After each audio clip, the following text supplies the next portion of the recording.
deaf community. Therefore, if you are using a device where you cannot see both presenter and interpreter at the same time, please pin your device to the interpreter to get the best from the presentations. Okay, so on that note, I will begin by greeting everyone. The Honorable Minister of Education, Honorable Favor Williams, members of our Board of Governors, keynote speaker, Dr. Wayne Wesley, the Reverend Bosworth Mullings, our chaplain, Dr. Tamika Benjamin, Minister of Education, and a moderator, Dr. Albert Benjamin, Acting Vice President of Academic Affairs, Professor Clinton Hutton, Director of ITA and Conference Chair, Dr. Beverly Johnson, Conference Director, other members of the ITA team, presenters, Mrs. Nadine Malloy, Principal of Arden High School, Dr. Garth Anderson, Principal, Church Teachers College, Dr. Lorna Go Morrison, Principal of Sam Shaft Teachers College, Dr. George Dawkins, Principal of Shortwood Teachers College, Dr. O'Neill Ankle, Principal of Jonathan Grant High School, Mrs. Colleen Reed Grant, Principal of Dehaney Park Primary, Mrs. Fabian James, Principal of Jericho Primary, Mrs. McDonald and the team from the Mico Care, past students of the Mico, MOSA representatives, other distinguished guests, my esteemed colleagues, my valued and resilient students, good morning. Let me first welcome the Honorable Minister of Education, Youth and Information on our first visit, although virtual, to the Mico University College. In fact, I think it's her second visit. We anticipate that she will visit us more often as we continue to discuss and plan activities around the education sector. Also, allow me to apologize on behalf of our guest speaker, Dr. Wayne Wesley, who will be late during an urgent matter. Hence, you will note a change in the order of the program. Once again, we apologize. To our participants, staff, students, friends of the Mico, and wider community, welcome to our annual Research Day, hosted by the University College through our Research Institute, ITA, the Institute of Technological and Educational Research. ITA's mandate is fully aligned with our goal of becoming a research and teaching university. We believe that research is the foundation that decision must be made to achieve the desired outcomes.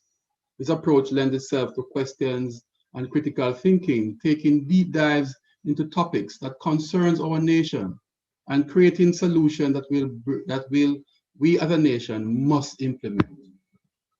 This year, Research Day will look at reorienting education, responding to the impact of COVID-19, a most relevant topic as we grapple with the impact of the pandemic and what that's done to our students, teachers, and parents.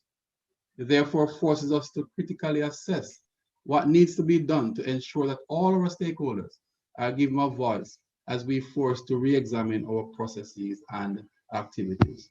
Research Day 2021 will include challenges raised and solutions from teachers, schools, principals, as they reimagine education to make it work in this new normal. This is important as we look at the evidence and we try to create a solution. We should also remember that by 2030, Jamaica's development plan anticipates a robust competitive economy and socially conscious and productive Jamaicans. With only 9 years remaining in our plan, we are therefore forced to reorient and rapidly reimagine how we educate our citizens to compete in the ever-changing global economy and space. To this end, the panelists invited will look at topics such as readiness for online teaching, learning, and assessment. We will share experiences from Jericho and Dehaney Park Primary and 2 secondary schools, namely Arden and Jonathan High Schools. We will explore training and retooling, the role of teacher education institution in charting new frontiers. And finally, a workshop hosted by the Mico Care Center looking at the psychological impact of COVID-19 on students, teachers, and parents. I encourage all participants to attend that workshop, which will be compelling and share practices to better understand and cope with the challenges that we face. This Research Day also highlights the resilience and the adaptability of this institution that celebrates its 185 years this calendar year. That significant milestone indicates that we have partnered with Jamaica at every important juncture during our history. Our theme, nation building, leadership, and innovation, speaks to our passion to serve and our capacity to change and innovate, because we recognize that our nation's growth and success is reflective of our own, and we intend to be around for the next 185 years.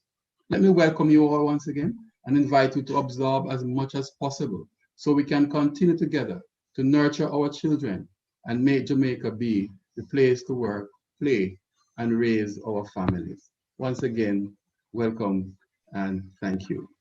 So as we proceed forward, we now invite our chaplain, Reverend Bosworth Mullins, to lead us to the throne. Reverend Mullins. Thank you, Dr. Pinnock. Let us pray. O Lord God, we acknowledge your presence. We acknowledge that you have caused this great institution to be formed and to continue to make valuable contribution to the empowerment of your people.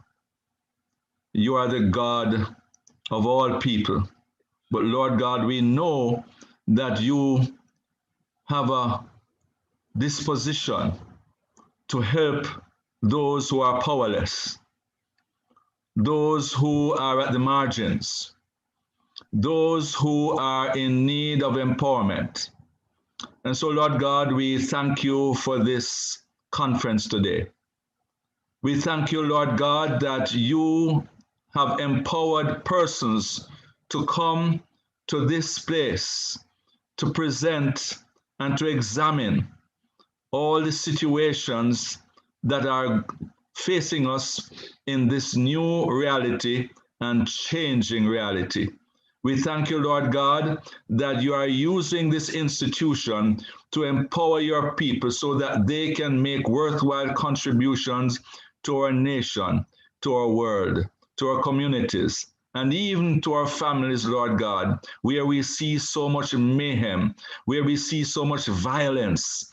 Lord God, we thank you that through these conferences, webinars, through these research days, we can get the information that we need to make the worthwhile changes to make us a better people, a better nation.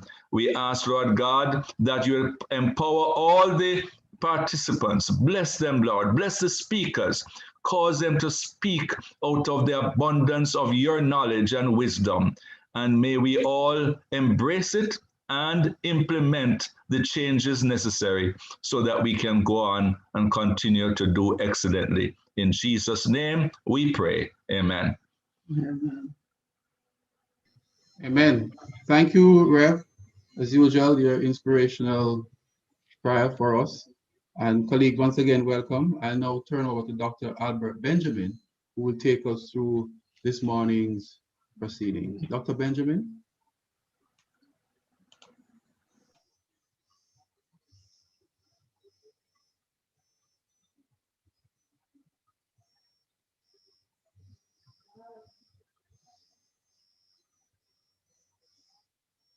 Dr. Benjamin, could we have the program back on screen, Ms.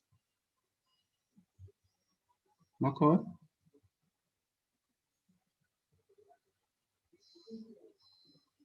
Yes. Okay, we now introduce Mrs. Alvaranga, who will pay a special tribute to our former director of ITA, Professor Edwin Jones, who passed a few weeks ago, esteemed Miconian and a scholar from the University of West Indies, and in fact, a son of Jamaica. I now invite Mrs. Alvaranga. Good morning, colleagues.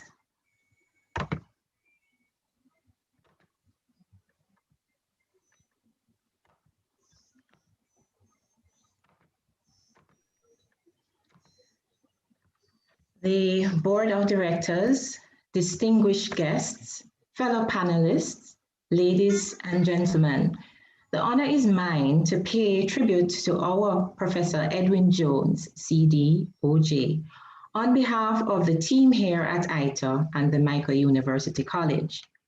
I want to specially acknowledge and welcome Mrs. Maria Jones, wife of Professor Jones, and thank her for joining us today as we pay tribute to our beloved Edwin Jones. Professor Edwin Jones, a distinguished scholar and proud Miconian of the 1962 batch, served Jamaica with distinction in a myriad of capacities. He was an outstanding educator, advisor, and public servant who made considerable contributions to the private and public sectors. A recognized expert in the field of public management and governance, he is widely published and consulted with in bringing development and management solutions to issues of political economy and public policy.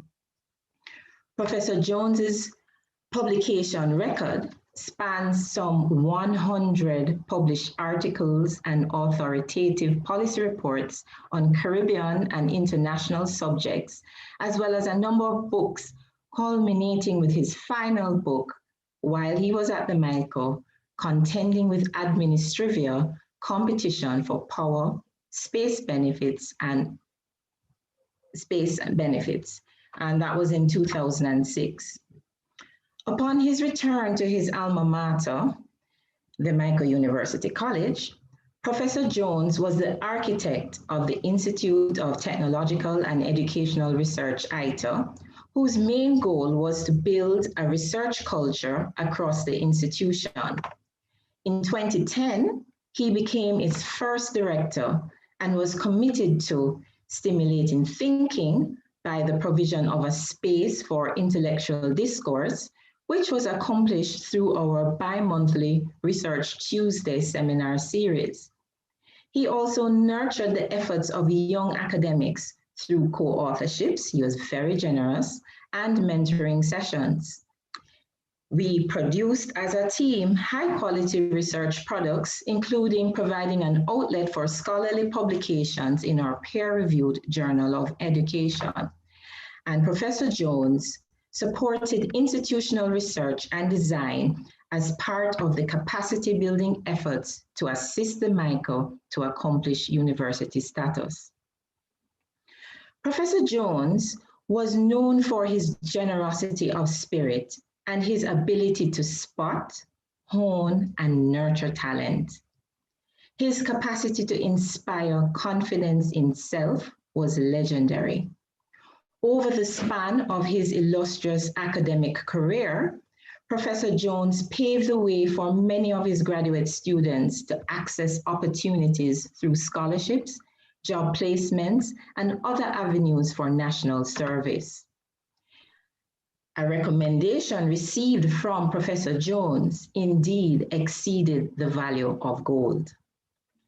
A consummate host and art aficionado, with his influence, ITA became not only a center for research, but was aesthetically pleasing with the many art pieces gifted to the Institute by Professor Jones.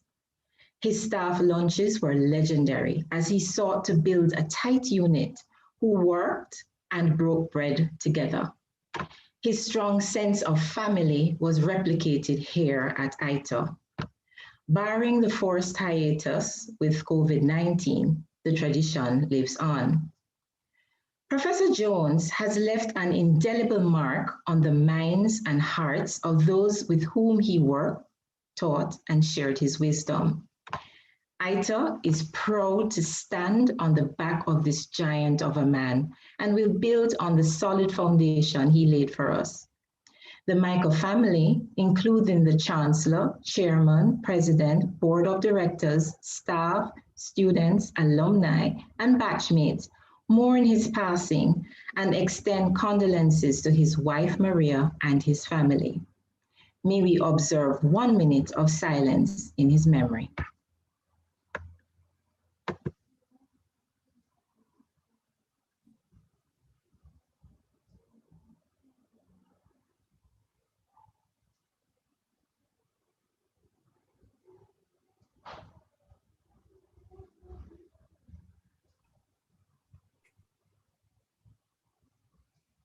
Thank you.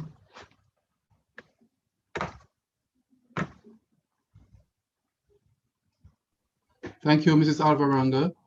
A great son indeed. And I pause to welcome Mrs. Maria Jones and to express to her our condolences and that we are indeed supporting her through our prayers and our positive thoughts. Mrs. Maria Jones is also a member of our Board of Governors. Welcome, welcome, Maria. Thank you. Is Dr. Benjamin ready? Thank you.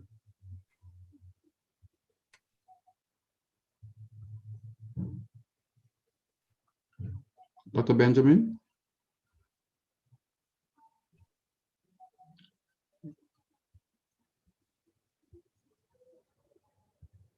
We now ask individuals for the first panel discussion to queue up as we will now move into that. May I have the program back on screen? Thank you.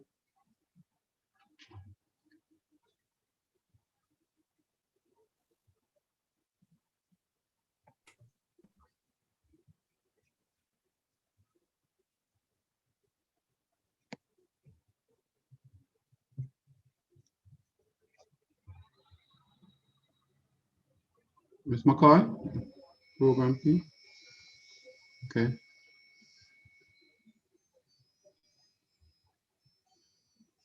So we have a panel discussion, readiness for online teaching and learning. And our moderator is Dr. Albert Benjamin. Is Dr. Benjamin in the room?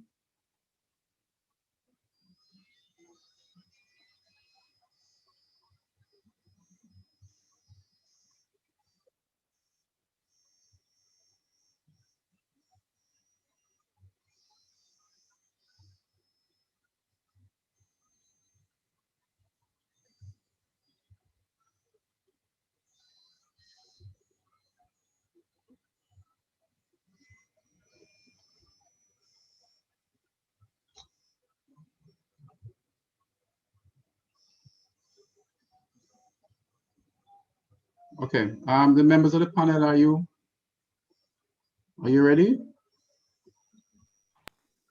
Yes, sir. Yes, we are. Okay. All right. And we have Mrs. Venice Leon. What other panel? Could you just introduce yourself? I'm Colleen Reed Grant, principal of Haney Park Primary School. Okay. I am Fabian Casey James, principal of Jericho Primary School. Okay. I'm Nadine Malloy, principal of Arden High School. Okay. Welcome, colleagues. I'm Dr. Beverly Johnson, and I'll be sharing on the impact of COVID on education system, students, educators, students, and parents. Okay, thank you.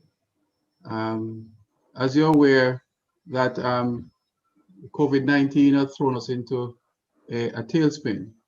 And in fact, I want to just add that if we believe that COVID was the only factor, then we would have been sleeping for the last 20 years, because the world was indeed moving in this direction as we saw industries and other multinationals moving full pace ahead, as we encounter what they term as the fourth, and some even say the fifth industrial revolution. So as a result, education institutions would have to pivot and leapfrog to ensure that we can prepare our students in alignment with the demands of not just Jamaica, but internationally. Now, our most valued colleagues will share with us what they have been doing in their own locale to prepare their students for this new environment. So we welcome you and thank you for sharing with us. And we'll begin with, I'm not sure who will begin first, but Mrs. Colleen Reed Grant, I see where you're up and ready. So we'll start and work in that order. All right, so let me assist Dr. Pinnock while we await. Certainly, I take any help I can get, Mrs. Alvarado. While we await the arrival of Dr. Benjamin, who apparently is having technology-related problems. So, you know, we have to jump in and assist as is necessary. Okay, so our first presenter for this section is Mrs. Venice Leon. Mrs. Leon is the director of the Mico Online Learning Department, and she has been the director here since 2017. She has years of experience serving at-risk families in marginalized communities nationally and regionally as a social worker, and over 10 years of experience working at the tertiary level of the education system as a lecturer first, a second examiner, course coordinator, e-tutor, and instructional team leader. She has been very instrumental in transitioning the Mico University College's programs to fully online delivery since COVID-19 and has been providing technical support to other tertiary institutions. Mrs. Leon will share with us now her experiences in online teaching methodologies. Welcome, Mrs. Leon.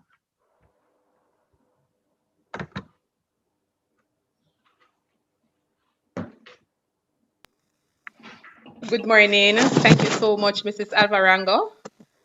I want to say good morning to all our panelists, and I want to use the opportunity to greet our President, Dr. Pinnock, our distinguished members of our panelists, the Honorable Favor Williams, Minister of Education in her absence, the Mico community, our partners, and our specially invited guests. Our research theme is reorienting education, responding to the impact of COVID-19. And my focus will be on readiness for online teaching, specifically online methodology.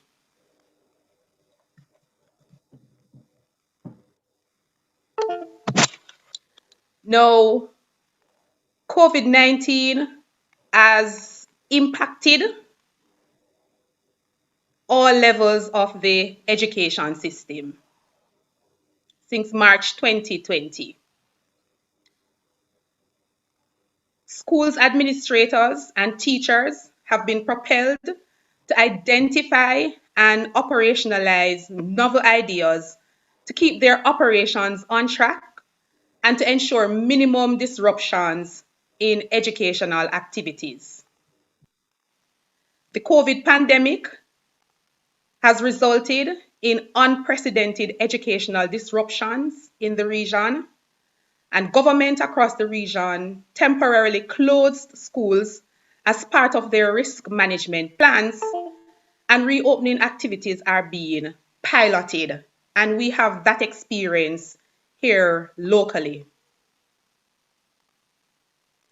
According to UNESCO reports, more than 1.5 billion students in about 165 countries have been affected by the lockdown of schools. With this in mind, schools had no choice but to embrace the paradigm shift in education and see online learning as a viable option. School closures have left 7 million learners and over 90,000 teachers across 23 countries and territories in the Caribbean grappling with a new reality of distance education.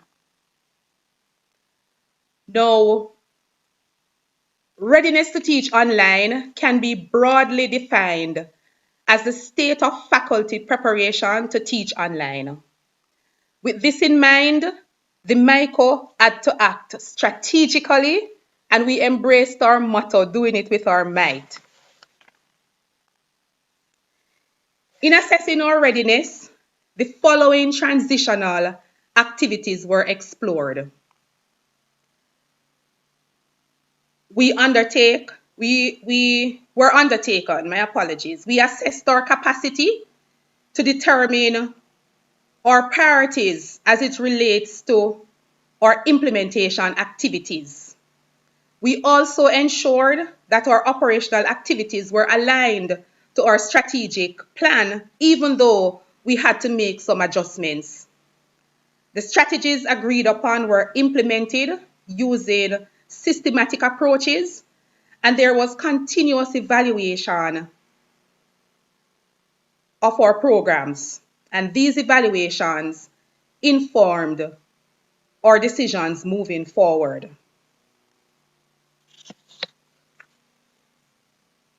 These are some of our transitional activities that were undertaken at the Mico, and they guided our operational plans. We ensured that all operational activities aligned with the university strategic goals, and we ensured that we audit our resources. We had the responsibility to develop templates, protocols, policies to guide our practice, because we recognize that it is critical for us to have policies and procedural manual to ensure the quality of our online product. Mentorship and coaching of our faculty was a critical part of the process, as well as support to our students. We had ongoing staff development, and we made sure that the community was provided with weekly resources, and the challenges were addressed in minimum 24 hours. In ensuring that our online product reflected quality, our online methodology was very, very important to us.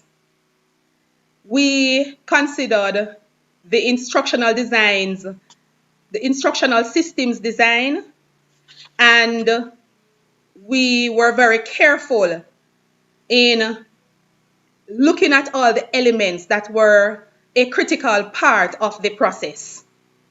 This required us to benchmark good practices in the field of instructional technology and distance education.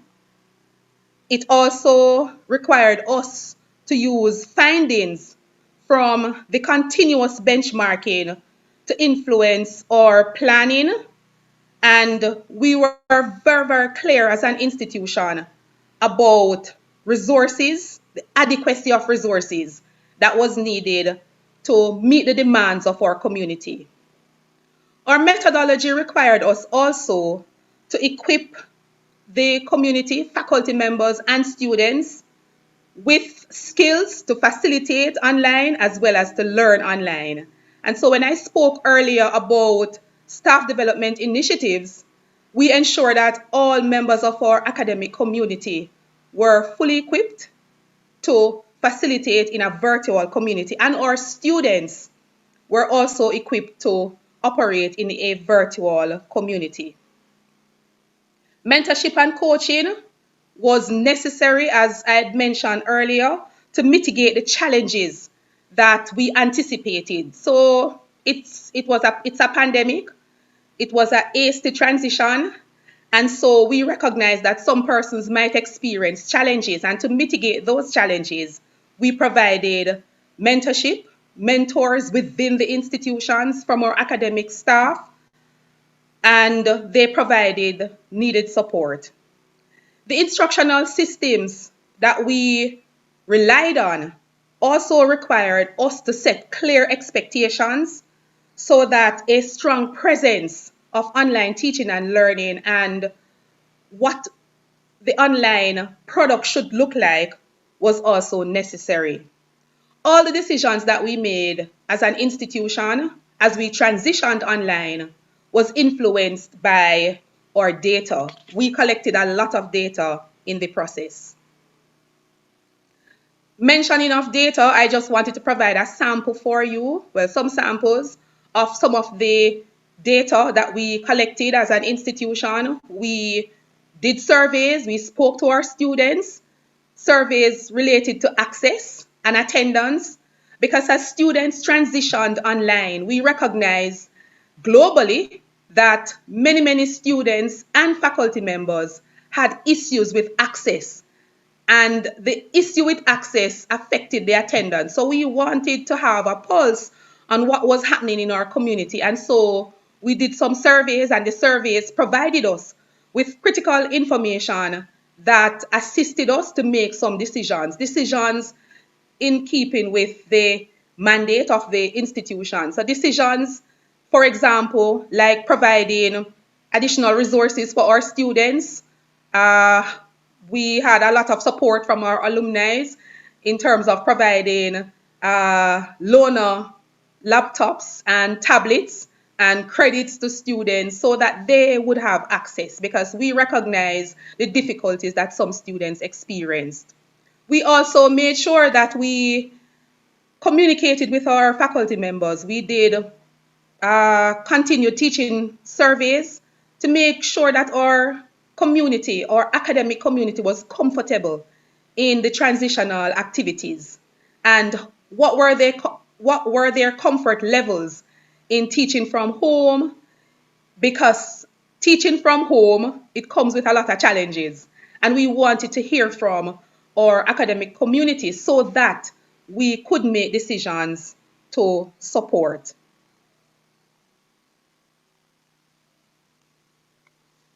Now, we spoke earlier about I spoke earlier about the system design.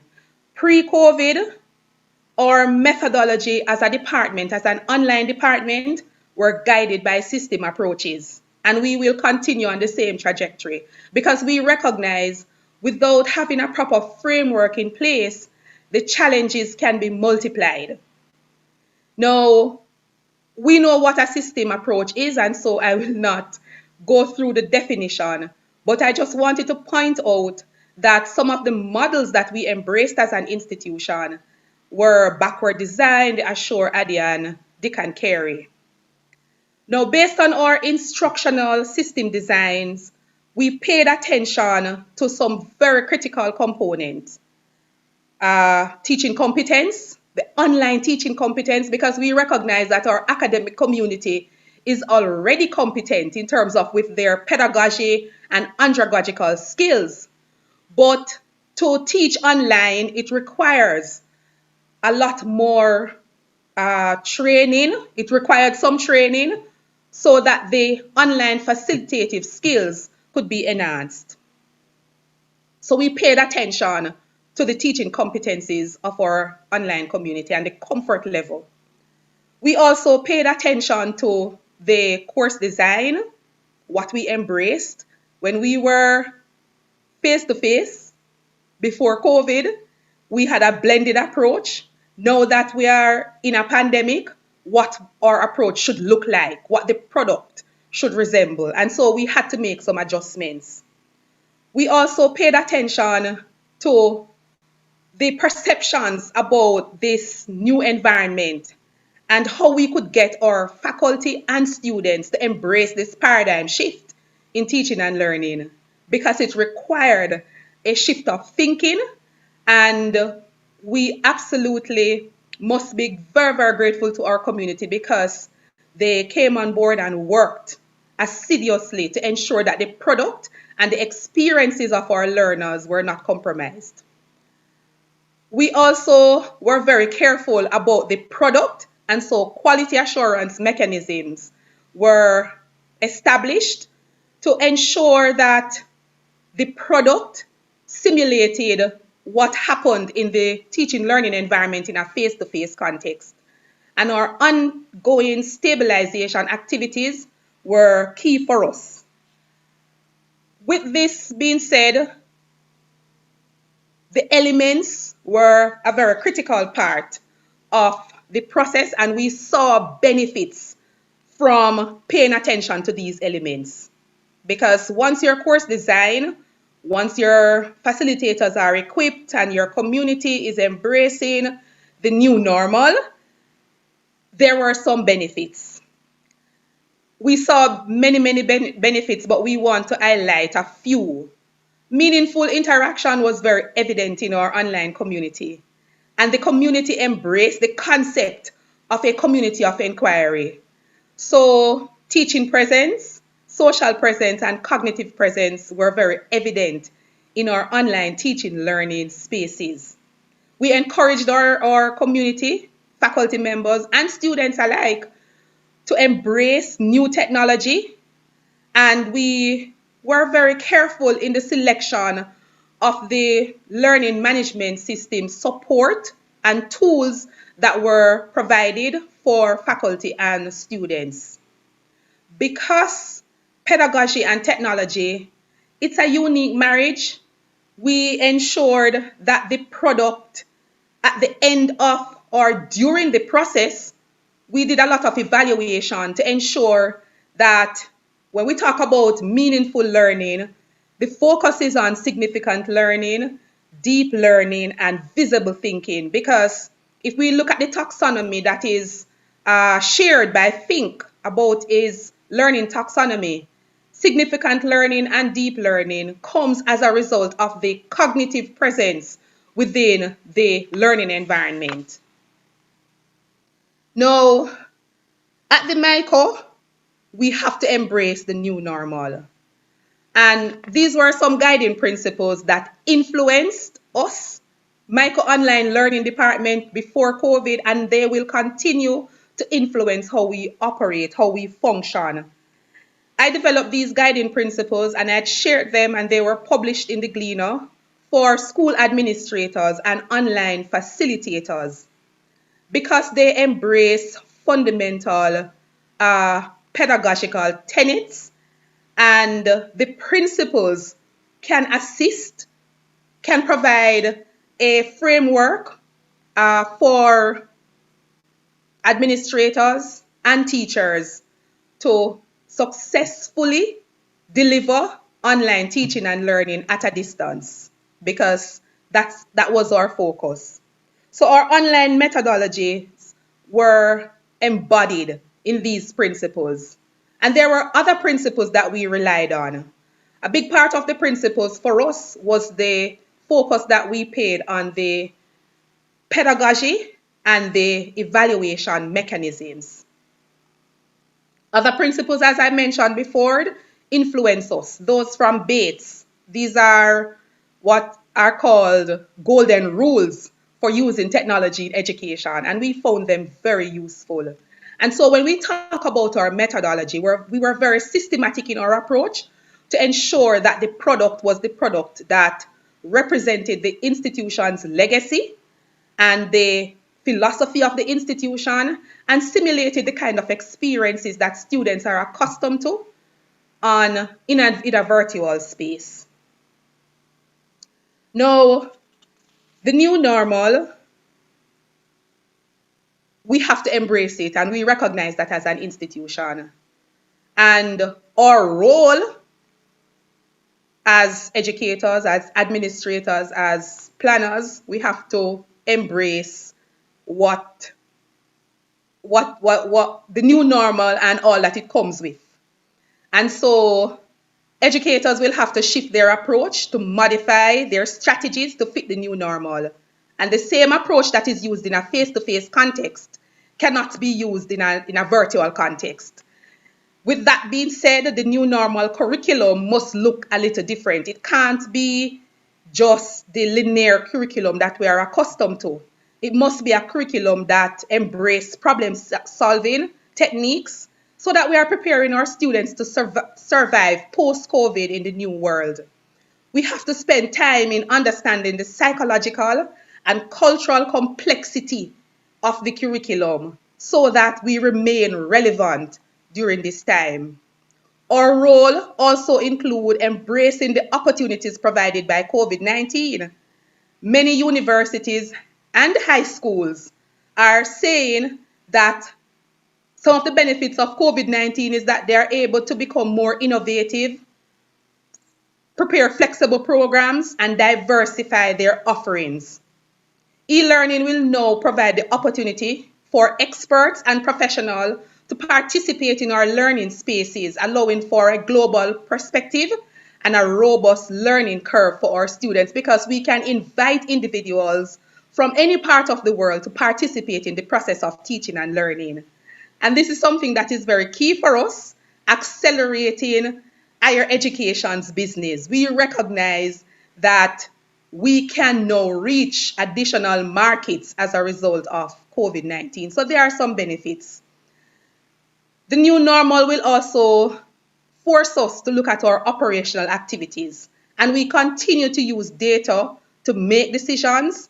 We continue to keep our pulse on operational activities so that emerging challenges can be mitigated. And we ensure that we keep our community aware of what is happening in instructional technology and distance education. Now, stabilizing our online delivery will require us to develop program development framework based on the methodologies that I've shared before. We will be able to enhance the competence of our community and use experiences from the past year as part of our research agenda. We are very, very careful and keen about the technology. And so we always keep our pulse on emerging technology and cutting edge technology. In light of what has happened and our activities in transitioning, we have developed some very good practices, and they are replicable practices that can be shared nationally, replicable practices that can be shared regionally to improve the quality of teaching and learning in a virtual space. So what's the progress of Mico Online and the methodologies that we embraced, how it has assisted us? We started our online department luckily for the Mico in 2014. It was officially established.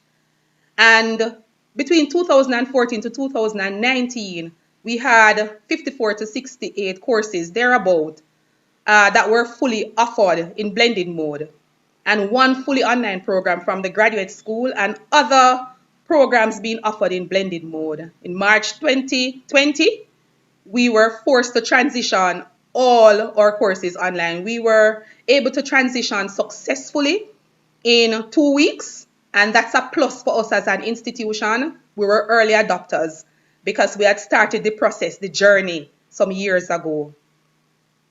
In March 2020, we were also able to ensure that 100% of our staff were trained, competent to facilitate online, and all our students were sensitized and participated in student development seminars to learn online. September 2026, we accelerated our progress, and over 766 courses were successfully transitioned. We continue operating in an online space since COVID, and we have challenges, but we have so much to be thankful for. September 2021 is around the corner, and we are hopeful that we will continue our online teaching learning, and we will embrace how it evolves, because the reality is we might continue online 50% of our program in blended mode as well as fully online. So we have made a lot of progress, and the progress was made based on the methodologies that we employed. Thank you so much for listening, colleagues. Excellent. Good morning, Mrs. Leon. Could you make me a co-host so that my video can come on, please? Yes, sir.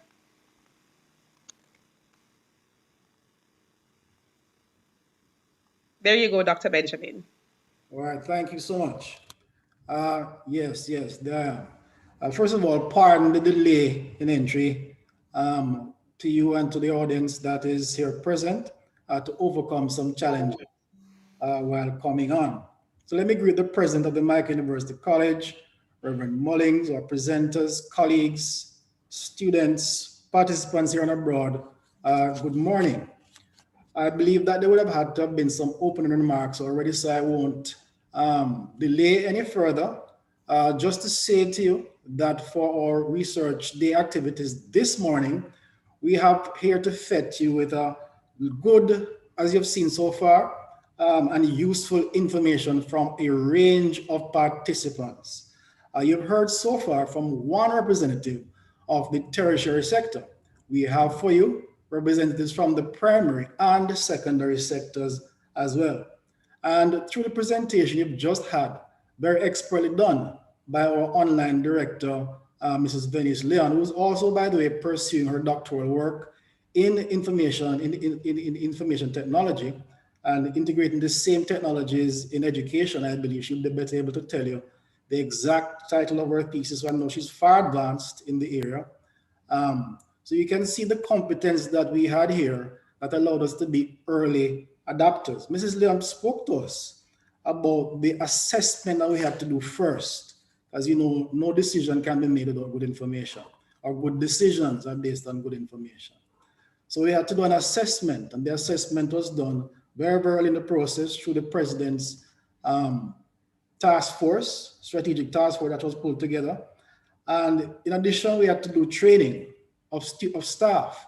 Our students had already been exposed in large measure to the online facility, because all first-year students in the very, very first semester do online courses. All have to do an online course. We did regular surveys, we had ongoing support, and a systems approach was used to mitigate any possible challenges. So Mrs. Leon gave us a good, wide understanding in the brief time that she had of what took place at the Mico University College. Now, as I mentioned, we have representatives from various areas. We have another presentation coming up from the Mico University College. So we will be representing essentially our experience. We'll have experience, as I mentioned, from primary and secondary as well. So coming up now, we'll be having Dr. Beverly Johnson and Mrs. Sandra Gray Alvaranga to give another perspective on the experiences that we would have had here at the Mico University College. Just before they come in, I will give a brief bio of each person, but I want to share the rules of the game because we have time and time is limited. We have limited time to complete this exercise. So I'm hoping that of the 6 presenters, we can each work with 15 minutes at a time. At the 10-minute point, I'm going to turn on my image. So in other words, I'm going to turn off my camera when you start. But at 10 minutes, I'm going to turn my camera on to indicate to you that you have 5 minutes to go. And then at the 15-minute point, I will come on and I won't come off, indicating that your time would have wound up. So now we're going to have Dr. Johnson and Mrs. Alvaranga take their presentations. Dr. Johnson is a graduate of the Mico University College and the University of the West Indies. Her current teaching spanned over 50 years, having served as a primary school at several primary schools, including principal at the Jericho Primary School for 15 years. Dr. Johnson has a passion for teaching and research. She served as adjunct lecturer and full-time lecturer in the Professional Studies Department of the Mico University College for 9 years, and as an adjunct lecturer at the University of the West Indies School of Education. She joined the IT staff, which is the Institute of Technological and Educational Research here at the Mico University College, in September 2018 as Senior Research Fellow. Dr. Johnson had done several publications. Her contribution to nation building also includes her service as Deacon, Church and Circuit Secretary at the Jericho Church of Baptist Churches, Circuit of Baptist Churches, lay preacher, writer of the Caribbean Christian Publication, Secretary of Jamaica Baptist Union, and her credentials go on.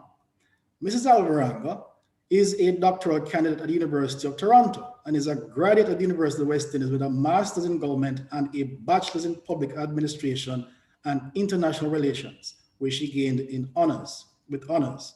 Ms. Alvaranga has a keen interest in nation building, which is actively fueled through research on cross-cutting themes of public policy, social capital, volunteerism, and governance, as well as through her consultancy with the NGO sector, where she conducts a range of post-project evaluations funded by the international technical bureaucracies and capacity building seminars. So at this time, I invite Dr. Johnson to come in and give her presentation, noting the rules of the game. Dr. Johnson.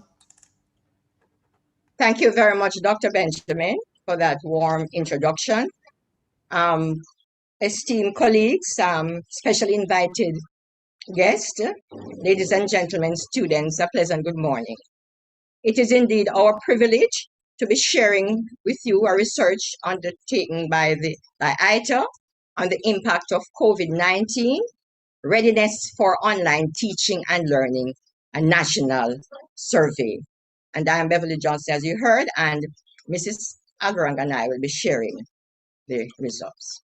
So, as we know, the COVID-19 pandemic has resulted in unprecedented educational disruption in the Caribbean small island developing states. In the Caribbean region specifically, according to the available data, nearly 7 million learners across 23 countries have been affected by COVID-19. Thus, educators and learners in Jamaica had to adjust the teaching and learning strategies using online modalities.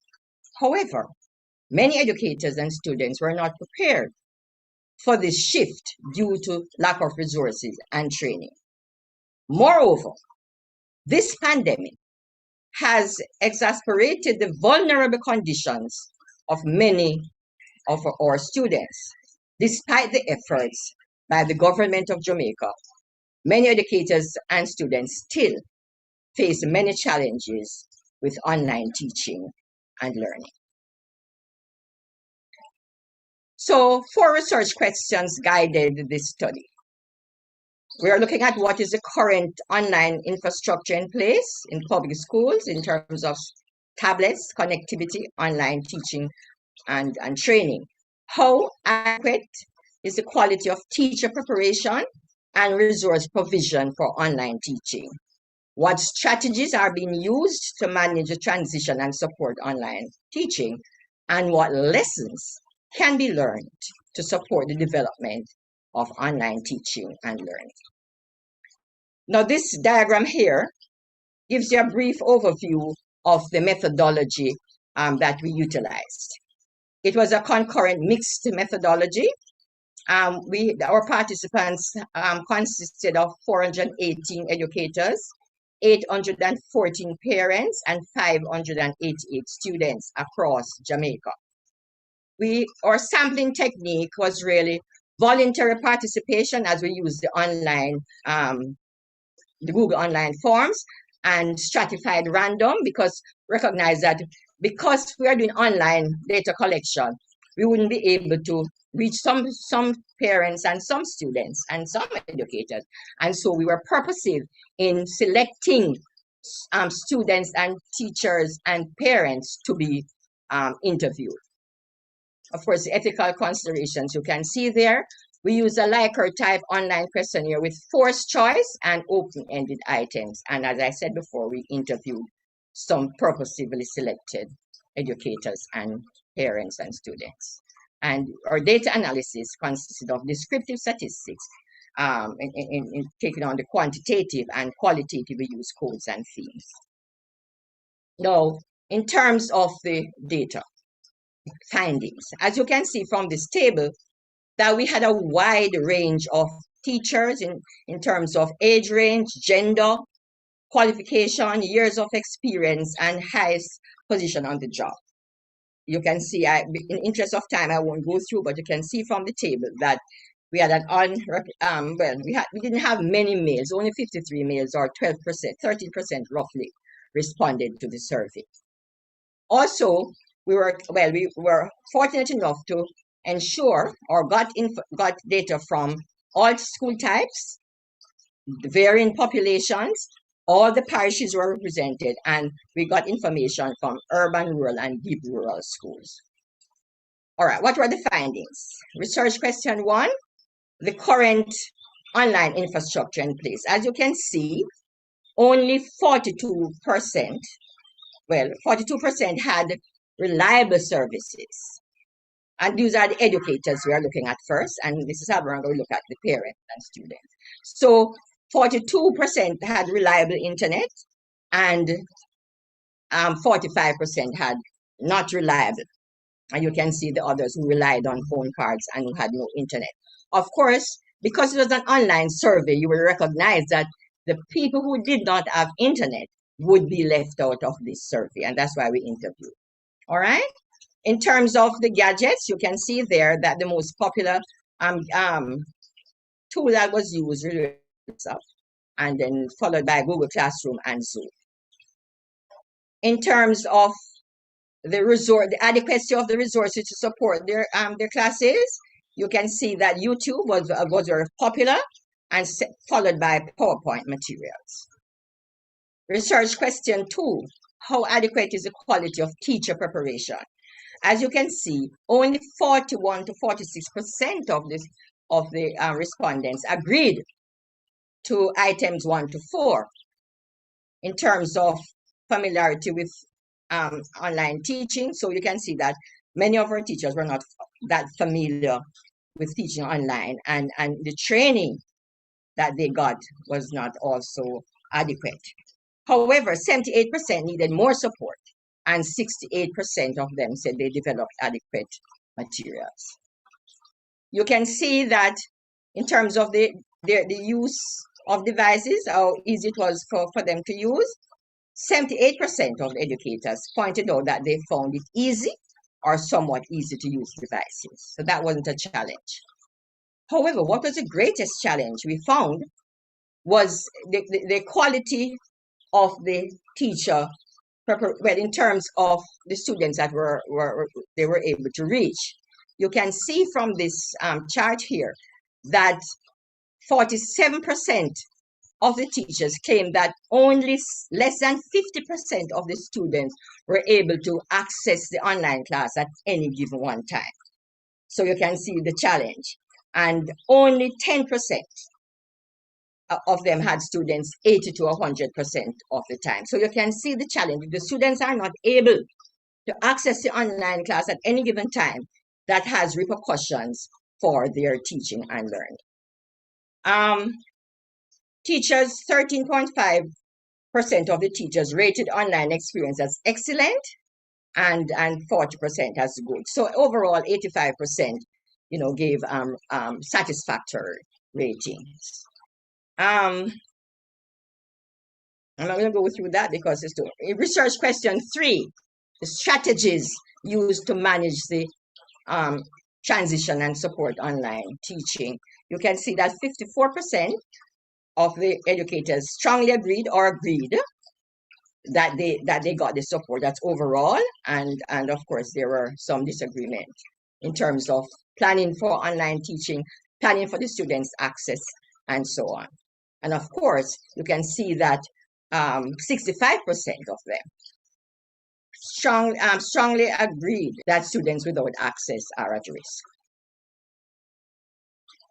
Overall, it can be concluded that the school administrators managed the online transition reasonably well and provided the necessary support teachers and students needed, even though the planning was not adequate and some students were at risk. What lessons can be learned to support development of online teaching and learning? Based on the interviews and the open-ended questions that were posed, the teachers recognize that they have to keep up with the trends in technologies, and they have to remain relevant, and they need to research, they need to be adaptable and flexible, they need patience, they need to expect the unexpected, and so they have to be prepared, they need continuous training, and of course, more resources are needed. What are the recommendations based on our findings? The Ministry of Education should invest in continuous, and the word there, continuous professional development of teachers in online teaching and learning.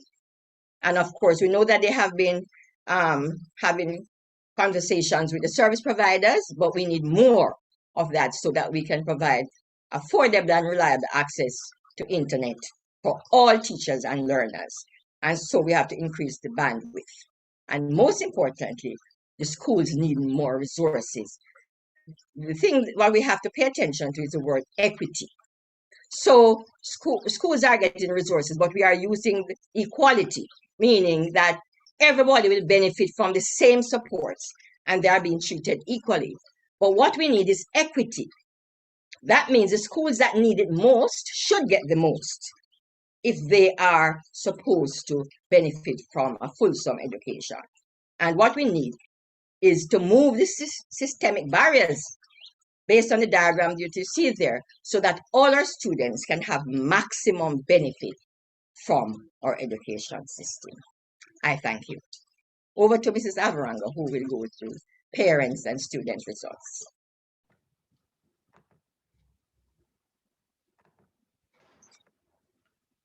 I'll share my screen, Dr. Johnson. Yeah.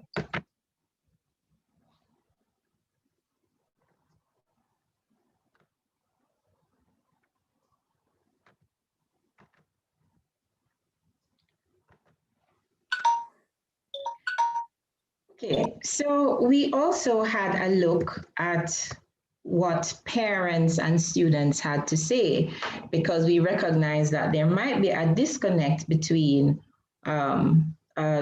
educator perception as well as the experiences of parents and students.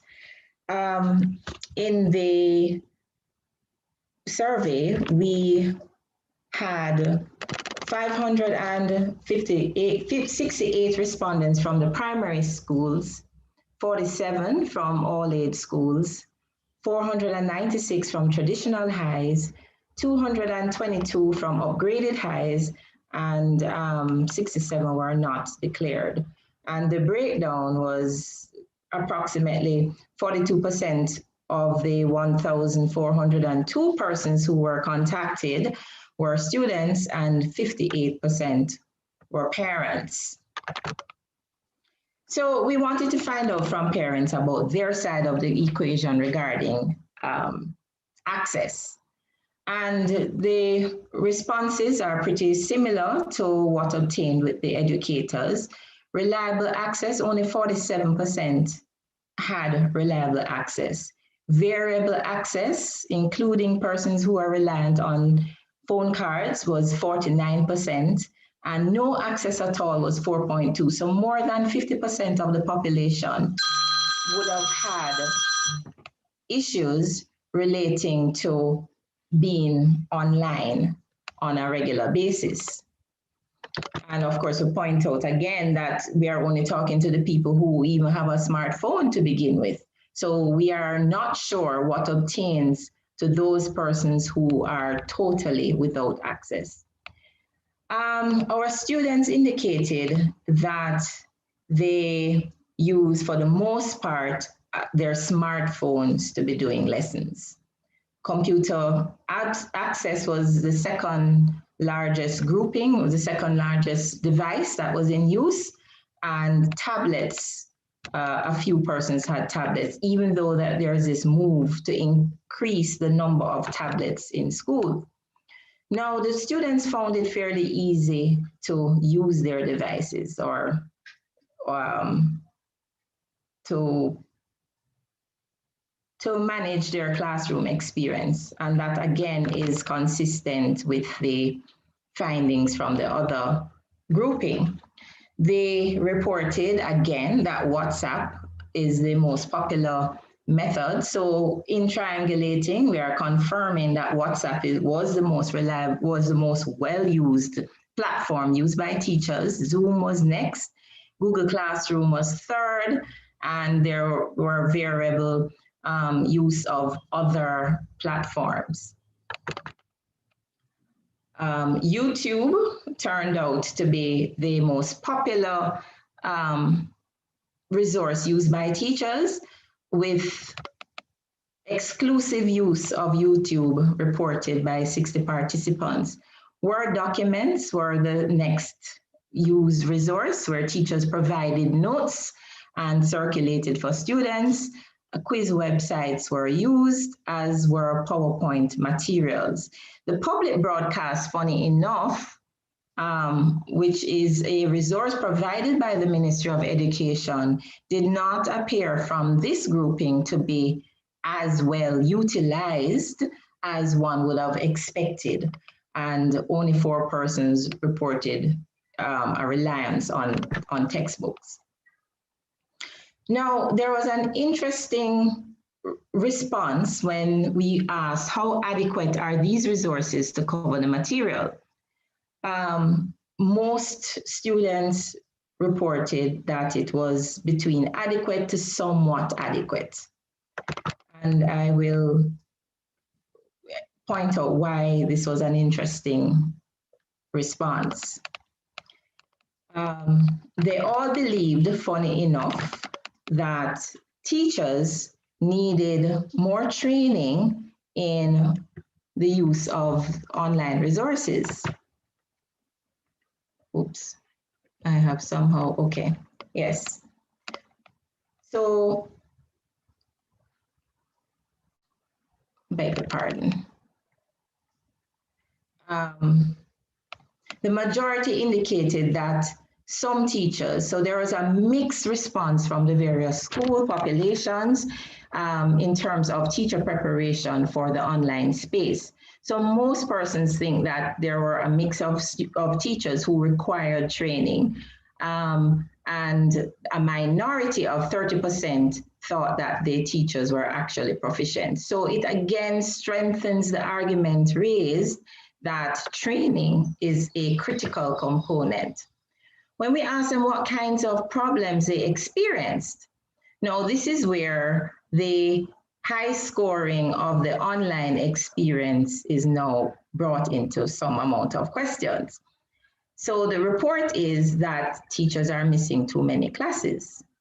There's an overloading with assignments, and that was a predominant response given, that they suffer from an inability to attend classes regularly at 42%, and uncoordinated methods of communications. So when we asked them what was the experience line, everybody said, oh, it was okay, it was fine, it was great. But then when we looked at the problems that they reported they experienced, it's pointing to a different picture.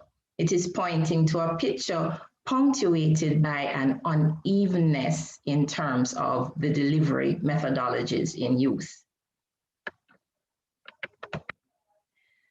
When we ask the parents the same question, what are the problems that they have experienced? The homework thing became the most challenging thing. So they're overloaded with homework. So this is something that educators need to take into consideration. Again, the missing teachers from classes is also a matter for concern. And parents felt overwhelmed because they have to spend too much time teaching while they are at home as well. No access or no ability to contact teachers when there are problems came up as a significant issue, as well, of course, as the inability to attend classes regularly. All right, so one of the things that we did was a bit of triangulation.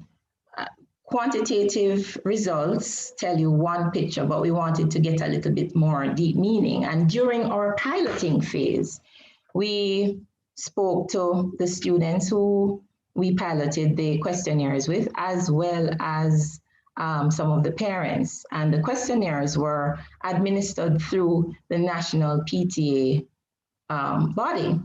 And an interesting comment came back out of that body. As in, Miss, we are not going to low score our respective schools out of a loyalty to them. So you are not low scoring, but at the same time, the comments are telling you a different picture. I see that my time is up, so I want to jump to the recommendations. The main things were that the syllabus and lesson plans and the topic outlines needed to be given to not just the students, but the parents as well for home tracking. Parents felt that they were left in the dark and didn't know exactly what was happening at school. Extra classes to cover deficits, develop test banks to be used by grade cohorts. Some persons suggested that predictive grades could be used instead of exams given the situation, and a need for closer supervision of teachers to deal with the attendance issue was noted. We also noted with the use of Zoom, with use of WhatsApp and the variable use of other online facilities, that there needed to be a comprehensive and a universally used online school management system at the respective schools. And this is something that the ministry can look into as an investment. We also found that the use of synchronous and asynchronous teaching modules could be utilized, and the lecture tutorial model came up as one of the options, where the master teacher or the head of the unit gives lectures to ensure that all of the students who are in that particular grade cohort are covering the salient material, and then the regular classroom teacher does a tutorial system. And with that, and my time ended, I will turn back over to the moderator. Thank you so much, Ms. Alvarado. Please leave that last slide up, because I think those recommendations are worth us having in the forefront of our minds for the moment in terms of the culmination of your presentation. So please put that last slide back up. And so, colleagues, where are we now? We have been given some feedback from the higher education perspective.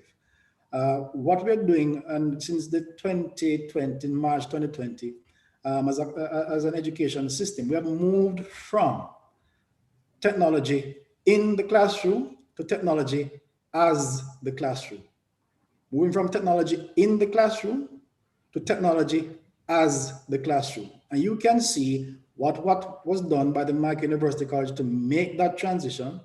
And you're hearing impact studies presented by Dr. Johnson and Mrs. Alvarenga as to what the experience of that transition, that paradigm shift, what it has been like for over 1,000 participants. It has been triangulated information that you can see that we've gotten useful information, and the recommendations are still up. How do we now proceed forward into this next normal, as I'm hearing some people call it? The normal, of course, overshadowed by Revolution 4.0, Industrial Revolution 4.0. So there are some very salient recommendations that are being made here out of a higher education. We're talking about modification to syllabus. We're talking about extra classes to cover deficits where required. I mean, there's at least one Caribbean country that shut down entirely, that closed their system for the entire year. And I suppose that means that they're going to now have to treat this year as a ground zero essentially, and begin from scratch essentially in many ways as they resume after, I imagine, the vaccines have been done and everything has been covered. So it's a huge transition that we're making. You heard some of the information was that the matter of equity. Dr. Johnson put up a very interesting slide that showed you, and the point that she made was that the schools that need the most should get the most. Equity does not mean that everybody gets 10%. There's 100 things to share, everybody gets 10. That's not what it means, especially in the setting that we find ourselves in peripheral states. It means that those who need the most should get the most.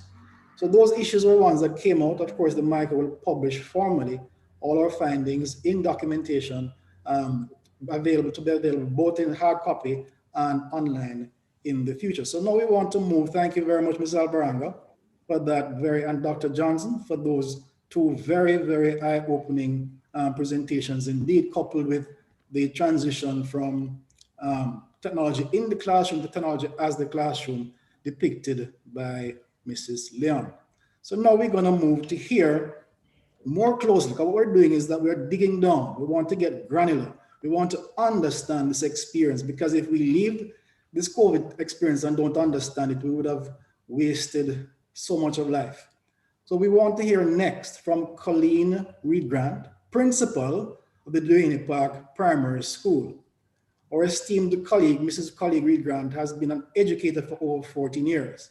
She acquired her Bachelor's of Science in Economic Management Studies from the University of the West Indies, Mona, and Level 1 in Enterprise-Based Training, Data Operations from the Hart Trust, postgraduate diploma in mathematics, mathematics education, and a professional qualification for principalship, PQP, and a master's in education administration from the UWI as well.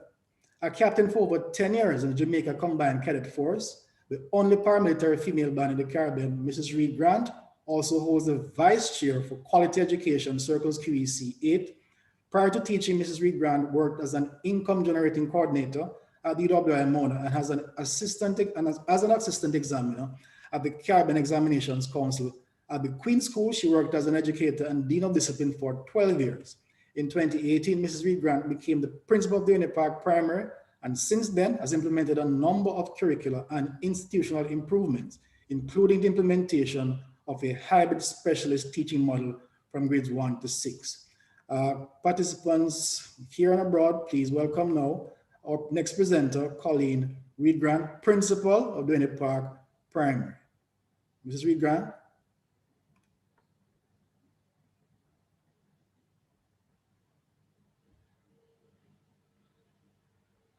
Are you getting on?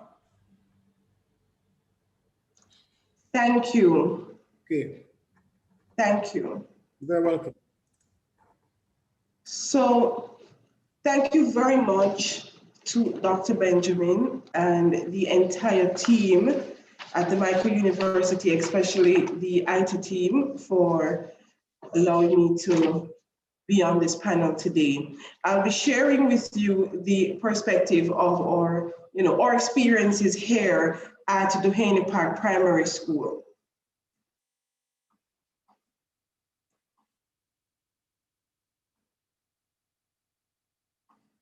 Duhaney Park Primary School is a world-class student-centered learning institution. It is a public school located in an urban center. It is located in the community of St. Andrew. It basically, you can call it that it is the last stoplight before you go onto the Mandela Highway when leaving Kingston. We have both boys and girls.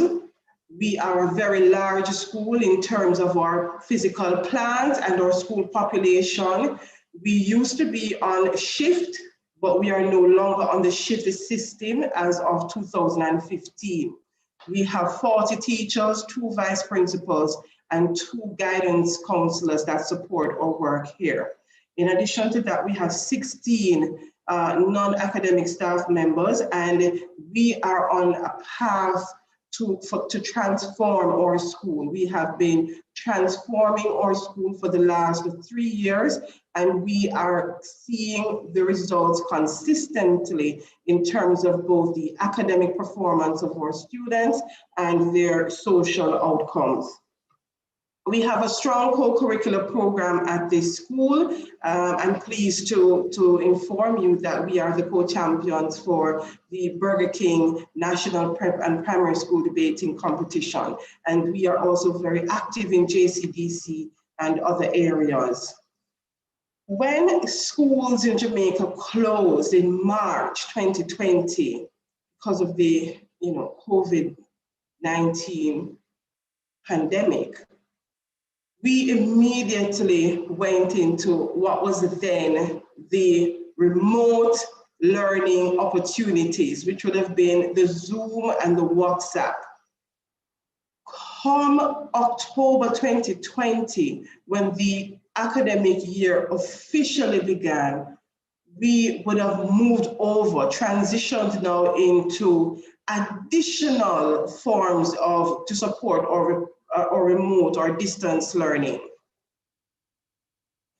To prepare us for the transition, the first thing that I did was to identify those members of staff who were very good with technology.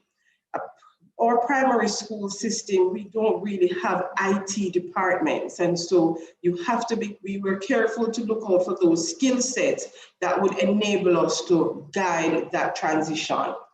Luckily, the principal, me, I was able to lead that team because I am tech savvy. We adopted the Ministry of Education's learning management system, which was the G Suite for education. At the time, we were considering various options. We evaluated the ministry system. We found it to be ideal, and we adopted that system, and that team put everything in place to make it work. And it has been doing remarkably well. We also prepared our senior teachers for the task of supervising teachers remotely. So, supervising teachers on the ground is a completely different experience from supervising teachers who are working from home. And so we prepared our student leaders for that exercise, for that task, and we also put other systems in place, and I will get to that after. We evaluated the resources that we had available to us, so we did our resource audit, and we had laptops, we had tablets, and we assigned those to members of staff to support them along with their own devices to carry on the work at hand. Our staff is huge on professional development. We call it PD. We are big on PD. So our teachers received a wealth of training, both externally, so the Ministry of Education would have provided training opportunities, or teachers delved into that. The Jamaica Teaching Council spent quite a bit of the summer and even the start of the school year providing professional development opportunities for teachers to become competent in teaching online, evaluating learning online, all of that. And my teachers, they participated in these workshops and their files reflect these certificates. Initially, when we just went off in March, the online engagement for students, whether WhatsApp or on the internet, it was low. As we transitioned into the start of the 2020-2021 academic year, we found that there was an uptick in online engagement. And we had our way of targeting. We had a system where we were determined to find every single child, and we were determined to make that happen. We were very careful, meticulous with the design of the timetable. So we knew that we would need time in between classes to transition from one subject area to another. And of course, this is because we have specialist teaching at this school. I'll get into that, further on. So the teachers and the students would need time to transition from one virtual space to another, time to rest the eyes and all of that. So we had 5-minute breaks in between the classes. In terms of resources available at the school, we are big on resources. So we have internet that covers every square inch of our campus, thanks to the Flow Foundation. That was done in 2018, and it has made a big difference. Teachers, for whatever reason, no questions asked, teachers were able to access the school compound to utilize the space here to perform their duties. And so, they were taken care of on the compound and allocated to specific areas for their comfort and the safety. As I said before, we adopted the ministry's learning management system. This required every member of staff and every student to have a specific ministry email to be able to access that system. And so you can imagine that our new students or grade 1 students, new teachers would have to all have login information. So when we received these, login information inclusive of passwords from the ministry, we had to quickly ascertain who we had codes for and who we did not have login information for. And you're looking at over 1,000 persons, and the team got it done. Laptops were assigned, laptops and other devices were assigned to teachers, so that was fine. The Planning sessions were built into the timetable. So every subject area has a planning session. So we plan for social studies, we plan for mathematics, we plan for language arts. For example, we plan by grade level. We plan by grade 1, grade 2, grade 3, and these planning sessions are built into the timetable. And what we do, we use the enrichment subjects to provide the teachers, the other subject teachers, with the opportunity to not be in contact with the students, to be planning together at that time.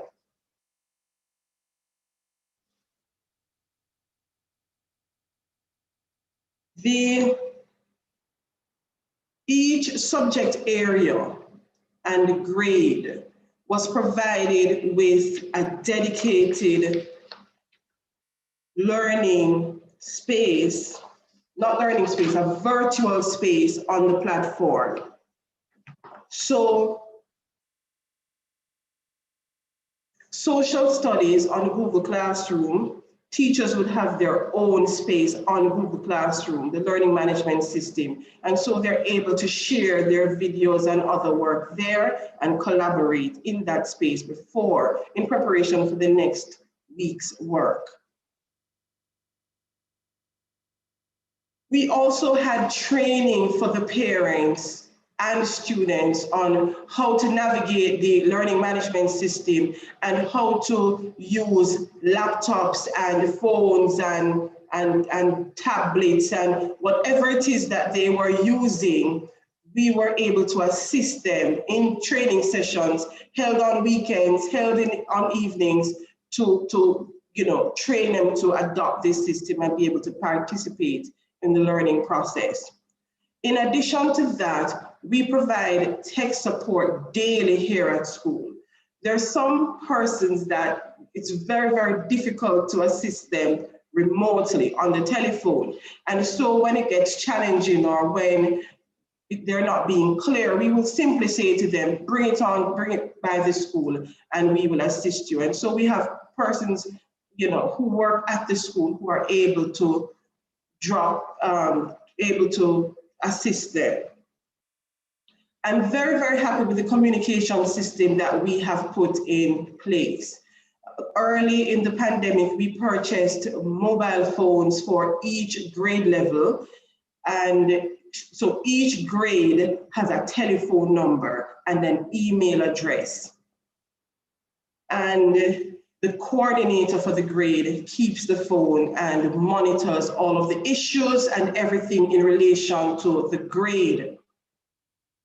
Also, parents have asked parents, students, even outsiders who have questions, even members of the public. We publish these numbers regularly. You can get the number for grade 1, grade 2, and once you send messages or call, you are provided with assistance. And it has been working very well, and we will be keeping it. They were also provided with, the school community was also provided with telephone numbers and email addresses for the principal and the vice principals.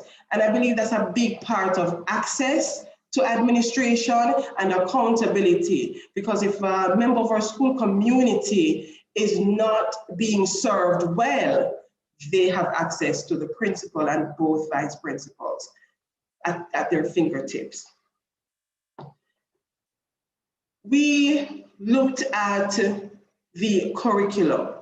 The Ministry of Education's core curriculum unit did a very precise modified curriculum, and it informed what were the specific objectives that we were to focus on for this period, this academic year, given the COVID-19 situation.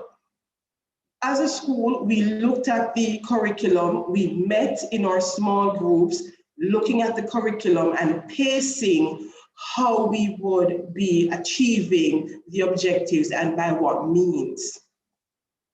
So I'm happy to report that the modified curriculum was fully implemented from grades 1 to 6, and it has been completed for most subject areas and grade levels.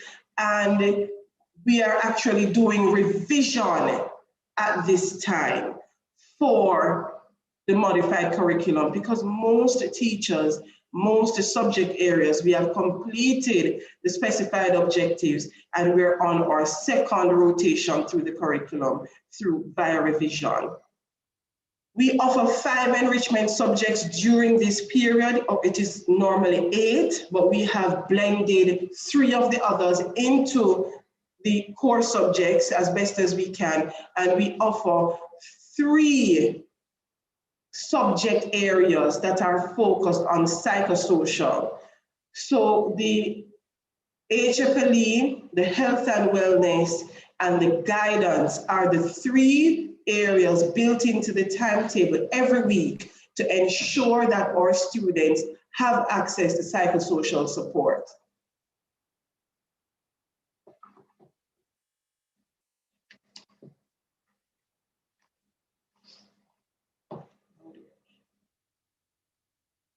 The lesson plans, we developed an email. We developed an email address for our school, simply dedicated to receiving lesson plans, evaluated lesson plans on a Monday for the week past, assessment plans, and other submissions that teachers would be making in relation to the academic program. Teachers make these submissions to their year group coordinator or grade supervisor. And then the year group supervisor batches them and sends them off to this email after doing their review. So what happens now is that we have a library or a virtual record of all of these submissions, and we're able, when we're doing our virtual walkthroughs in our classrooms, to just bring up on a device the lesson plans and everything submitted for that lesson. For the assessments, we prepared 4 assessments. What we did for assessments would be the reading test, the ministry's diagnostic test. Those were administered online, where there were discrepancies in the reading test, meaning a student jumped when we looked at the data, because we evaluate the data for every student. If we saw where there was a big jump in the test results for a student, we would ask that student to come to the school, and the teacher would make an appointment to meet the child at the school to do that one face-to-face. We use Google Forms for a lot of our assessments. The students do presentations and group work online. Books are dropped off at the school, and we analyze our data constantly to inform our decisions. For staff support, I'm happy about our staff support. All of our classes have a minimum of 2 teachers in that virtual class. So if anything happens, let's just say a teacher gets bumped off, the internet goes, the electricity, the teacher is not able to report for work on that day, the class is guaranteed to be held because there are 2 teachers in every virtual class. So we have the instructional teacher and we have the admin support. And we are careful in how we assign admin support. The first consideration is to pair teachers by subject area. We look at technical competence, so if we know that a teacher is not very strong, we pair them with a teacher that is strong, and also availability. We provided our teachers with psychosocial support, device support, and for this term, because of what the data is telling us in terms of the curriculum, and then the feedback in terms of the headaches and its impact on the eyes, we have reduced our screen time. For our parents, we have implemented several support initiatives, meetings. The teachers respond to the students' needs. The students receive counseling, learning kits. We have received quite a bit of support from the Ministry of Education in terms of funding, the learning management system, furniture, books, training. National Education Trust has been a big help, the Teaching Council, community-based organizations, donors, other principals have been a huge support, and I'm happy that they provide a wealth of ideas. Where do we go from here? We are looking at repeating some of our students, looking at the data, because we find that some of them need some support. We have already identified the students we will be repeating next year, because we have to plan for next year from now. It affects classroom, deployment, furniture, books, everything. And so we're actively planning for the next school year using this retention data. Thank you very much for allowing me to make my presentation, and I'm looking forward to learning and sharing with my other panelists. Thank you so much. Thank you, Madam Principal, Mrs. Reed Grant. And, you know, I want to just quickly underscore something that might have missed some persons, but, you know, leadership is very, very critical in moving forward or facing challenges. We noted the posture of Mrs. Reed Grant, where, first of all, she had determined that her institution is a world-class institution. And I believe with that identity in mind, it meant that there's nothing in the world that could sway them. Whatever comes, she would be prepared to lead, to face the challenges. Despite the fact that there's not an IT department, we note that Mrs. Reed Grant indicates that her team embraces ongoing and continuous professional development. And I imagine part of this may have been why they were prepared to jump in to learn in this, what I'm referring to, the technology as the classroom setting. So they're open and I believe comfortable with learning new things, because indeed all of us would have to find ourselves at some point being prepared to adapt, whether it had to do with professional settings or to taking a joke or a vaccine on our arm, you know. So what the principals indicated that they did similar to what the Mico University College did. First of all, they did an assessment of the capacity that existed. Remember, there was no IT department, but there were competencies existing in the team. And with that basis, their assessment of the support from the Ministry of Education throughout her presentation, principal pointed out that support was so critical because the LMS was what they had used. And this involved, with the process of transitioning, involved using a systems approach, involved deployment of resources and flow. Wi-Fi was a part of what was helped to work it out. But it was interesting to note it took 6 months of transitioning really for them to get to a point in September to feel some amount of stability. And you could hear in the principal's voice that things became more, I should say, familiar perhaps by that time. And so they were now moving into a period of stabilization. Open communication channels, again, critical point that was made among all stakeholders, and of course the critical psychosocial support presented for students and staff alike. So I want to thank you, Mrs. Grant, for this really excellent and comprehensive account of the stewardship and professional display at your school. Indeed, a world-class organization, as you have indicated. Thank you.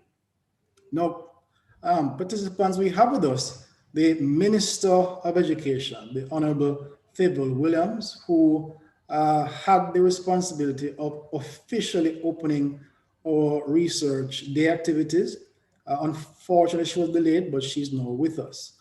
So we will pause the program to invite the Minister to now give her address. Minister Williams, most honorable, Right Honorable Minister Williams, please.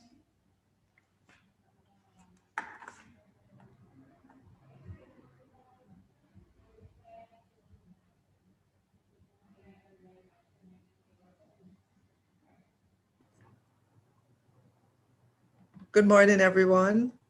Good morning. Good morning, Minister. Unfortunately, I'm not able to start my video. I need the host to give me that privilege. Thank you. You'll get that immediately. All right, it looks like I have it now. Good morning again, everyone. Let me recognize Chancellor Dr. R. Carl James, Dr. Ryland Campbell, Pro-Chancellor, Dr. Ashburn Pinnock, President, Mico University College, Dr. Wayne Wesley, Registrar and Chief Executive Officer, Caribbean Examinations Council, and the guest speaker for today, members of the Diplomatic Corps, conference participants, senior staff at the Mico, teachers and conference attendees. Good morning again, everyone. Apologies for coming in late, but I want to let you know that I'll be giving a listening ear all throughout the day. I might not be present the whole time, but I'd love to hear what you are saying at this conference. So this morning, though, I'm pleased to greet you on behalf of the Ministry of Education, Youth and Information as you hold your Research Conference 2021 under the theme, Reorienting Education, Responding to the Impact of COVID-19. I see from the program that you will have a wide-ranging discussion covering, among other topics, our readiness for online teaching, learning, and assessment, psychological impact on students, teachers, and parents, training and retooling, the roles of teacher training institutions in charting new frontiers, and chart a new frontier we must. In particular, we need to formulate new strategies to attract more men into the teaching profession to begin to rebalance the scales. Another of your topic is coping with crises, opportunities, and responses to COVID-19. These are important steps in managing the current response and planning for future challenges. All of these, I believe, should yield rich food for thought and analysis. Ultimately, though, we want to move from dialogue to implementation of good and better practices. Among the obvious challenges facing us in providing students and teachers, an obvious challenge is providing students and teachers with devices and connectivity to be able to access the available mobile or remote teaching platforms. However, equally important is that we should look at the how-to of teaching and learning in this current era. For while it is obviously important to have the most up-to-date equipment and devices, there is still the imperative of employing sound pedagogical practices that will make teaching effective. How we teach our children to work collaboratively on what should normally be practical, hands-on projects when they may be miles apart from each other are among the issues being explored by educators globally. Therefore, even as we take steps to make instructional technologies more accessible to students and home spaces and to increase digital literacy, we are being challenged to make remote learning more relatable and still student-centered. No doubt many creative practices are already being employed, yet we do know the dangers of the one-size-fits-all approach to teaching. In a world of rapid technological changes and cultural diversity and long-standing social and economic disparities, we all have to seek to employ best practices that are suited to our situation in Jamaica and yet will still prepare our students for our contemporary global community.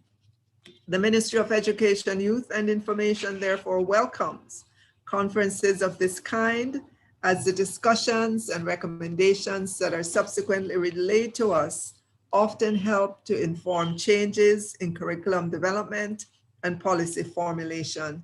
This is a great opportunity for stakeholders in the education sector to discuss new perspectives based on contemporary research and to determine how best to implement changes where applicable. Research has informed the direction of reforms undertaken by governments across administrations in Jamaica. And so we consider this to be an important event, not only for teacher training institutions, such as the Mico, but for policymakers as well. In an increasingly globalized world, there is need to be aware of good practices in areas such as curriculum development and delivery. Studies on students' performance, for example, can help not only to identify trends, but also to link educational outcomes to social and economic needs. Policymakers need to see the big picture. Research also helps teachers to understand what works and why, what the short and long-term implications are, provide a rationale for decisions and actions, and help to prepare them and their institutions to identify problems early and suggest ways for improvement. How can the teacher's actions lead to improved student performance, increased motivation, commitment, better behavior, etc.? These are some of the questions we have to keep asking. In that regard, the profession as a whole needs to access a range of data and information in order to inform action where it matters most in the classrooms. I trust that this platform for academics and researchers to share their ideas and views on developments in the education sector will challenge participants to think more broadly about good practices to obtain better outcomes from our students, not only academically, but also socially. School has that responsibility. I know over the years, we have grown into thinking that school is purely for academics, but not so. It is to mold the character of the students as well. Students are in the classrooms more hours than they are at home.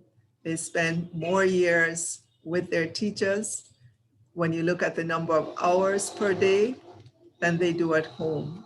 So school has a responsibility to train, develop, to form the good character, the good characteristics that we want, so that when the students graduate from our system, they're not only well trained in terms of their academics, but they are well trained in how to integrate into society and be the kind of citizens that we want them to be, citizens that respect a peaceful society, citizens that know that one of their duty is to give back and help in their communities, citizens who will look out for each other, citizens who obey law and order.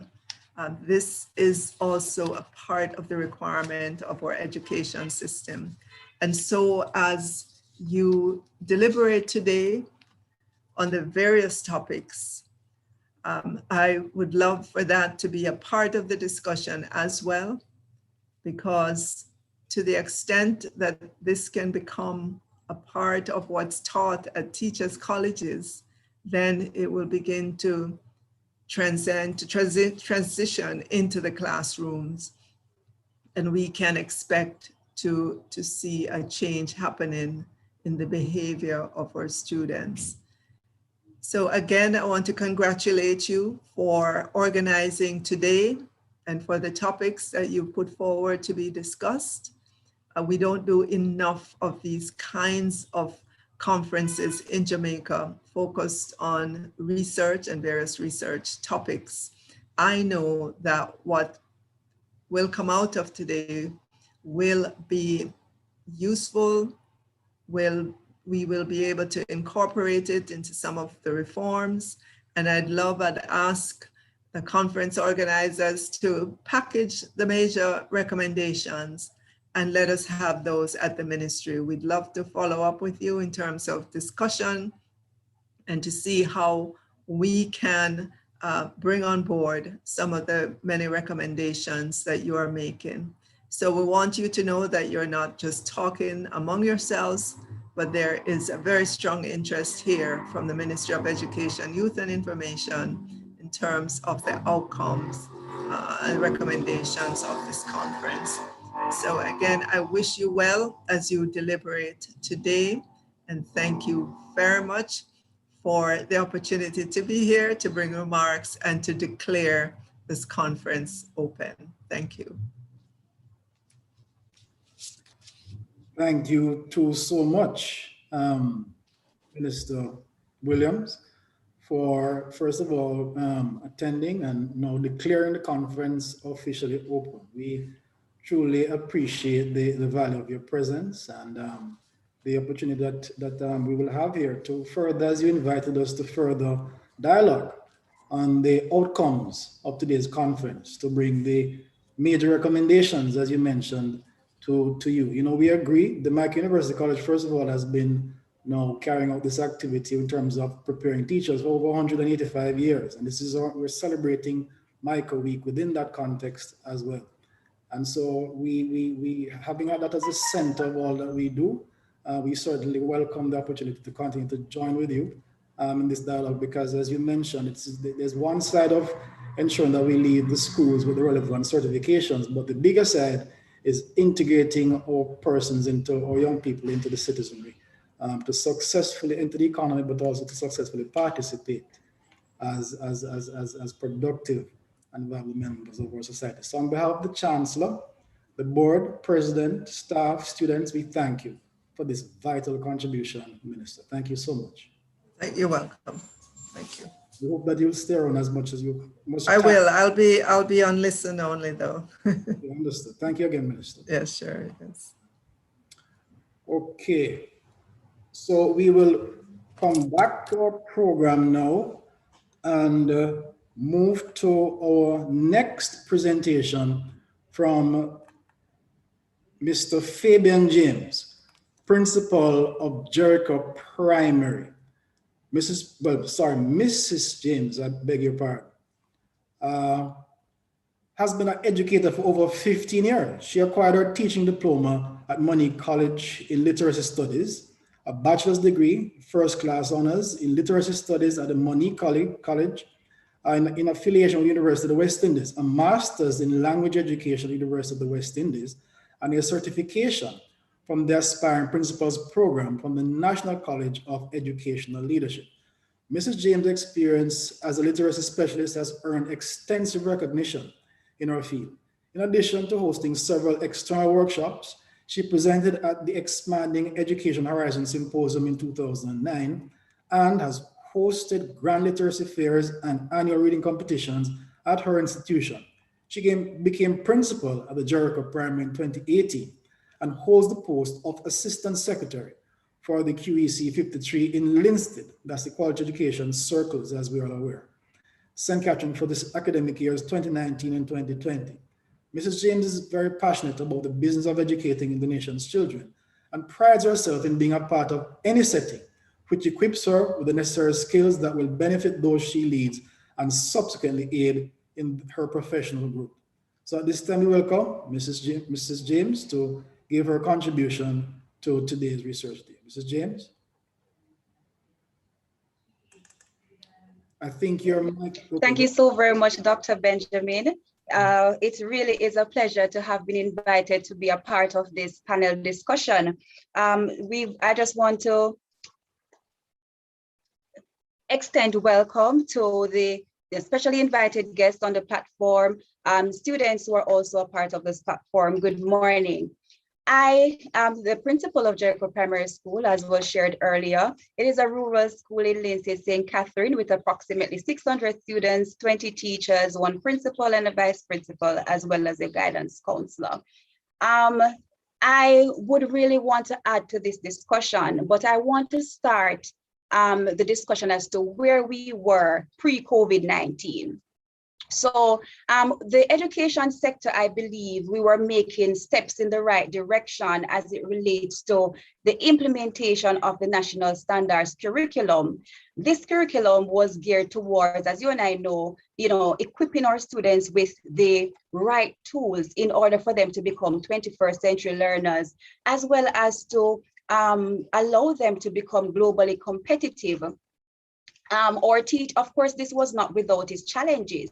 So we were making steps in the right direction, but it was really at a slow pace, right? So our teachers were trained, but was the training adequate? Was it sufficient to match what it is that we were now faced with? So here we are now in a pandemic, COVID-19, we are March 2020, we're in a pandemic.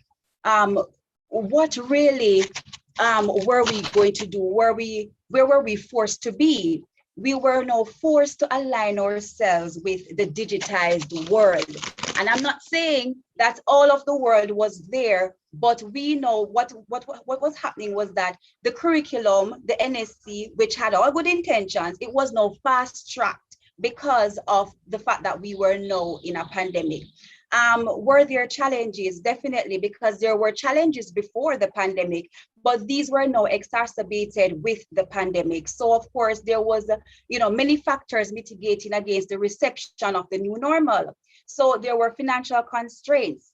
There was a psychological impact for all stakeholders, parents, teachers, students, administrators.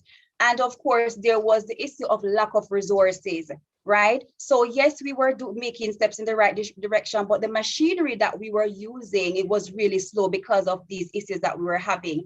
And to what was further magnified was the inability of our country to really offer internet connectivity to all, right?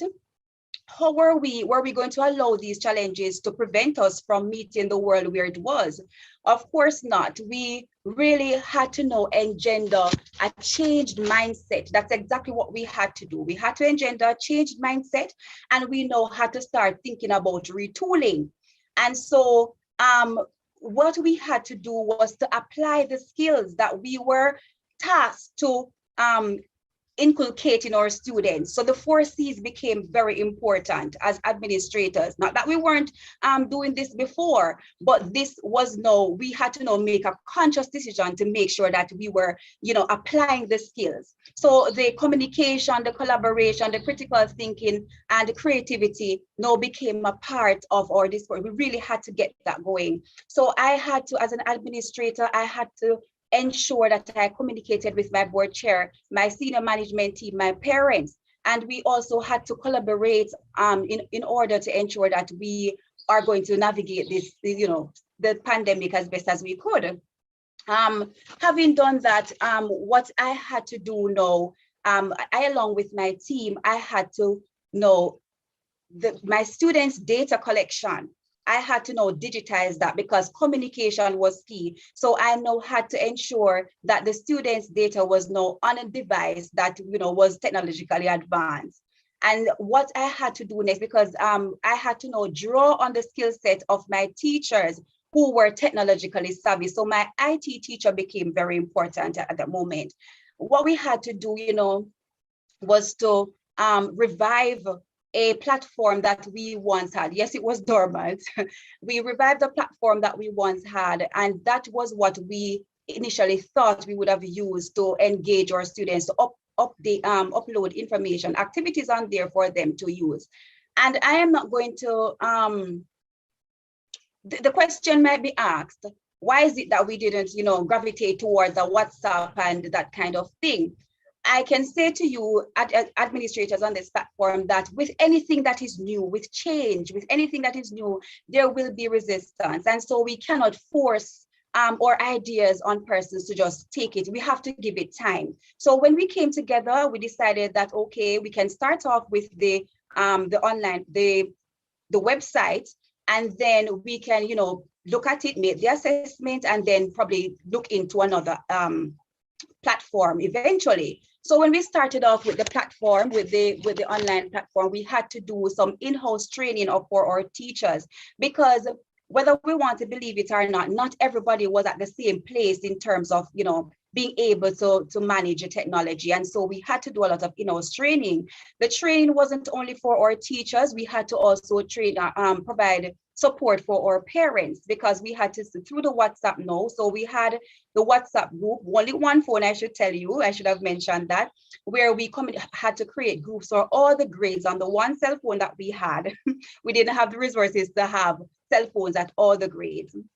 And so we had to send out little videos to our parents to say, okay, this is how you access the information from the platform. So we did that for about a month, and we would have looked at it and say, this is really not helping, because students were only able to access the information asynchronously. And whilst asynchronous access has its benefits. We really saw that the students, it was impersonal, and the teachers were not able to go on the platform to give feedback to the students.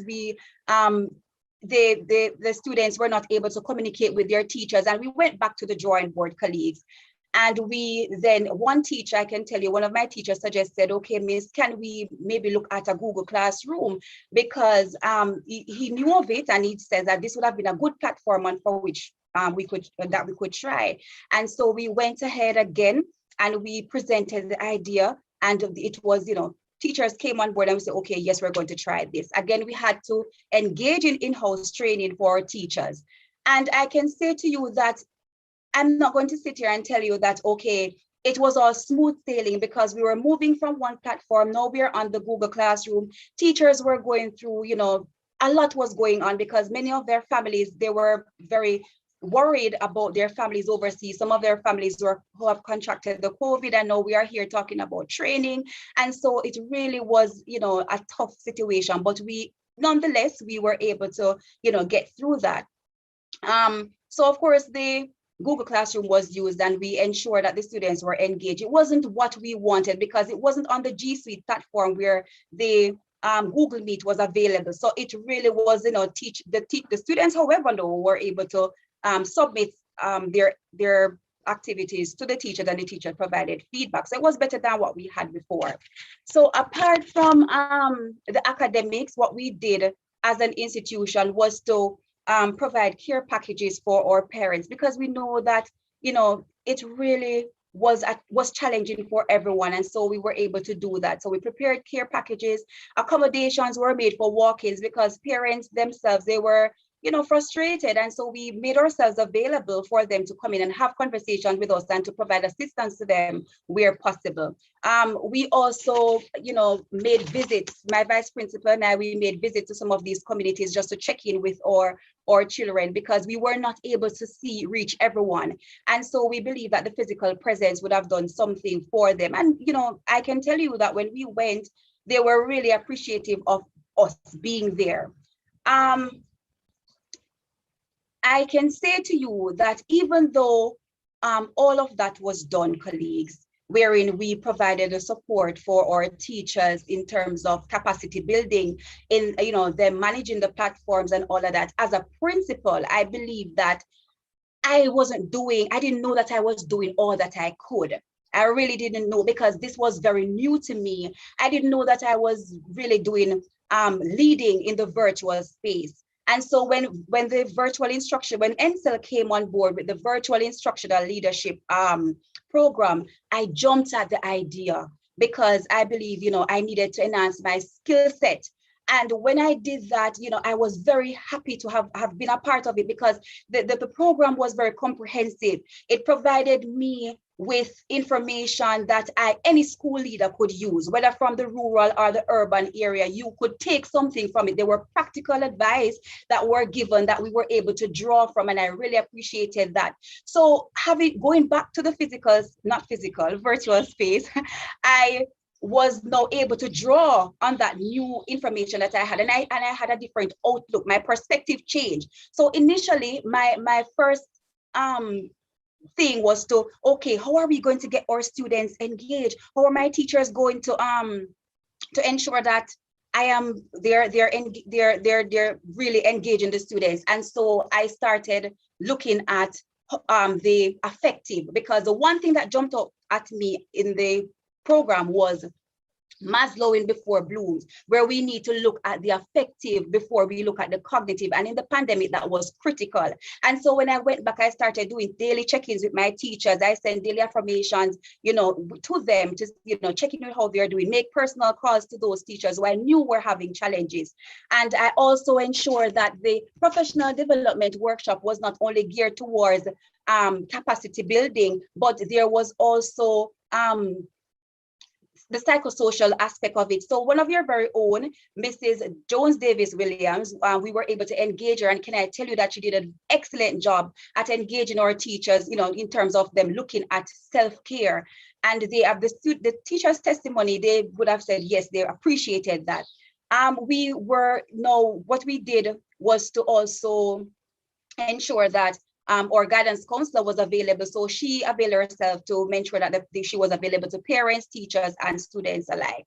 As a team, we decided that we were going to also give our teachers letters of appreciation for the efforts that they have made in ensuring that they were actually engaging the students. And can I tell you that the teachers really appreciated us giving these letters to them. So, you know, one of the other things, fast forward to October 2020 now, the ministry would have came on board and standardized the platform that was used, and we were happy for that. So here we are now on the Google Classroom G Suite, and of course my teachers were already exposed to that, but 70% of them engage in the training. And of course, when we saw that we now had to utilize this platform for testing, we became worried because we were not able to reach all of our students. So when we got the test and we were supposed to administer online, we realized we were going to have issues. When we administered the diagnostic test, we realized that there was a disparity with what the students were producing on the test and what we knew of their academic achievement before. And so, you know, the results were not reliable. And having done that now, what we had to do was to have meetings with our teachers, with our parents, and to let them know that, listen, you cannot be assisting the children in this regard. You have to ensure that they do the test for it to be fair. When we did our end of term exam, the same thing was, we had the same issue. And so, you know, not only were we having those issues, colleagues, but the number of students who were on the platform, the attendance was also very low. So we didn't have a lot of students at completing the assessment, whether it was the end of term exam or the diagnostic test.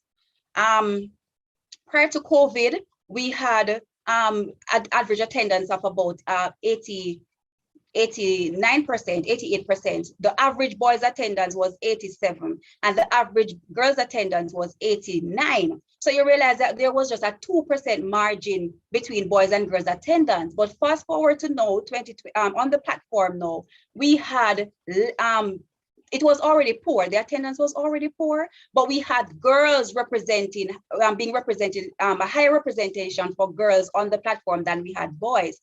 And this was cause for concern because of the difference in attendance. So it caused concern. Did we do a vox pop or POX, or even a our research to say, why is it that we had less boys online as opposed to girls? We did not do that, but this platform, having said it to you, it allows room for research. And I believe that is something that we can look into. But the pandemic we have learned some invaluable lessons. And in going forward, we can only take these lessons to the physics. Should we get back in the physical space, we can only take these lessons and to improve on what we already have in the face-to-face platform. I realize that my time is up, Dr. Benjamin, but colleagues, the pandemic would have allowed that for us to really reflect on our practice and realize that there's much more to be done.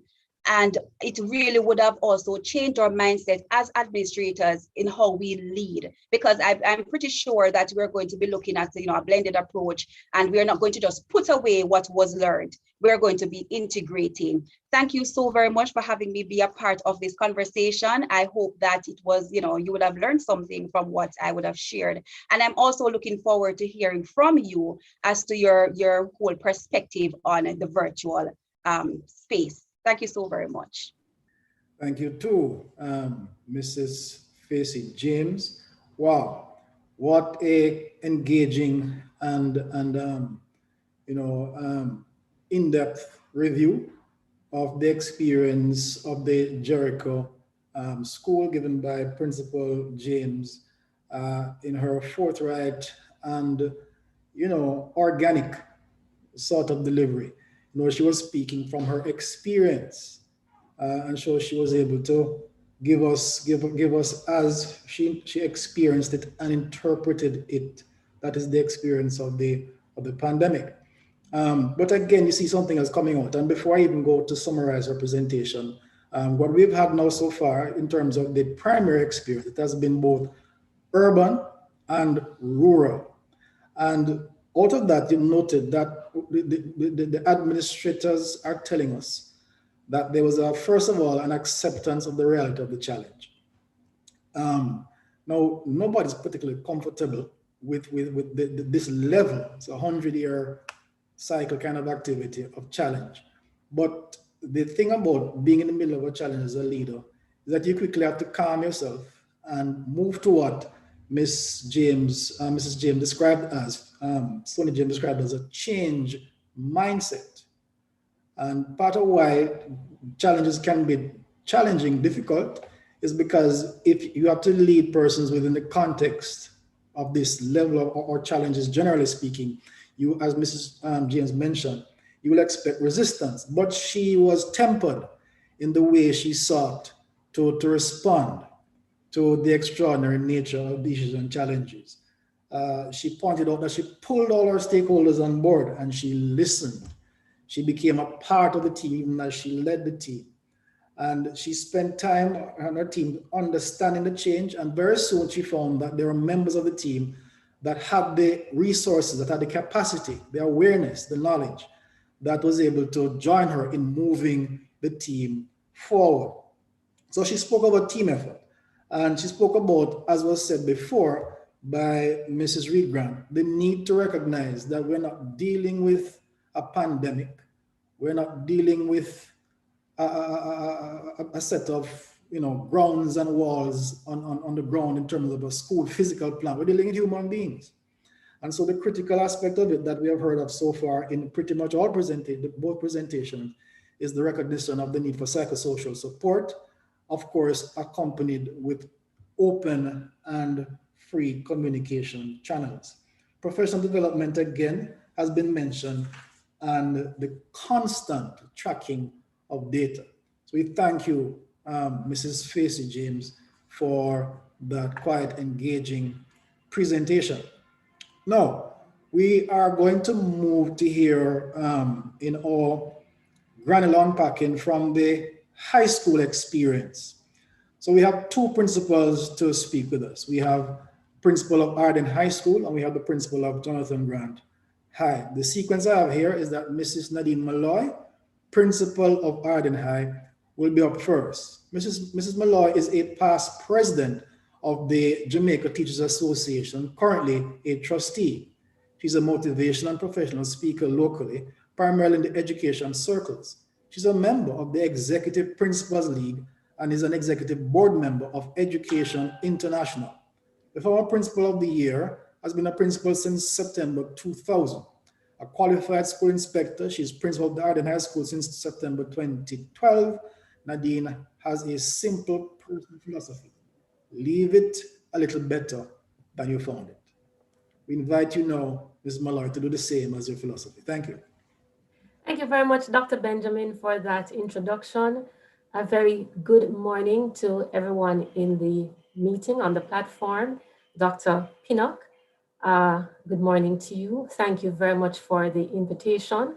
Of course, I must recognize our Honorable Minister and all of the other persons who I may know or may not know. I thank you for the opportunity to share with you a little bit about the Arden experience. For Arden, it was a little different from what you would have heard from most persons.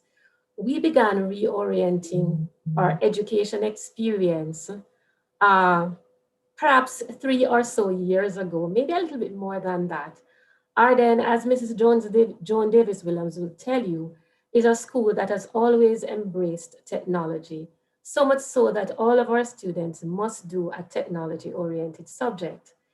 We began looking at taking it a little bit further once we recognized in our assessment of what was happening in the workspace, in the higher education space, and very importantly, how communication has evolved over however many years now. Of course, we've heard mention of the fourth industrial revolution, and actually we're talking about moving to the fifth and perhaps the sixth soon. So we'll put all of those things together, and we began looking as a school how we could, just change how we're doing things, how we could integrate what we saw as a need into how we delivered our education product.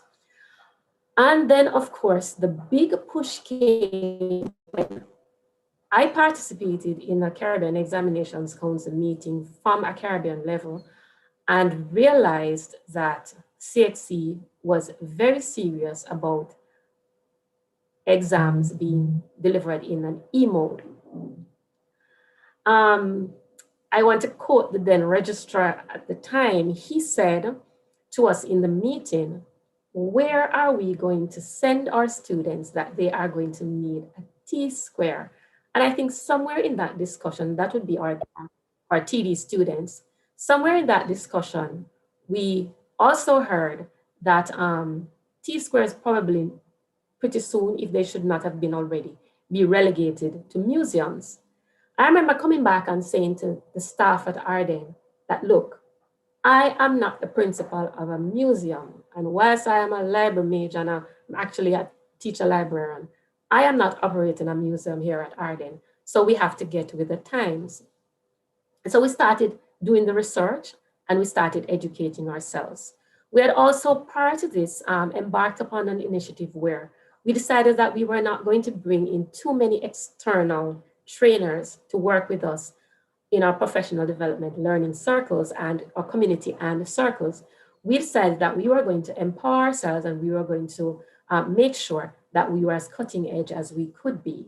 And that included taking the new standard curriculum that the Ministry of Education had produced and reworking it in such a way that we felt that it spoke better to the needs of Arden, where our aim is to educate our students and then they sit exams and do very well. We don't teach to exams, we educate, then you sit the exams. And usually, as you probably will be aware, we do fairly well.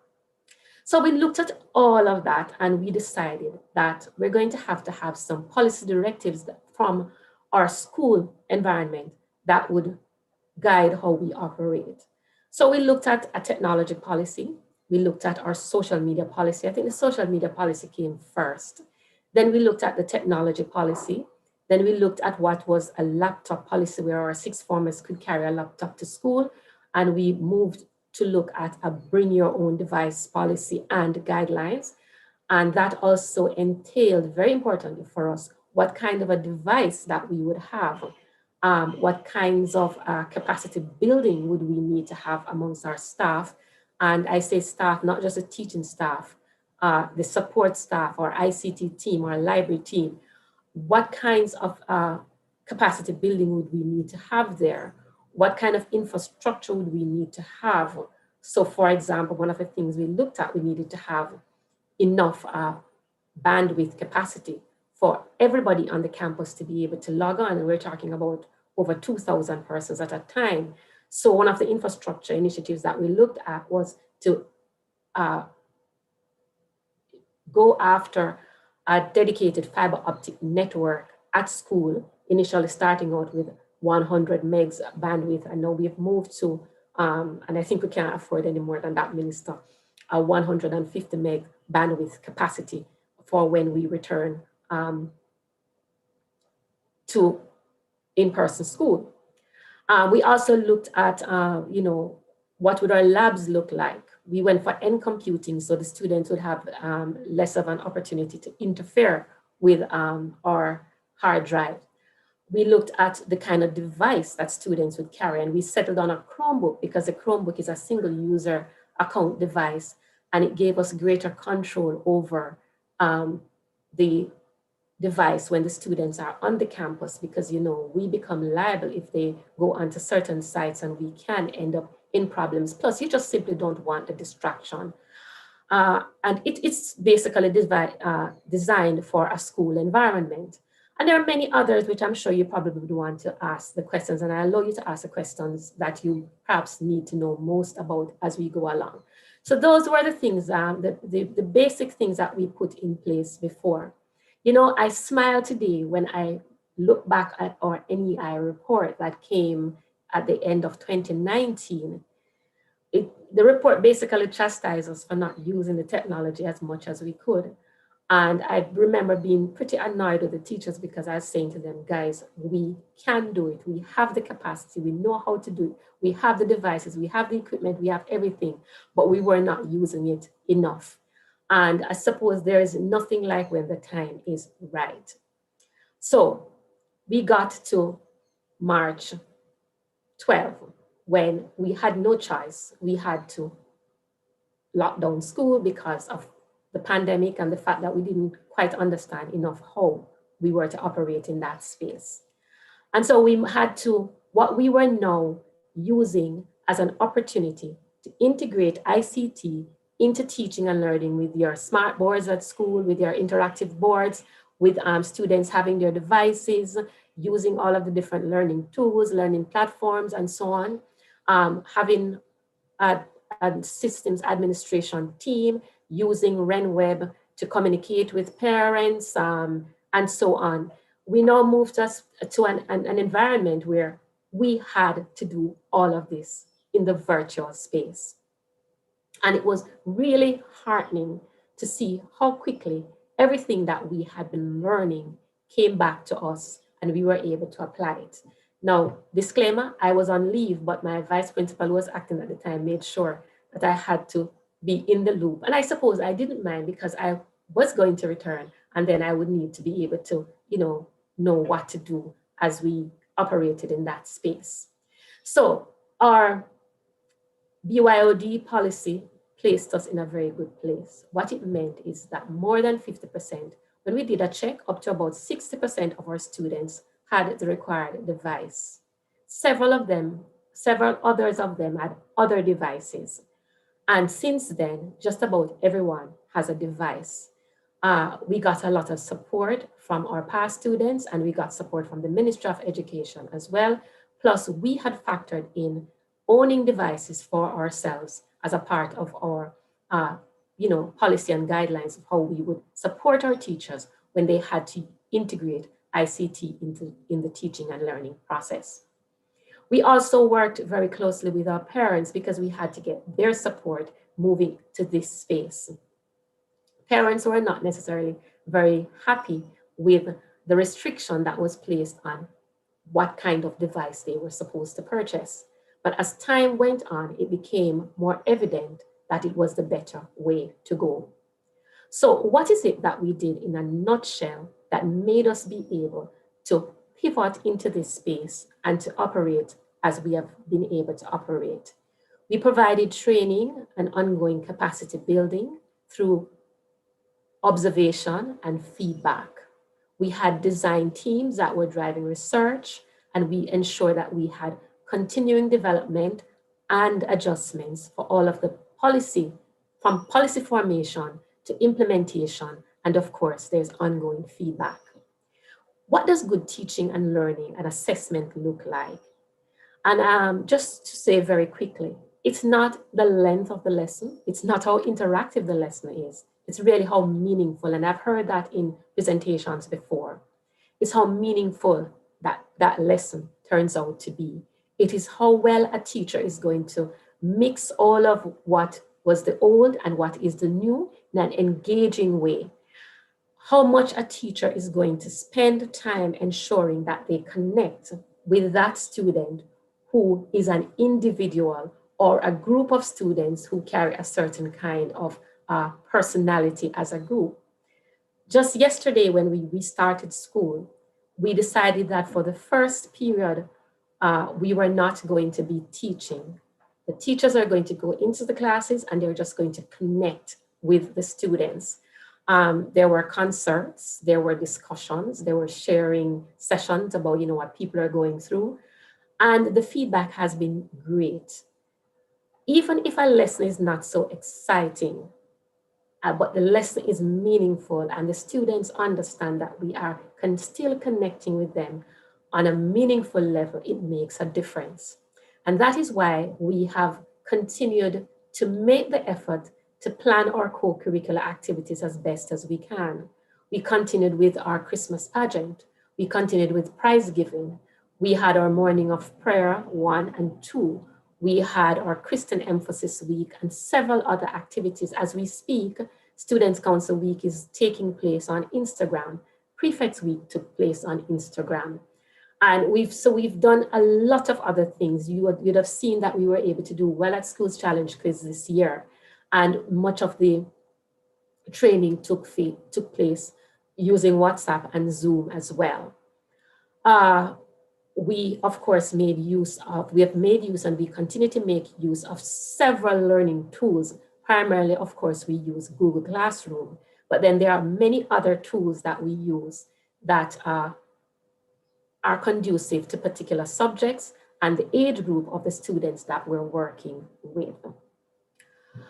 We also spend time trying to find out what our parents are thinking, what the experience is. We have a lot of meetings, and it takes a lot, but it's worth it. One night I sat in a meeting with parents for over 2 hours just doing question and answers.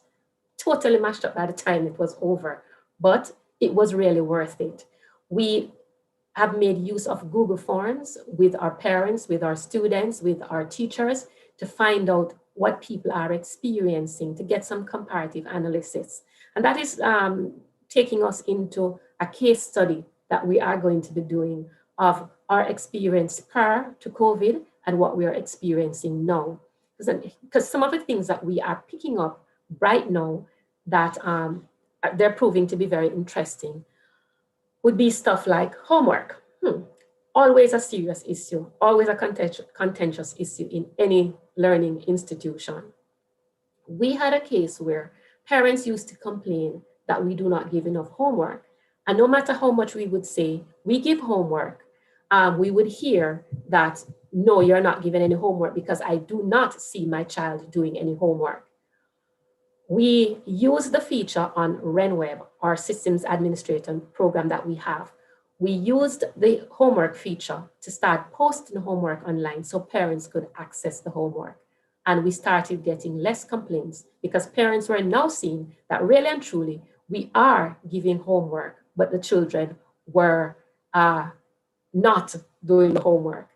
Then once we went online and parents were at home and they were seeing what was happening, we started to hear, oh, this is so much homework that we're getting, but it has really always been the same. We've also found out that we've also recognized that the children who gave us most challenges in terms of participating in classes, attendance, punctuality, completing assignments, those are still the students who are giving us challenges in the online space.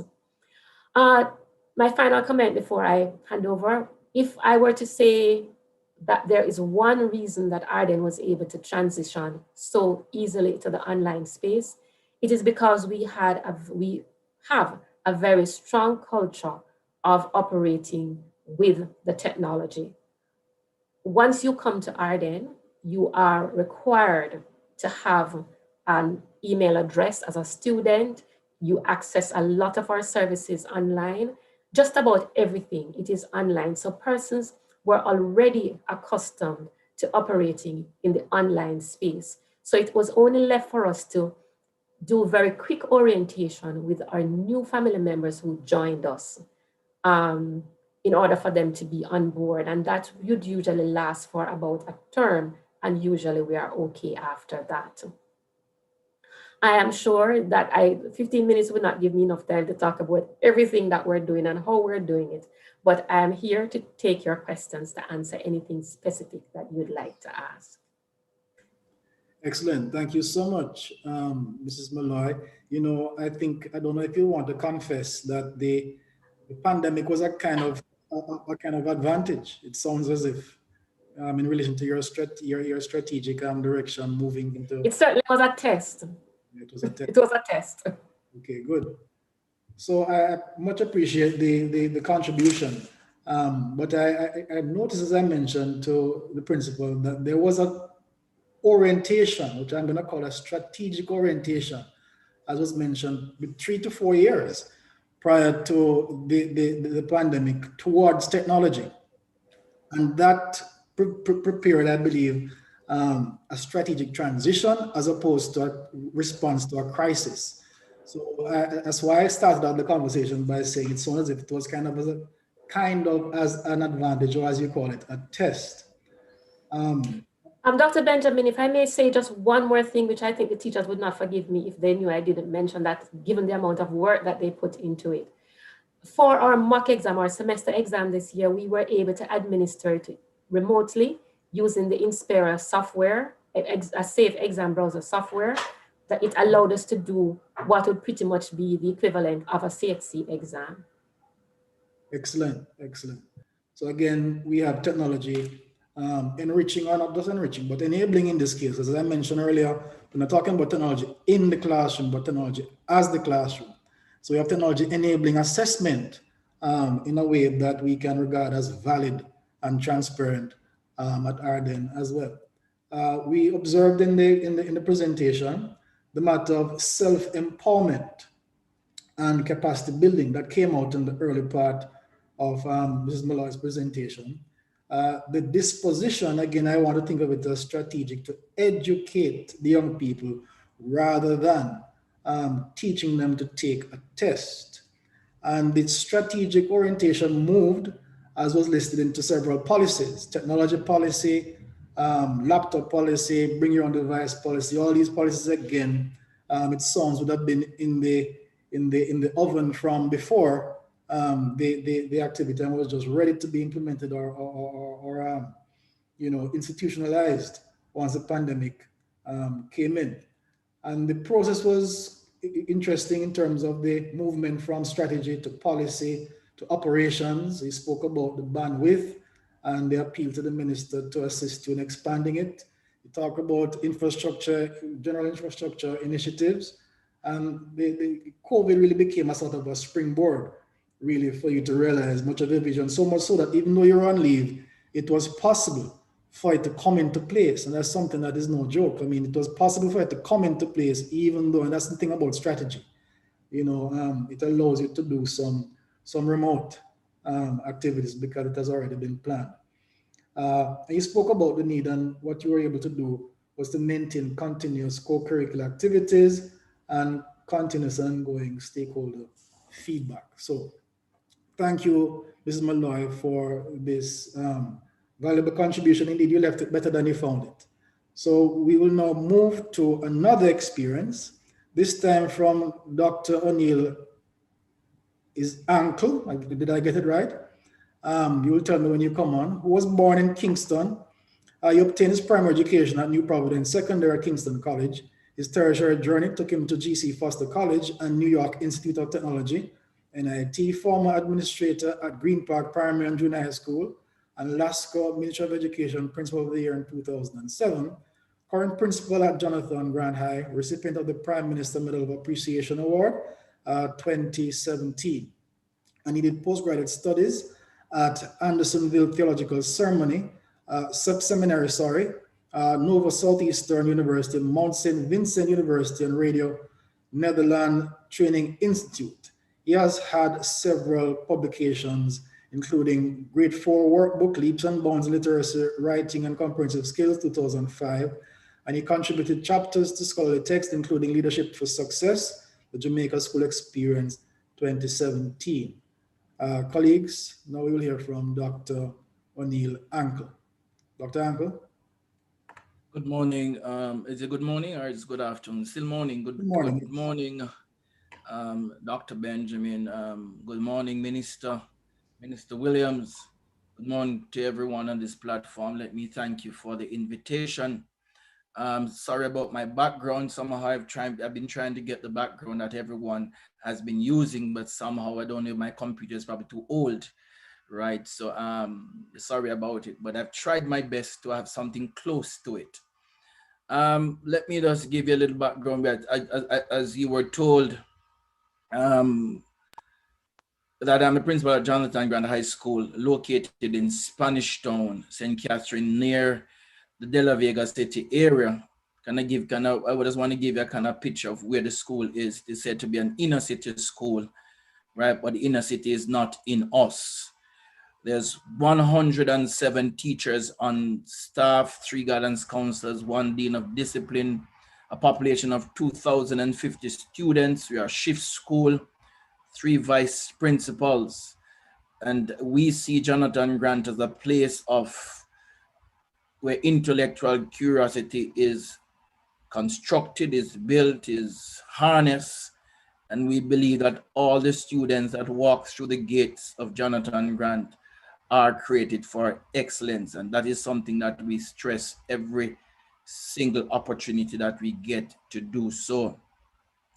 In March of 2020, but prior to March of 2020, as an institution of learning, we were preparing ourselves technologically, but in an incremental way to really build out the infrastructure as relates to the digital platform for students and teachers. And so one of the things that we did, we established, and I heard my colleague Nadine spoke about the TD thing and all that sort of stuff. We had gotten to a place where we're moving away from the use of the TD square to the digital aspect of technical drawing. So we had established a first class AutoCAD lab, and also established a first class graphic arts design lab. And so we were doing our things incrementally because we don't have the kind of resources to really lay out everything all at once. So we were taking it as a contour plan, step by step. But here comes March, when we were pushed into the, should I say, the fourth industrial revolution. And if you ask me, we were not prepared as an institution. We were not prepared for this.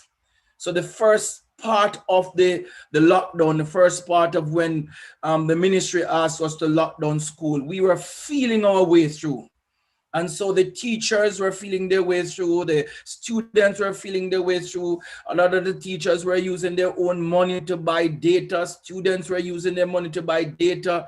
Many of the teachers were using just a phone to connect with students. They did not have laptop or tablets, that sort of stuff. The students, the same thing. Many of them, it was just a phone that we were using to get by. And most of what we're doing in the initial stages were via WhatsApp.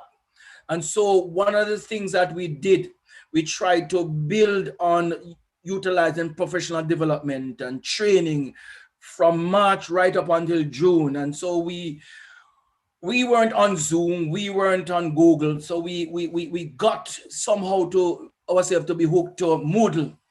And there was this parent who was technologically driven, has his own company, and he introduced Moodle to us. And I jumped onto Moodle. It did the training. Yes, many of the teachers, it took several sessions for them to get hooked to the Moodle, but we managed to get some aspect of it working, and teachers were on it, students were on it, not all of the students, of course. And I can say this, you know, unlike my colleague Nadine, in the end, I had just about 55–60% of the students on the platform working. And we were trying to find the others, and it was tough. And so what we did, we shifted when it got into the summer, because the summer was the opportunity for us now to say, how are we going to now prepare for the start of the 2020-21 school year?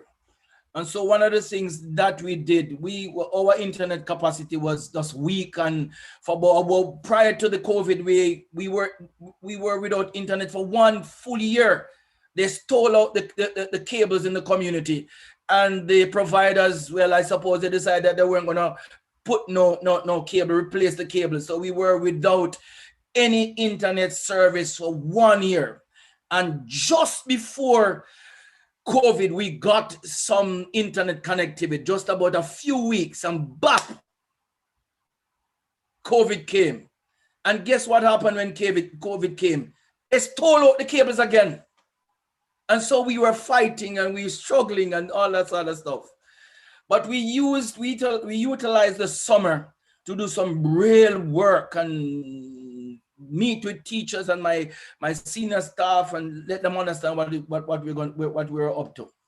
And so one of the things that we did was to upgrade our internet system. We managed to write letters to the provider, and we were able to sign a deal with them. And we moved from, I heard my friend, and I'm embarrassed to even say what I'm about to say, but I'm going to say it just to give you a kind of picture as to where I am in terms of the space that we are operating. We had a 5 mega 5 gig kind of thing operating in our school. So it will only operate in the admin area and at the front of the school.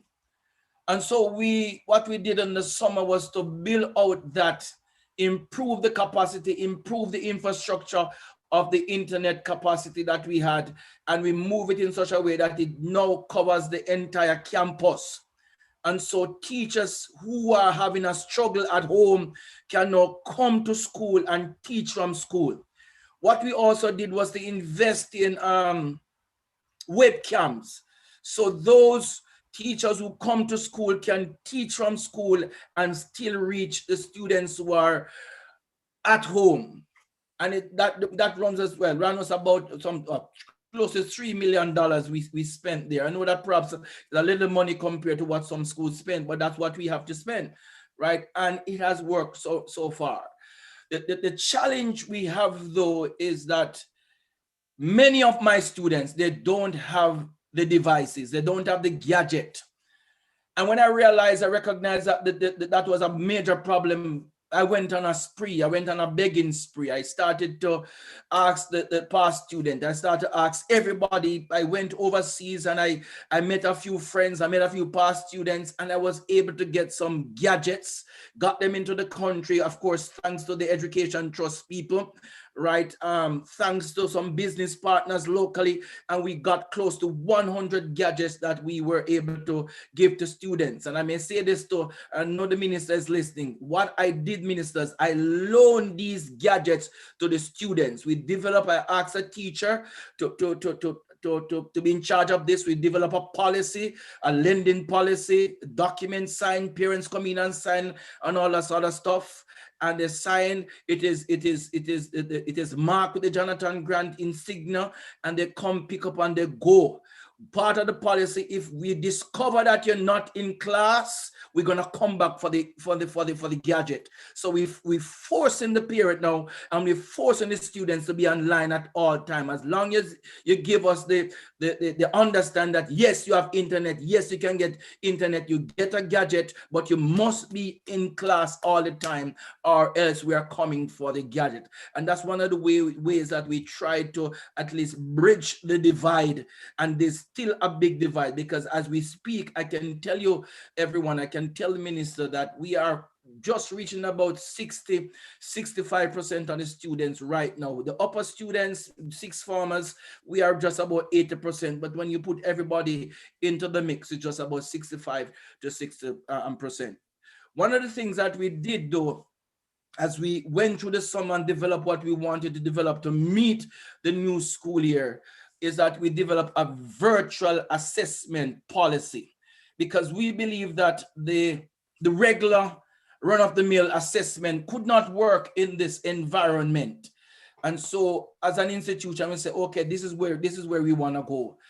And so we developed a virtual assessment policy that was heavily directed on alternative assessment, right? So a lot of what the students would produce over these months leading up to even coming down to the end of this term, at the end of the year, is projects and presentation. Yes, they did the little test in the Google Classrooms and so on, but it was heavily alternative assessment that we pushed from October right until now, right? The research was done. Of course, we did the policy based on the research, we presented the policy to the teachers, presented to the parents, the students, and everybody said, yes, this is what they wanted. And trust me, it is working perfectly. And for the very first time, right, this pandemic forced us into issuing our reports virtually. It used to be a situation where we have a parent consultation day, and parents will come in, speak with teacher on how their students are, their children are performing, and that sort of stuff. We did not have a virtual consultation. I know some of my colleagues have done that. We did not have that. But what we did was to send the reports out virtually this year. And that's what we're going to do going forward. No longer will the parents come in to for reports, but they'll get it virtually every term. Of course, we're gonna still have some consultation, right? And that is gonna be more directed at those students who are not doing so well as against those who are doing well. One of the things that we also did during the, and as my colleague Nadine said, 15 minutes is not enough to tell you all of what we have been doing, right?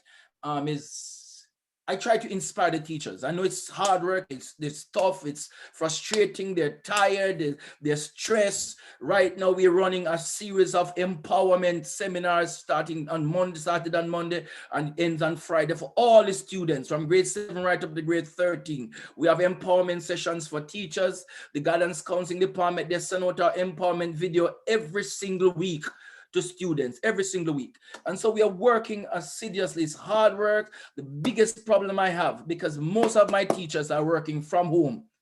Most of my teachers, they have not been able to buy a tablet or buy a laptop, right? Those who can't afford it to get internet at home and so on, because a lot of the students are teachers that live in the remote part of St. Catherine, Point Hill, Garden Hill, and so on. So they have to come by school to reach students. In addition to that, we have academic content packages. Yes, not all the students are picking up the academic content packages, but we provide an opportunity for those who don't have gadgets, don't have internet.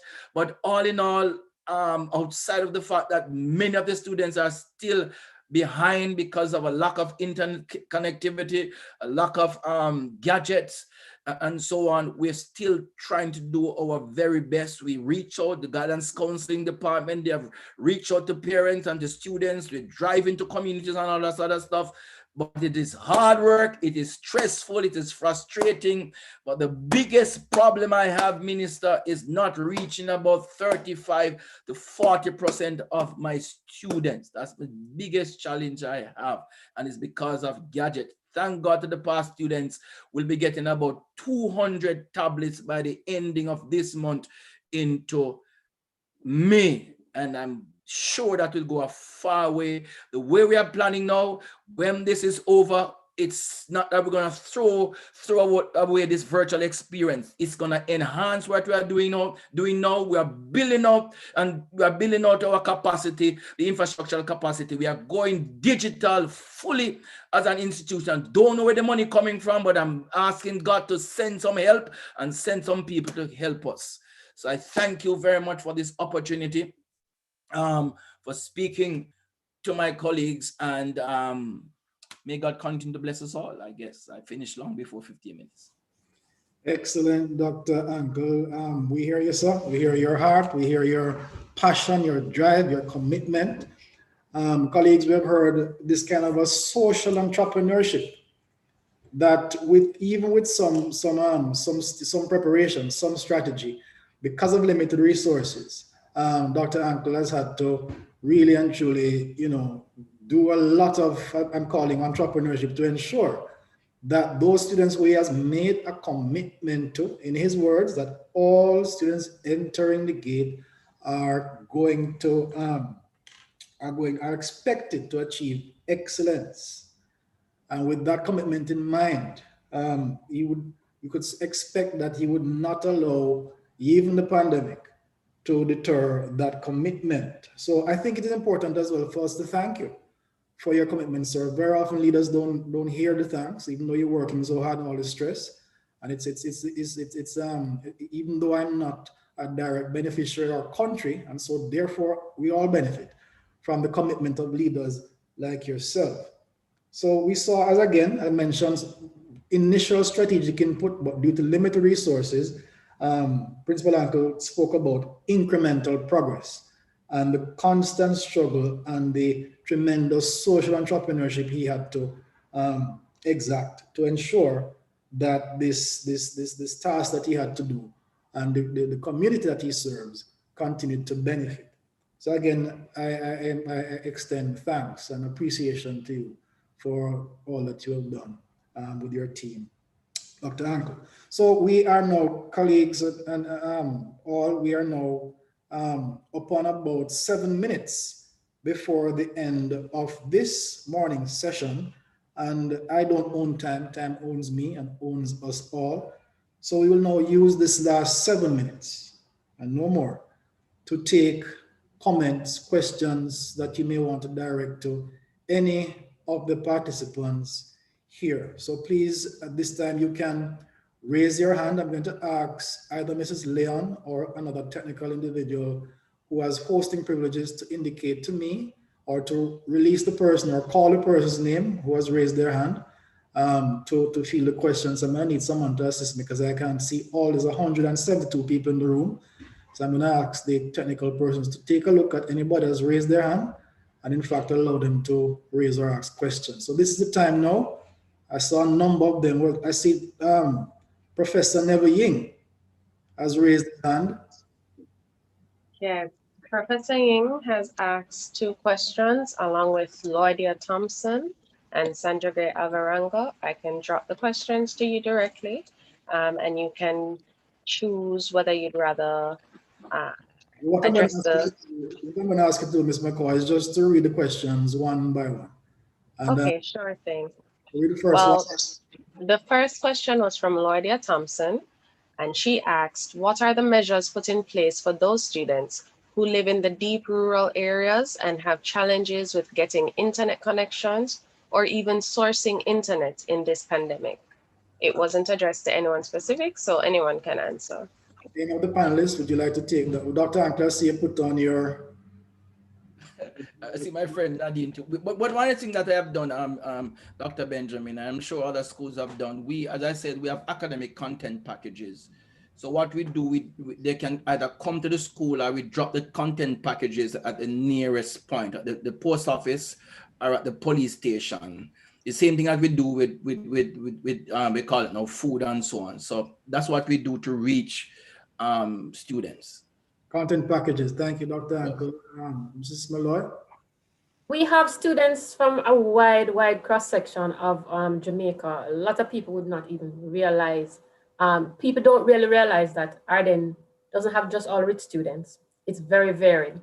So what we have done through our past students is to acquire dongles so that the students can, and we share those with the students, 1. 2, we also encourage them to find an internet cafe or go to a church hall or anywhere that they can get internet access.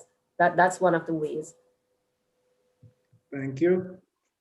That's integration within the community, to use other access points within the community. Can I also share, Dr. Benjamin, that at the Mico, we recently provided some of our students with resources in the form of tablets.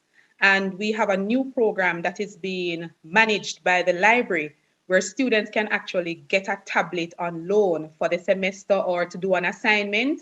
And this is at no cost to our students.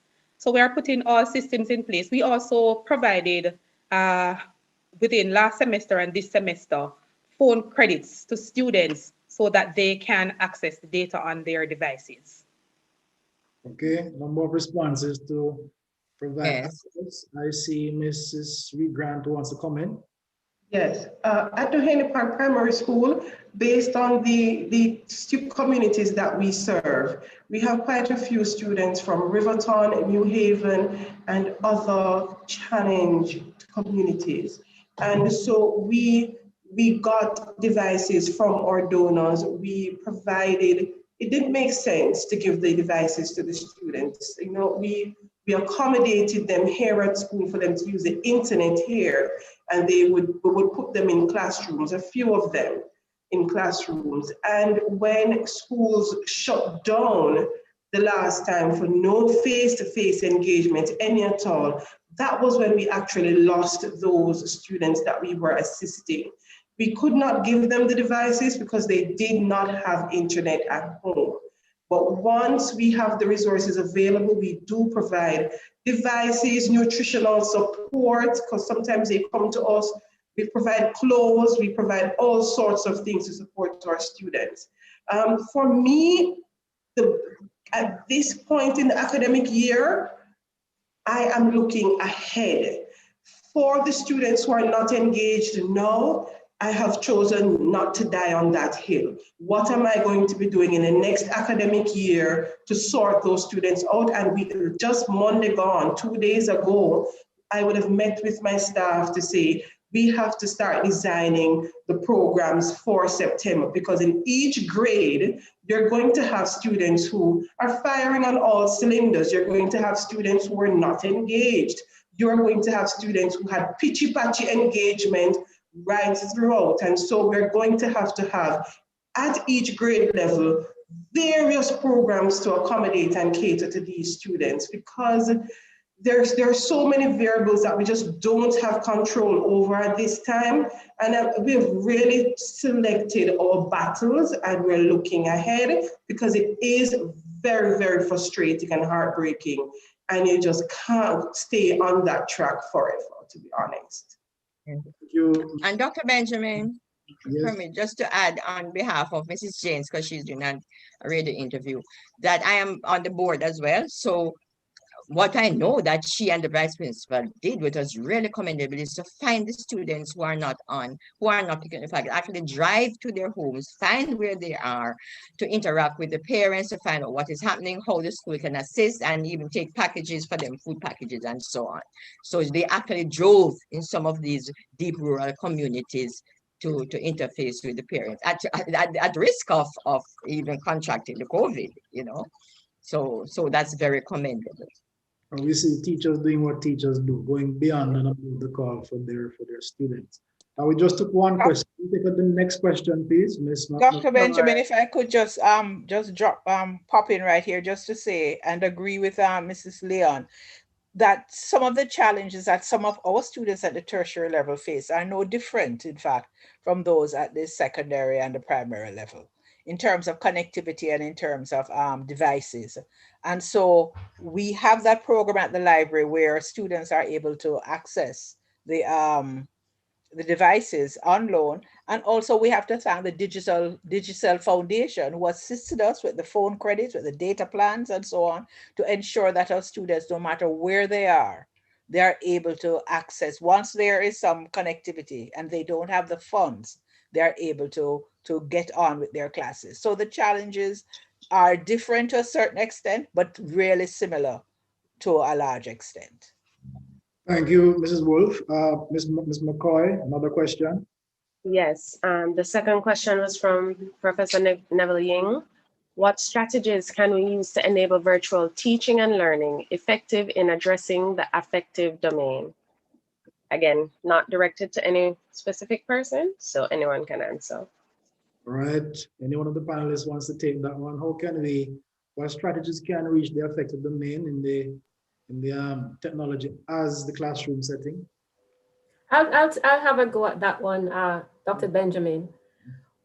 That is why we have made sure that we continue to plan all the other activities that we can possibly place online.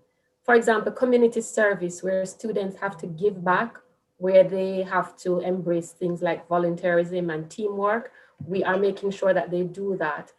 Our Dean of Discipline and our guidance counselors work very closely together, and they work very closely with the supervisors who have the pastoral care of the students. And so they spend a lot of time reaching out on a daily basis to students and parents to find out what is happening. We also work very closely with our Parent Teachers Association. So last night there was a seminar that was put on for parents, and we do other targeted interventions. It's in the online space, and we have recognized that there are times when we need to do in-person contact, but of course, under the circumstances, we keep that to a minimum. But we plan for that because we recognize that though we're physically distant, we are socially connected and we're social beings, and we cannot escape that part of things. Thank you for that contribution, Mrs. Malloy. We want to get as many questions as possible, so we probably just be able to take one or two responses to each question. Is there another question, Ms. McCoy? Yes, quite a few came in. I think for the ones that are directed to individual panelists, I would send them or make that connection directly, but I will keep this one general. The final question: are there plans in place to facilitate a blended approach when COVID subsides and face-to-face teaching and learning resume? This is especially for those students and parents who prefer the online experience. Okay.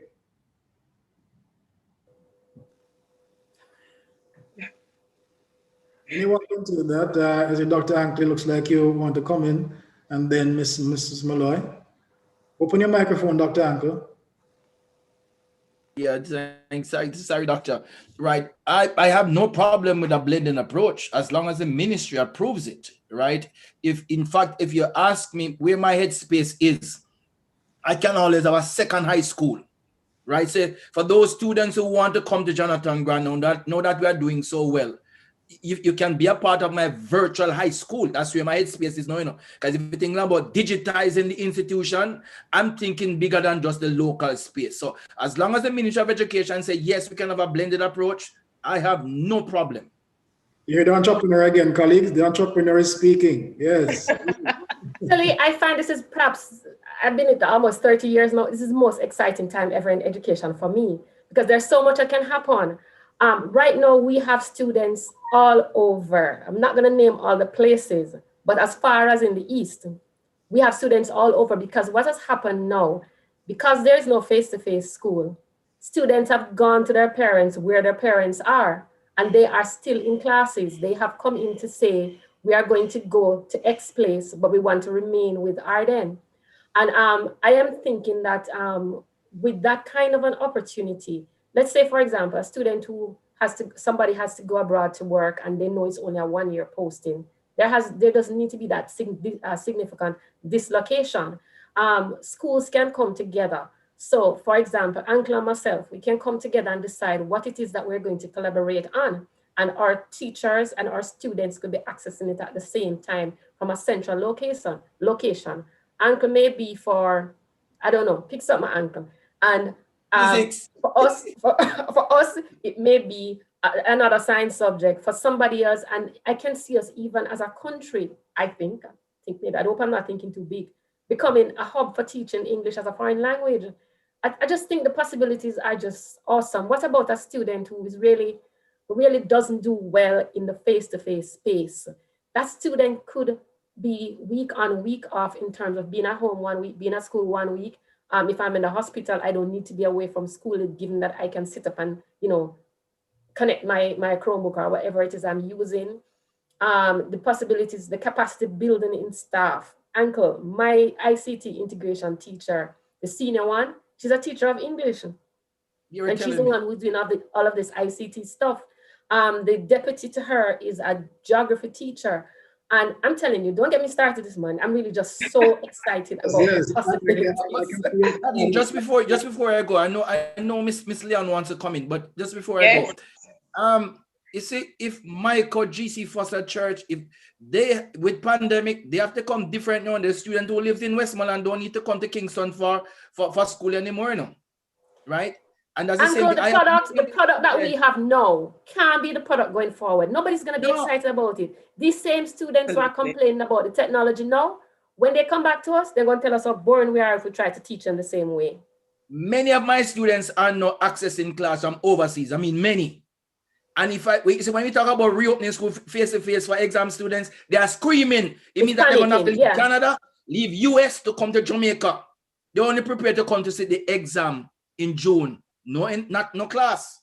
So some of them are actually working. They're working because they've actually asked me to reduce community service hours because they're working and saving money to go to university.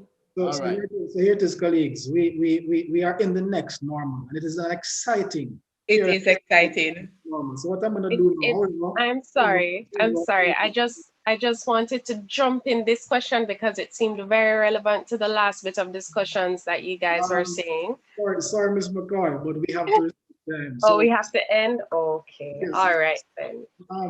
What I'm going to do, I'm going to ask Pastor Kristen Peter to finish with her posture, with her contribution, and then Dr. Pinnock has been raring to come in, so I'm going to ask him to come in, and then we're going to wrap up.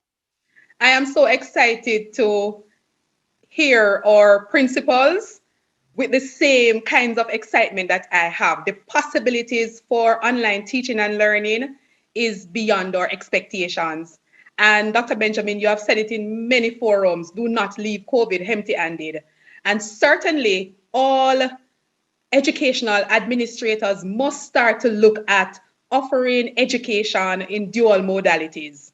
You have Mr. Anko talking about, you have the school with the online teaching and learning component or division, yes, and then you have your face-to-face students. And we share the same kinds of excitement like our schools, because we have students all over. We have students in Japan, we have students in the UK, we have students in the Caribbean. And can I say, when you hear students from rural Jamaica call the Mico Online department and they say, Mrs. Leon, can I ask a question? Do we have to come back to Kingston come September? And I say to them, listen for the information. I am hoping to say to them, listen, you can continue teaching and learning wherever you are. And so there are many possibilities ahead of us. And as I said in my presentation, we have to now start looking at online teaching and learning as a part of our business, the strategic objective, the business component, because we can tap into many markets that we were locked out of when we were face to face. So I am so excited. I am so excited. Yes, Mrs. Leon. So thank you. Mr. President, sir. Actually, I wasn't sharing the excitement. I mean, I'm hearing what I always wanted to hear. And I'm assure Dr. Ankle that we are up to the task where we are, in fact, we have mandated that over 3 years ago, that we are moving toward a 50-50 in terms of remote and face-to-face learning. And for those who like the traditional face-to-face, there's still a place for you. And for those who would like to be on the remote agenda, fine. Dual mode is also fine. The opportunities are endless. We can train persons all over the world. We can access teachers and lecturers from all over the world. So all those persons who are teaching in England and they finish at 3 o'clock British time, which is quite early our time, then they can start teaching and join us remotely. So we can access our resources from wherever we are. Professor Yin will tell you that we went to the Queen's 90th celebration some years ago. We met a gentleman. They have schools all over the world and all they teach is English language, nothing else. And they have schools in over, I don't know how many countries that they have schools. And it's a huge multinational operation. So the possibilities are endless.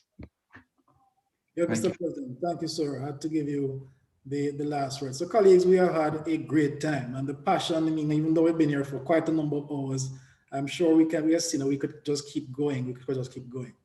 But time is our master. We don't have time, time has us. So it now is for me to say thank you. To say thank you, first of all, to the Honorable Minister for joining us and for spending some time and launching the research day. I believe she would have heard a lot of contributions, and I want to invite all the participants, whether your presentation was organic or whether you wrote it down, please send your presentations, your recommendations, your key points that you want us to compile as a compendium to send to the minister. Please send us your suggestions, your requests, etc. We may put it together for that package for the opportunity that was mentioned earlier. So on behalf of the Chancellor, on behalf of the Board of the Mico University College, the President, we thank you all for having participated for this first session. We expect the second one in the afternoon to be just as exciting. Our keynote presenter, the Registrar of CXC, Dr. Wayne Wesley, wasn't able to come in this morning, but we expect that he'll be in sometime this afternoon. Indeed, again, it has been my pleasure. We've had a great time, I'm sure you'll all say. So thanks to all the participants, all the presenters. We truly appreciate this almost triangulation of the facts of the information. And it has turned out to be a true 185th research day to remember. Again, thank you all and the audience here and abroad. Thank you. Mrs. Alvaranga, is there anything you'd want to say at this point, or we move on? Sir, it's now 12:12. So we are having half an hour break. So we return at 12:42. Half an hour lunch break.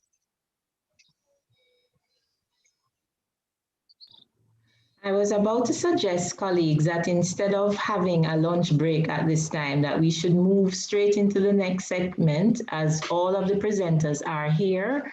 Our next moderator is here, and so we would want to turn over to the other Dr. Benjamin, Dr. Tamika Benjamin, to moderate the next segment.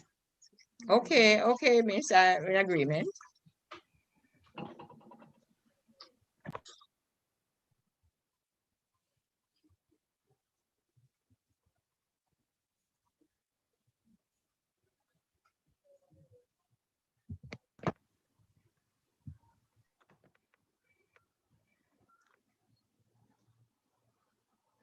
So Dr. Benjamin, Dr. Tamika Benjamin, whenever you're ready, we're ready to start the next segment.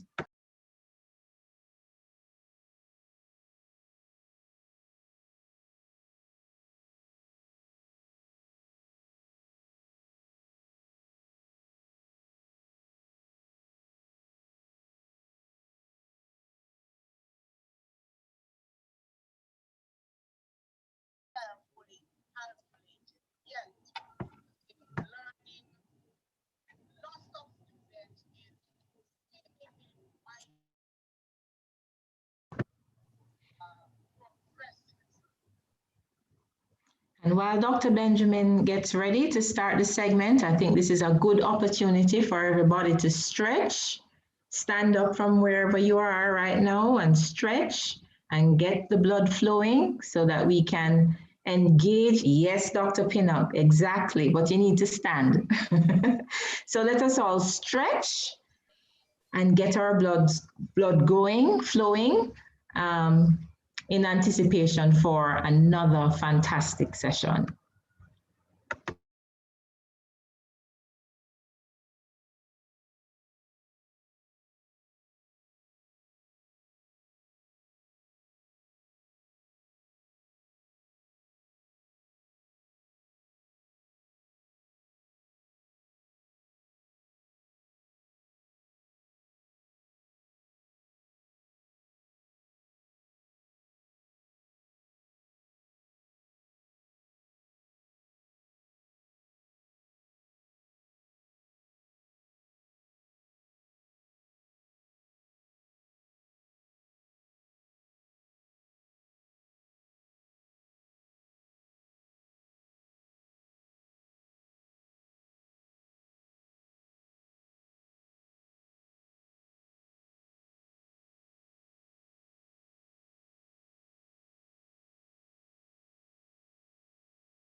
Hold on, allow me to change my background.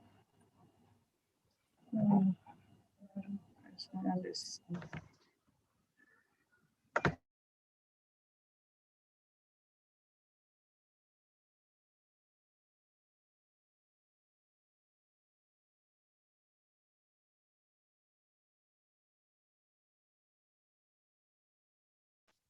Good morning, Dr. Benjamin. You may begin. Morning, I was trying to actually move to the filter you sent, but I'm very sorry. So morning, everybody. Afternoon, everybody. Welcome to the second panel discussion for the 2021 Research Day activities of the Mico University College. It's a privilege to be able to share in this activity. And the topic for this afternoon's panel discussion is training and retooling, the role of teacher training institutions in charting new frontiers. We have a very vibrant panel of this afternoon, consisting of some of our principals and presidents of our teacher training institutions in Jamaica. Let me just introduce them to you. We have Dr. Aspern Pinnock, who I know is no stranger to most of the persons here this afternoon, president of the Mico University College.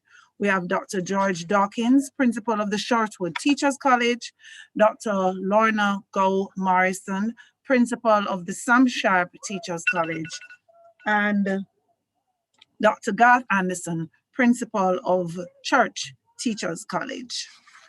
I'm going to introduce each of them to you. I am seeing Dr. Pinnock. I'm not sure if everybody else is on. I know I saw Dr. Dawkins as well, but I'm going to just do a brief introduction for each of the panelists, and then invite each of them to share their perspectives on the theme. And then we hope to engage in what should be another vibrant discussion on such a very important topic. So Dr. Pinnock is an educational leader with over 33 years of service to the education sector. He is currently president, as mentioned, of the Mico University College, the region's oldest and most distinguished teacher training institution.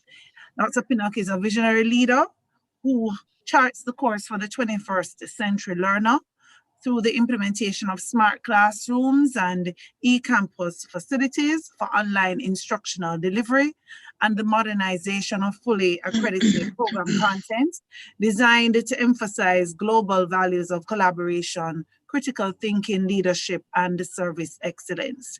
He's a specialist in educational leadership, teacher education, and the integration of information and communication technologies in the teaching learning process. Dr. Pinnock possesses over 28 years hands-on experience in instructional design, content delivery, leadership, and professional development, training for pre-service and in-service teachers across Jamaica and the United States.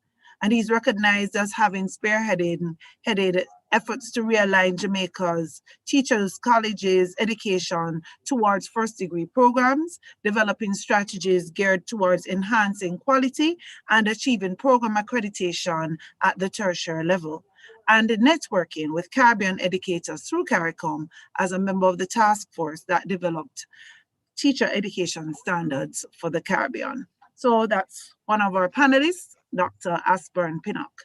Then let me introduce you to Dr. George Dawkins, who is principal of the Shortwood Teachers College.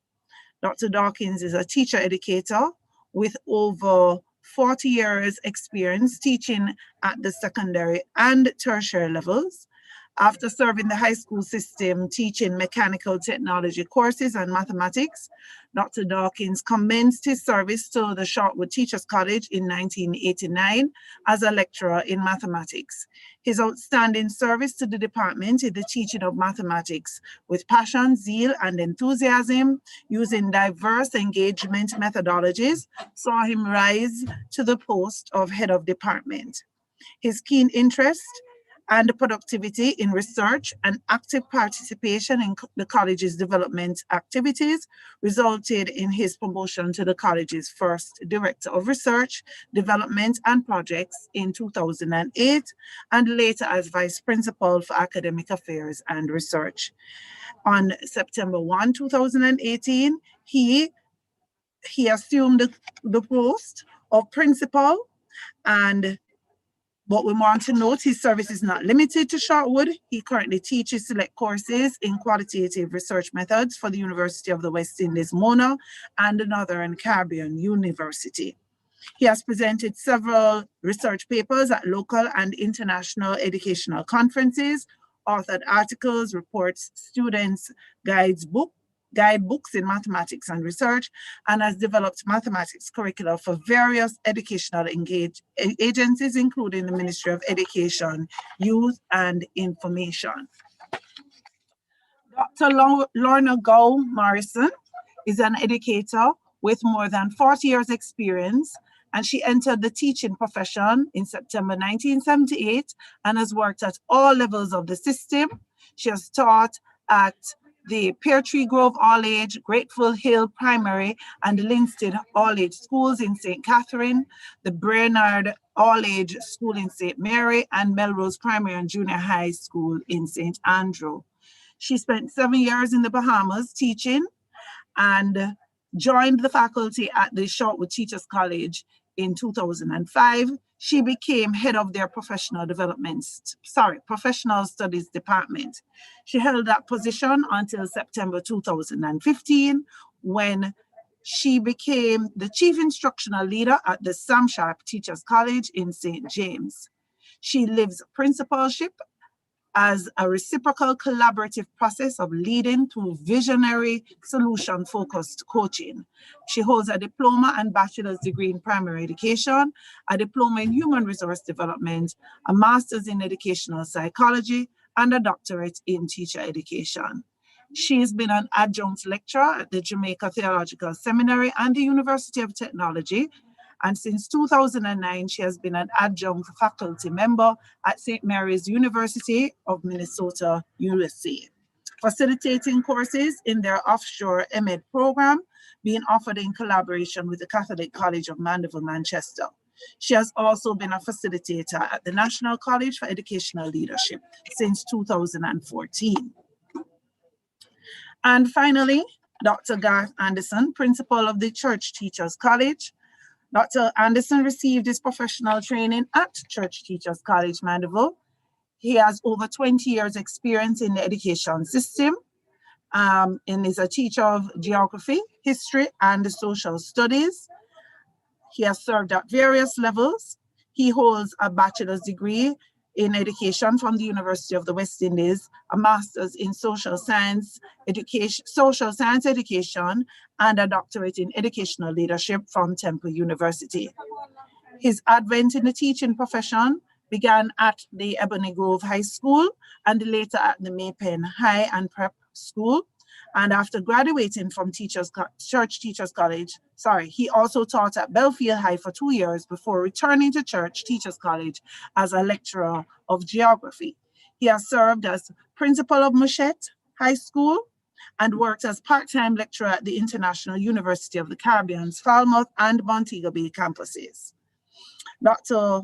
Anderson is a trained school inspector with the National Educational Inspectorate, 2 times president of the Rotary Club of Mandeville, member of the Mandeville Craft Institute Board, and a Justice of the Peace for the Parish of Manchester. He's also Dean of the Teachers Colleges of Jamaica and a past president of the Jamaica Teachers Association and member of the Jamaica Tertiary Education Commission and the Master Teachers Selection Committee. Dr. Anderson is an active member of the Association of Caribbean Tertiary Institutions Incorporation, vice president of the Tip Friendly Society, and board member of the Chase Fund and the University Council of Jamaica.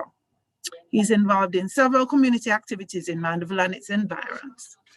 So, colleagues, we have a very power-packed panel this afternoon, and we are going to be delving into examining the training and retooling, the role of teacher training institutions in charting new frontiers. You know, as we consider the impact of the COVID-19 pandemic on our education system, it is very important that we recognize that the way forward can only really be well laid out if we ensure that all stakeholders are brought to the table and are engaged both in reflecting and in planning for the future.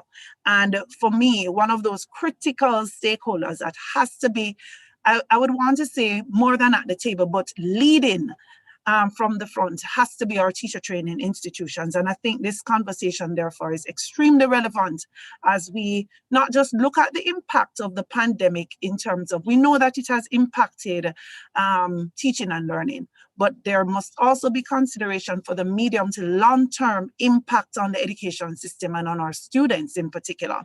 And so this conversation is extremely relevant. So I'm going to start by inviting Dr. Pinnock to share his thoughts on the theme, and afterwards I will invite Dr. Dawkins to go ahead.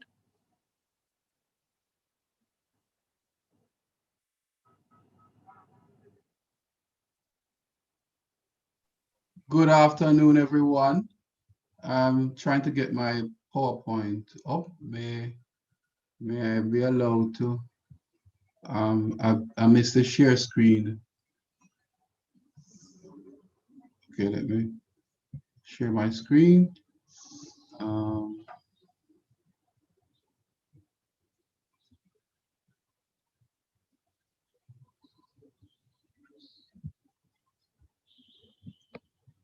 Okay, are you hearing and seeing my screen? Yes, we are, sir. Okay, good, thank you. Okay, good afternoon, everyone. Let me greet you once again. And I know time is of the essence, so I'll delve right into my presentation. And I want to look at the topic in terms of what we term as the VUCA environment. Let me get my slide moving.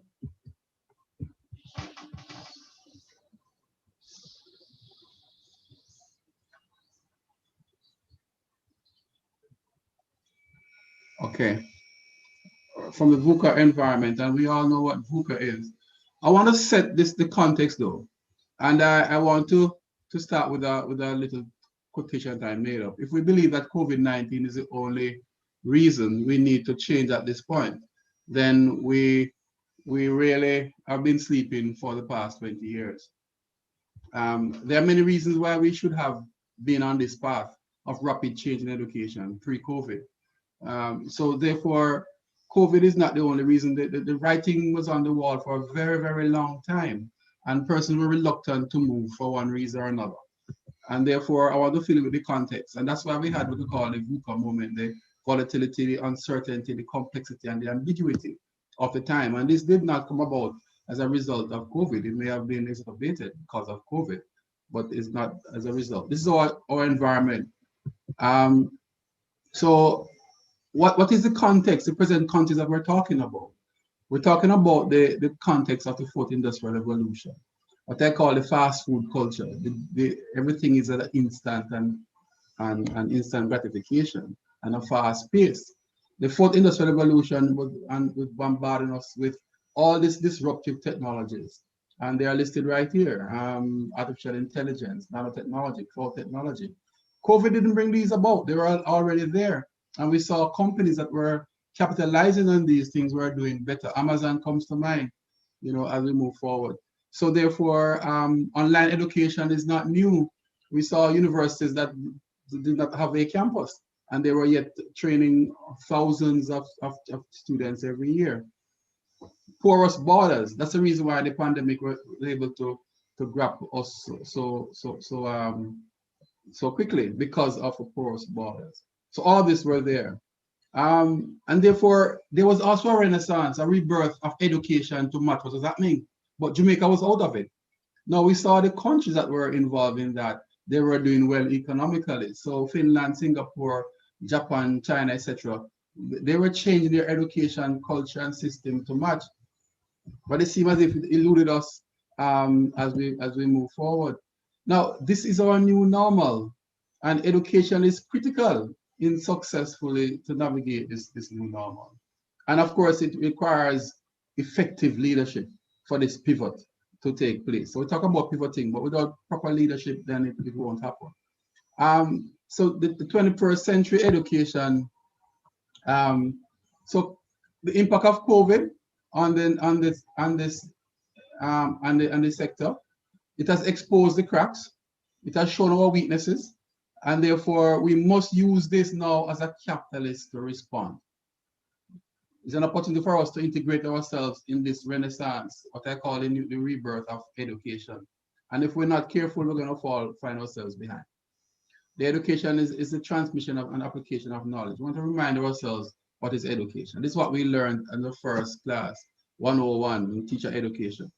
And therefore, it's the skills, knowledge, attitude, values. And this is for society. Which society? Not necessarily just the Jamaican society, but international society. Education must be relevant, timeless, fit for purpose. And it must be stimulating, etc., etc. It must also be fun. Students must be wanting to attend school. It has been established as an integral part of development, and we talk about prosperity and society, etc. But we forget that we have to empower and fill our resources to do so, and education must be there. So there must be a close link between education and the socio-economic development of any nation. An educated person must be agile in body and mind, flexible, open mind, highly qualified, and therefore fit for any career path chosen. I like Mrs. Malloy definition of educating someone so that they can do well at exam, but not teaching necessarily for the exam. These are some of what we're looking for in the context. These are some of the top skills that employers are looking for, because we have to educate too much the reality out there. So look at these skills: continuous learning, time management, decision making, collaboration, creativity. You don't say any maths and science and English here. We're talking about skills. So therefore, in training our students, this is what we need. And it has implication, therefore, for our teachers' colleges and what we are teaching our teachers to teach. The top critical skills that are critical ICT skills that are needed: core leadership,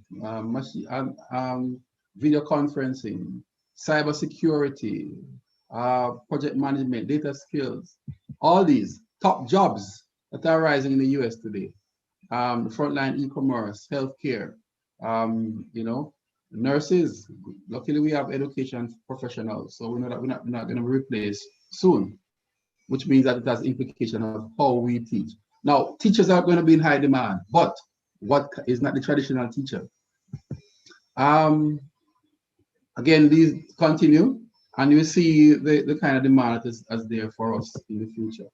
Now, it is shown that our education system is a mismatch for society, and in the US itself, 34% of students believe that schools are not preparing them to be successful in the job market, and this is very bad. Now, Jamaica is no different, and therefore, it is estimated that 60% of future jobs haven't been developed yet, and therefore, we have to now talk about the kind of education that prepare persons for this uncertainty, and the type of teachers who are going to guide this process as we try to prepare persons for this uncertain future. And therefore, the gig economy is going to become critical, where persons will leave university and don't know exactly what they're going to do. But there are several things that they can do at the same time to ensure that they bring in income and they have use to society. So how should we respond? You're either going to lead, you're going to follow, or you're going to get out of the way. It means that it requires mindset change, institutional change. It requires research, as we are doing now. So decision must be evidence-based and action data-driven. We should have the courage to do things differently. Very important. That mindset change doesn't come easy. And we must always see education as an investment and not as a cost. And therefore, having done that, then we can look. General response is that a shift must be focused, the shift from standardized testing to performance-based learning and acquisition of skills must be centered. We must create a student-centered system. They are most important. You have to know your students. Who are these students? Who are we teaching? We are teaching the way we were taught 20, 30 years ago. And we really don't stop to think of the students that we are teaching. A doctor doesn't operate like this. A lawyer doesn't operate like this. These are some of the talking about the alpha generation, Generation Z. These are some of the characteristics. You can go online and research those. Then you see the kind of students. They're different. And therefore, that is why they are moving away abroad and want to access Arden and Jonathan Grant and high school, because they have that confidence in doing so. How should the Teachers College respond? We must be aligned to society needs and train within the new context. Curriculum alignment must be relevant. Pedagogy alignment, brain-based learning. So our pedagogy must now include online teaching, cyber teaching. We must look at the brain-based learning for us to understand how the brain works. And we cannot no longer do trial and error. And that's where the colleges will have to go. How should we respond? Competency-based. We must train to prepare the students who are the product of the fourth and fifth industrial revolution. We must also engage them, and ensure the curriculum stresses emotional intelligence, social intelligence, empathy. Because what we are doing, we are training the person to take care of us when we are retired. And these things are critical in survival. The Mico's response, as you heard from Mrs. Leon and others, is that we respond long before COVID because we look at the trend and what was happening. And therefore, our 2017-2020 strategic plan talked about that we must strengthen Mico online. We must convert more courses online. Lecturers will have to be trained in the online environment. ICT infrastructure was strengthened and developed. A large investment was made. We went to the Ministry of Technology and we received a grant of $47 million, which we invested in smart rooms and ICT. This was long before we knew that something called COVID-19. Many students were already exposed to online delivery. Mico was able to pivot to remote learning at very short notice, within a week or two after the close down, because we were already preparing for this. We diversified our courses, and we are continuing to do so. We want to start our stackable credential where persons can start from a few certificates up to a master's level, and you can gain credits as you go along. Our 3+1 program, we are in earnest changing out our programs to a 3-year bachelor's of science or arts, etc. Then a 1-year in-school training to complete your teacher education. Strengthen our master's program and placing more of them online. We have about 2 or 3 of them online as I speak. Building capacity to offer more courses online. We are far advanced in developing a degree in cyber teaching, which will be offered. We are presently in a change-driven future that requires a mindset change, pivoting and leapfrogging. The Mico strategic plan of 2017-2020 shows a 50-50 plan where we are already planning to accommodate 50 persons on the campus at any given time and 50 online. And we have agreed that we're not going to be investing in brick and mortar, but investing in technology. The research that was presented this morning was commissioned as a response to that, so you heard about that. Our smart classroom were now available. This was done quite a few years ago. COVID relief fund was set up for those persons who were lost during the COVID, and we yielded quite a few $1 million, which we used to spend and provide tablets and connectivity for our students. All our courses were accredited by University Council just to strengthen our confidence. We have applied and we were already visited by the UCJ for institutional accreditation. We are awaiting those results. And so again, it's consumer confidence that we are building. We have a very active and strong occupational health and safety committee, which we will use continuously, no longer at intervals, but because we understand that the new normal now focuses on health, and COVID will not go away just now. So we have to start with that different protocols as we move forward, and safety is critical and important. So therefore, we must be able to start focus on leadership in these disruptive times, and we have to ensure that we survive this VUCA moment and not these are a few videos that I have. I don't think we have time to go through them to show you the kind of technology that exists today, where we have to be going. There's more to STEM than you think. It's everywhere around you, in everything you do, in every new idea. Learning STEM is more than lectures, textbooks and calculators. It's creating, exploring and experimenting. Developing new ways of thinking, finding better ways of doing things. When you choose STEM, you'll be using the latest technology, working in and outside the classroom, thinking outside the box to solve global and local problems. STEM will give you the skills and knowledge to land your dream job. That's why it's important you choose STEM subjects in years 11 and 12. So no matter what job you choose to do, you'll stand out and make your mark. Adapt to any situation and have the skills to do any job, any place, any time, anywhere. Give yourself the best opportunity for an exciting future. I want more for my life. I will make it happen. I will succeed. Choose STEM. These are the kind of things that we have to prepare our students for. This is what the future holds. It's not just STEM, it's STEAM, the arts, very important as well, and other areas. So therefore, we have to work smarter, not harder, be innovative, a critical thinker, but to be emotionally intelligent. We must treat ourselves well, take care, of ourselves. Remember that we cannot serve from an empty cup.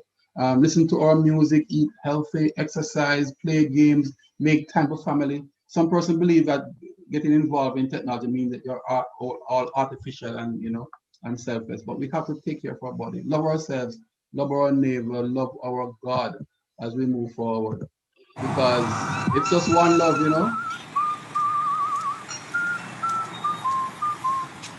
Right.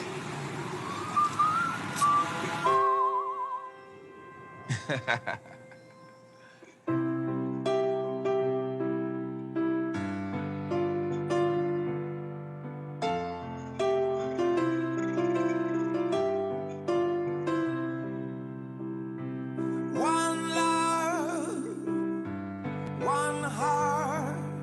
Let's get together and feel alright. Hear the children crying. Hey, the children crying.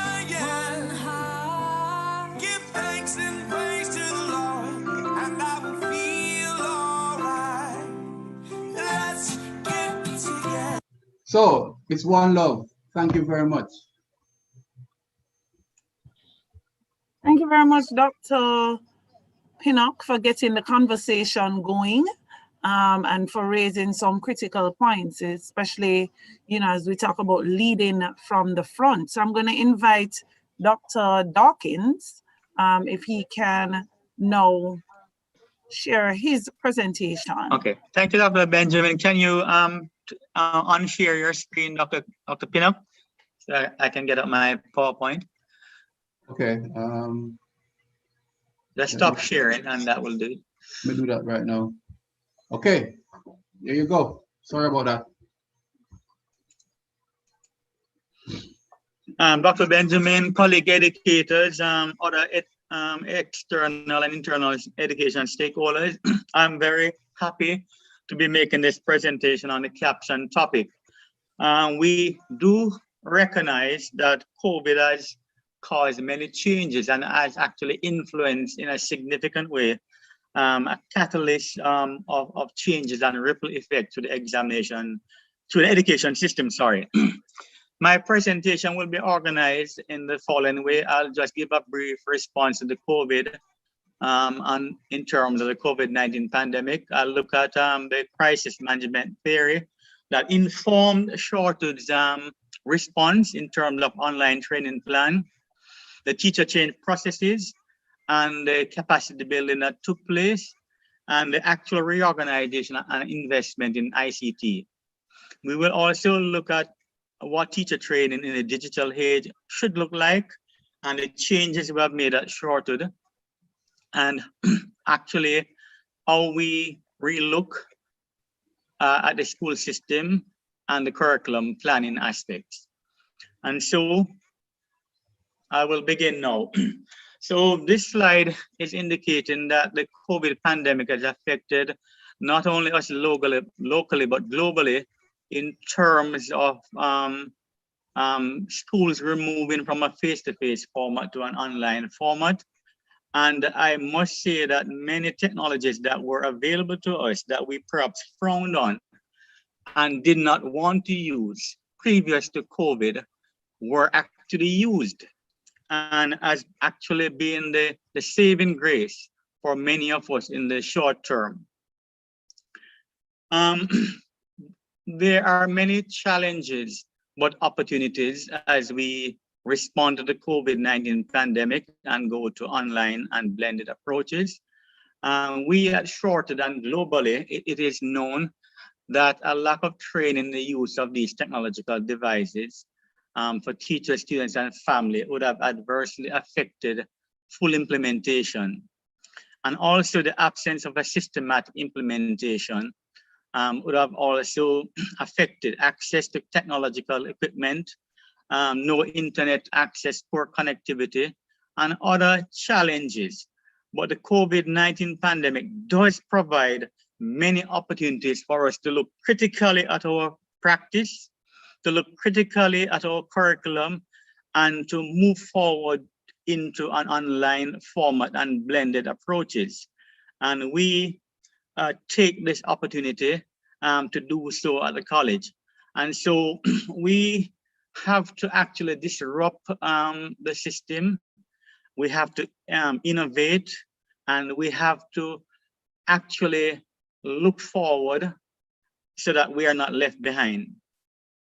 And so elements of the crisis management theory were applied in terms of assessing the extent of the crisis, assessing our capacity at the college, both in terms of infrastructure and in terms of the teachers' ability to offer online courses, and also the social aspects of teaching and learning, and giving appropriate orientation to our students in this online space.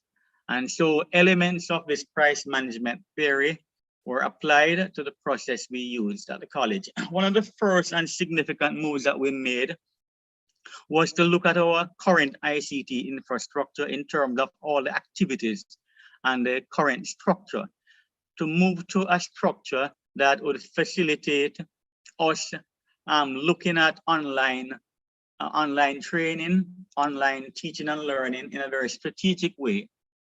And so we divided our department into the business unit, business services unit, the systems unit, and then critically and most importantly, in terms of the soul, that is the shortened online learning system, and design a training plan, and also converted with the support and the collaborative effort of TCJ to convert courses into an online format. And so that provided the opportunity for us to go beyond the ones that we were using, such as WhatsApp, emails, some aspects of Office 365, into a more suited system such as Moodle that would offer synchronous and asynchronous modalities, and would have an instructional approach that is very well structured, that is programmed in such a way that you could have live presentations and you could organize that learning environment to facilitate interactions and to facilitate feedback discussions and to have subsequent work within that space within certain times to be completed, and for all the assessments to be done within that space, and also for quality assurance purposes and auditing of that particular system. And so as a college on March 2020, as I initially pointed out, we began with a few things like the WhatsApp, the Google Classroom, and Zoom to a certain extent, but use the particular summer, the upcoming summer, to have dedicated strategic intentional training of staff. We recognize, based on a needs assessment survey, that our staff were not all at the same level, so we had to make an initial assessment and then offer general technology training, followed by Office 365, Microsoft Teams included, and then Moodle. One of the things that we, as we go to the future and looking particularly at Shorter Teachers College, we have to go back to the foundation thinking of education. And E.G. White, a religious person, actually gave us a definition that seems to be very applicable before, now, and for the future. And that's the harmonious development of the physical, mental, and spiritual powers. She may not have listed all the elements that are necessary, but she does point to a holistic view of education, and that education goes beyond the technical content, but actually the full development of the human capital in all the elements and all the entities of that human being. Robert Hutchins actually made a very valid point that is relevant then and now.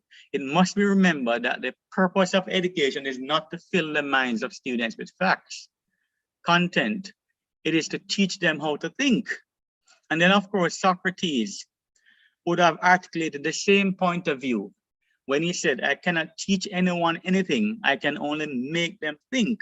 And so these philosophers and theorists historically, I've always viewed education as a constructivist process in which the learners are at the center and that inductive approaches and methodologies are used to facilitate learning and to make all the opportunities available within the environment to facilitate thinking and subsequent learning. The COVID-19 pandemic has provided ample opportunity for us to recognize that the way we teach has to change. And students are now tech savvy. They are using many technological gadgets. They're able to access information. And so the role of the teacher will change and must change, but we cannot do without our teachers, because our teachers will play a pivotal role in terms of getting students to process information, to build knowledge, and to build knowledge in many ways and many kinds of knowledge. And so Fulon, a researcher in teacher education, has pointed out that teacher development and defined as a process to develop new insights into pedagogy, practice and explore new or advanced understanding of content and resources. With changes in information, communication, and technology, the role of the teacher is changing and becoming more important in a way that educators have to think about teaching students who are eager about technology.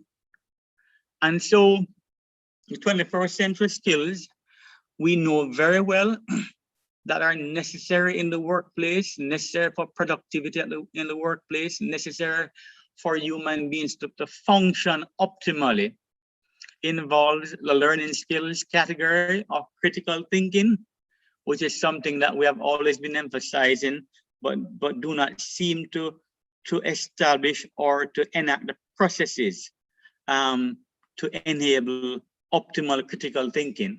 Creativity, collaboration, communication, and the literacy skills are important both in terms of information, media, and technology. The life skills are there indicating to us that we need individuals with flexibility, leadership skills, initiative, productivity, and most importantly, social skills. The social skills are important for the workplace, both in terms of responsibility, punctuality, and all the many skills that are necessary for human beings to survive conflict resolution included, to survive, to live successfully, and indeed to be productive in their work environment. And so we're seeing information, we're seeing instructional approach now in a situation where it's more personalized. It can be any time, any place. And we at the colleges, in particular Shortwood, is building the physical infrastructure, the resources, and building capacity to make sure that this occurs. And so we would have been limited by the number of established positions, but we have been very creative in establishing a director of ICT at the college, a head of online education, and all the technical persons that are required for the learning management system, the student management system, and all the elements that would go into a successful implementation and sustenance of an online education system. I'm proud to announce and to indicate that we have set up our first center at Geisel that will have totally online offering of courses. And so in the personal learning environment, students will have to play a critical role in terms of setting their learning goals, managing their learning, and communicating with others. I am proposing that we would need to look at the way we teach at the colleges, in schools, to have more inductive approaches to teaching, and to own and to be comfortable with online pedagogies, methodologies, strategies, and techniques to manage the learning environment, organize responses within the learning environment, to assess formatively to make sure that learning is taking place within that environment. And that will involve a number of methods: inquiry-based learning, guided discovery, Socratic methods, concept attainment, Taba inductive, a lot more project-based learning, problem-based learning, and field trips to industries. And so students are integral in terms of generating content, sharing content, right? And all the processes that would allow for an effective online system are there in this diagram. I'm making a recommendation in terms of relooking at our curriculum. I know many curricular programs are constructivist in nature and articulate constructivist methodologies, but we somehow by default go to a teacher-directed way of teaching. And so there are many kinds of knowledge. The declarative knowledge I'm suggesting should not dominate. Procedural knowledge such as practical courses and so forth would be factored in. But a lot of time has to be spent on the 21st century skills in terms of getting students to learn those skills. And also the civics education in terms of values, attitudes, and ethics. And so assessment will need to change to involve a more participatory and inclusive assessment of the peers, colleagues in the classroom, the self-assessment, and of course the tutor assessment. Just wanted to spend a minute to say that our philosophy of assessment may need to change, because traditional assessment assumes that 68% of our students are what we call typically average on a normal distribution. And that's within one standard deviation of the mean. And so the philosophy guiding this is that most students are going to be in the average. And then your outliers are going to be either very weak or very strong. But I am suggesting that we perhaps need to change our thinking to a more negatively skewed curve where all the students can perform optimally. And it is possible that all the students can get A's, right? And it should not be frowned on. A big part of this change and transformation would have to be teachers involving in themselves in research as a part of the teaching and learning process, not as an external activity, but for it to be integral in the way that they think about teaching and learning, the way that they experience teaching and learning, and to look at the data that exists, create or generate primary data, and to look at secondary data, to interrogate secondary data in all the areas. We at Shortwood would have begun to continue with a tracer study to look at where our students are, how well they're performing in terms of their subject area and methodologies, social skills, in terms of are they in teaching, what are they doing, how impactful they are in that particular school system in supporting the vision and mission of that school, quite apart from teaching and learning activities. And so that will continue. I had done a study, a significant study, longitudinal in nature over a 4-year period at Shortwood, that looked at all the critical areas that correlate with high student achievement. And there were 10 areas that came out as being significant. One in terms of the anxiety level, and I don't have time to go, but you see on the screen, attitude and interest, concentration, information processing skills, the motivational level, selecting main ideas, self-testing, test strategies, time management, and support techniques. And the results of that particular longitudinal study would have shown that there were 4 of the many, 10 are important, but of the 10, there were about 4 that were very, very significant that correlated with high student achievement. And those were test-taking strategies, motivation, information processing skills, and attitude and interest. And so time management also came in for some aspect of it, albeit 25 out of a 40-point scale. And so it is going to be very, very important for us to rethink the way we at the Teachers College offer programs, offer courses, and to interpret, rewrite, reconfigure our curriculum program so it is more constructivist, and to train our teachers and in a way that they will model the technologies, they will model the teaching and instructional processes so that our students can get a better understanding and appreciation and be able to implement as such when they go into the school. And so I end with a slide by Malcolm X that education is a passport to the future, but tomorrow belongs to those who prepare for it today. Let us therefore prepare adequately, taking all matters into consideration, not only from this presentation, but also from all presentations, all data and research findings that are relevant as we chart the way forward in this technological age. Thank you.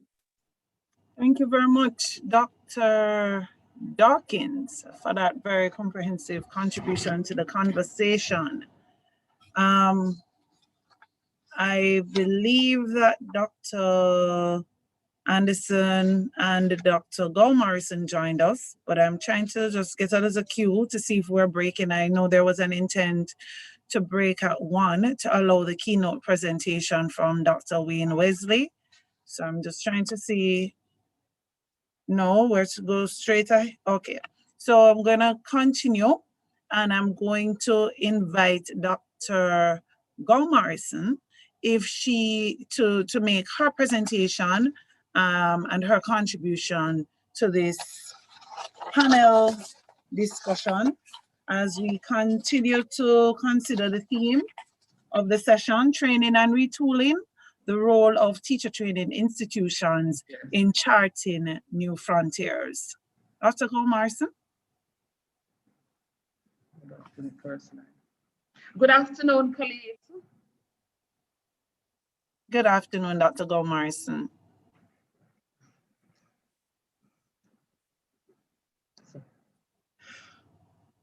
Thanks for allowing me this opportunity to participate in this timely panel discussion, specifically in relation to the role of training institutions in charting new frontiers. The COVID-19 pandemic has really created the largest disruption of education systems in history, affecting nearly 1.6 billion learners. The data exists, and we all know, because we are all experiencing the opportunities and the challenges related to COVID-19. So I will not be expanding on that, on the data. As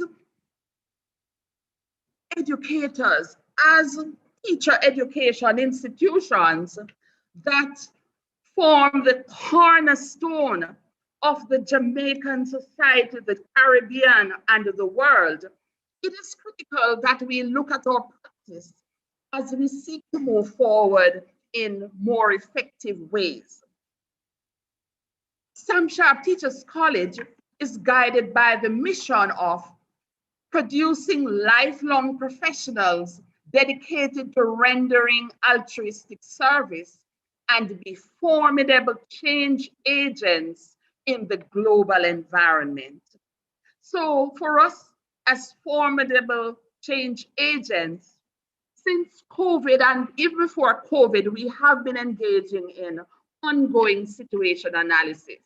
But the way in which COVID came upon us and the way in which COVID is impacting us resulted in us engaging in institutional situation analysis and also collaborating with other institutions in the TCJ to just engage in relevant situation analysis to guide our way forward.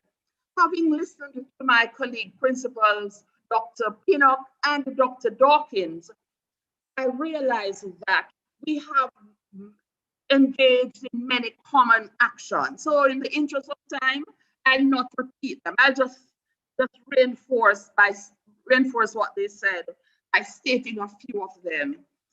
So Sam Sharp Teachers College, through situation analysis, engaged in an IT upgrade because there is a need, there is a need for increased provision of Wi-Fi. So now our campus is more Wi-Fi ready and enabled.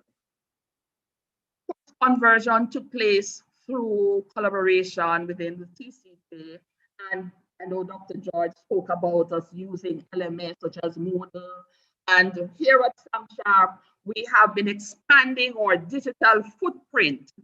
And we have been expanding our digital footprint in ways that have seen us addressing contextually relevant issues as a part of community building, and also as a way of using the virtual landscape to render altruistic service. For example, tomorrow, we will be hosting a webinar entitled Digital Currency or Digital Hype. I know that some of you will log on. You will tune in at 5 p.m. as we seek to expand our digital footprint within the virtual landscape by hosting that webinar.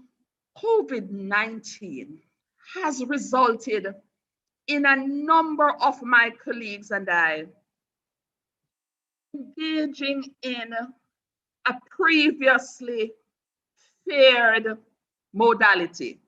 Because before COVID, a number of us as institutions and as professionals spoke about the need for us to use more online or more blended modalities. But we spoke. Some of us, we started, but with COVID, we had to just jump in and just respond and offer or engage. So that there has been increased capacity building, and the increased capacity building resulted in us addressing fears while empowering to facilitate and learn effectively. With that, we have realized there is that need to be more attentive to teacher education as holistic. There is the need for some of us to focus too much on the academic component. But with COVID, we have to focus on the soft skills, the self. And in the context of this presentation, I'm focusing on digital literacy and the different components. The digital landscape is with us. So digital literacy is critical in an increasingly digital present and future. When we look at the components of digital literacy, it underscores the need for teachers to be more creative, innovative, effective communicators, solution-oriented, and open to learning. I think about Parker Palmer and what he said in his book, Courage to Teach.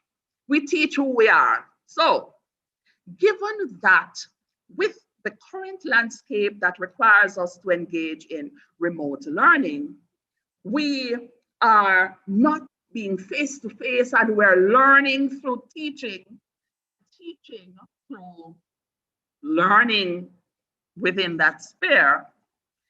It comes back to who we are as individuals. And so we have to focus on digital literacy, self-efficacy, because it doesn't matter how much training Sam Sharp Teachers College and other teacher training institutions engage in, it comes back to each teacher educator's belief in terms of how he or she can access, produce, and utilize the emerging digital tools. And the digital literacy self-efficacy of each teacher educator impacts the digital literacy self-efficacy of the student teachers. So digital literacy self-efficacy is critical, and we're focusing on that here at Sam Sharp Teachers College. And all of us within the teacher education landscape need to focus on that critical element, because it doesn't matter how well we think we know the digital tools. The technological tools have problems related to them. And no matter how prepared we think we are, sometimes problems just come. And we say, but how come? We prepared, we did A, we did B. But who are we in terms of our self-efficacy? How calm are we? How do we manage ourselves? Because anything can go wrong at any time. What is our disposition? And so teacher education has to focus on self-efficacy as critical within the digital landscape. And my colleague teacher educators have to model digital literacy self-efficacy as a process of individual responsibility and collaborative resilience, because we can't throw our hands up in the air and say, Lord, what is this happening? We have to be very solution-oriented and just continue to live our practice as teacher leaders.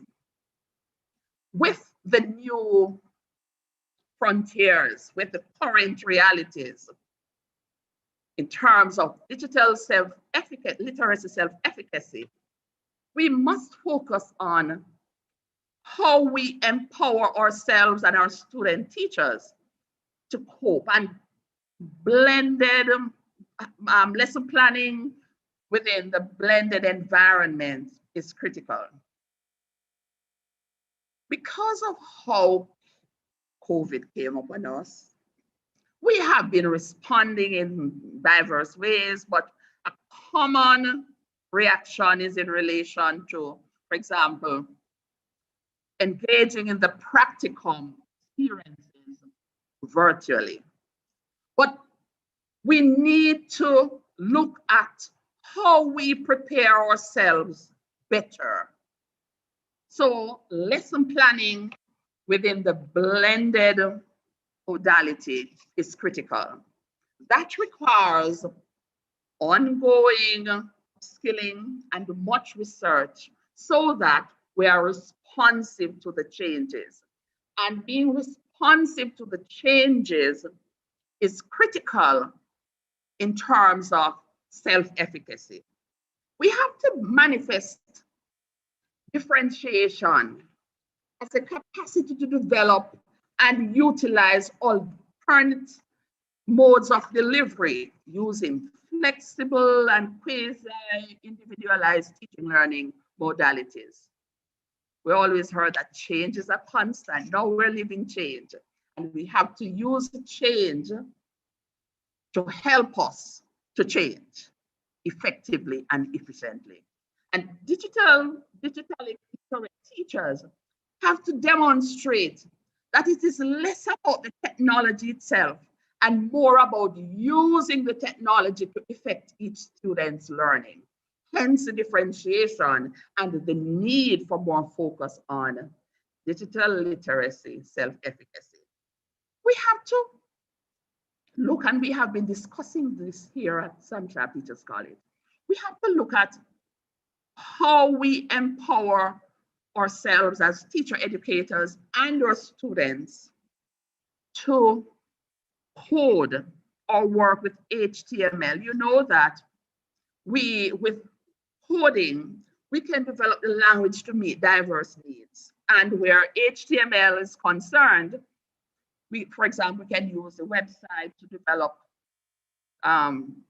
different digital tools, websites, to meet the needs of the learners within the diverse environment. So it's not just using what we have, but as teacher educators, as teacher training institutions, how do we empower student teachers to meet the diverse needs by not only using what exists, but generating digital tools to meet diverse needs? Food for thought. And here at Sam Sharp Teachers College, we continue to just look at how we do that.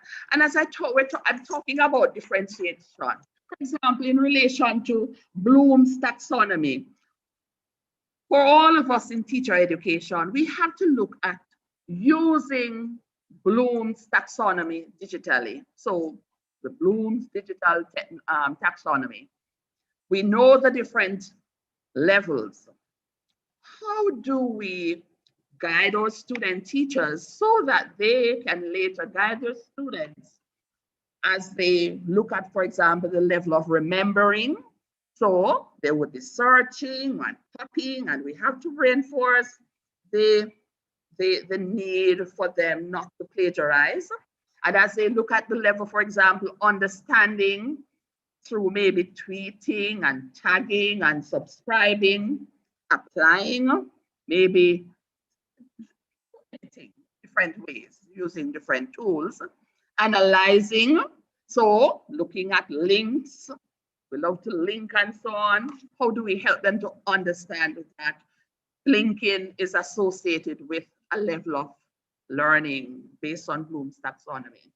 Evaluating and also creating, with the creating for us as teacher educators and or student teachers, help them to use like blogging, podcasting, and filming as outcomes based on different levels of learning. So in some instances, looking at what exists differently. Colleagues, digital literacy self-efficacy requires training in resilience, flexibility, change management, and teacher leadership. So as teacher training institutions, we have to do whatever is necessary to build self-worth, to implement strategies. And when I say strategies, maybe programs or courses aimed at increasing self-management. And we're not to leave out self-care at all. And while we're doing all of these, engage in self-regulation and target being the best that we can be. So achievement for us as teacher training institutions, teacher educators, student teachers. In terms of the holistic teacher education programs and building digital literacy self-efficacy, we have to revisit the core curricular activities. In too many instances,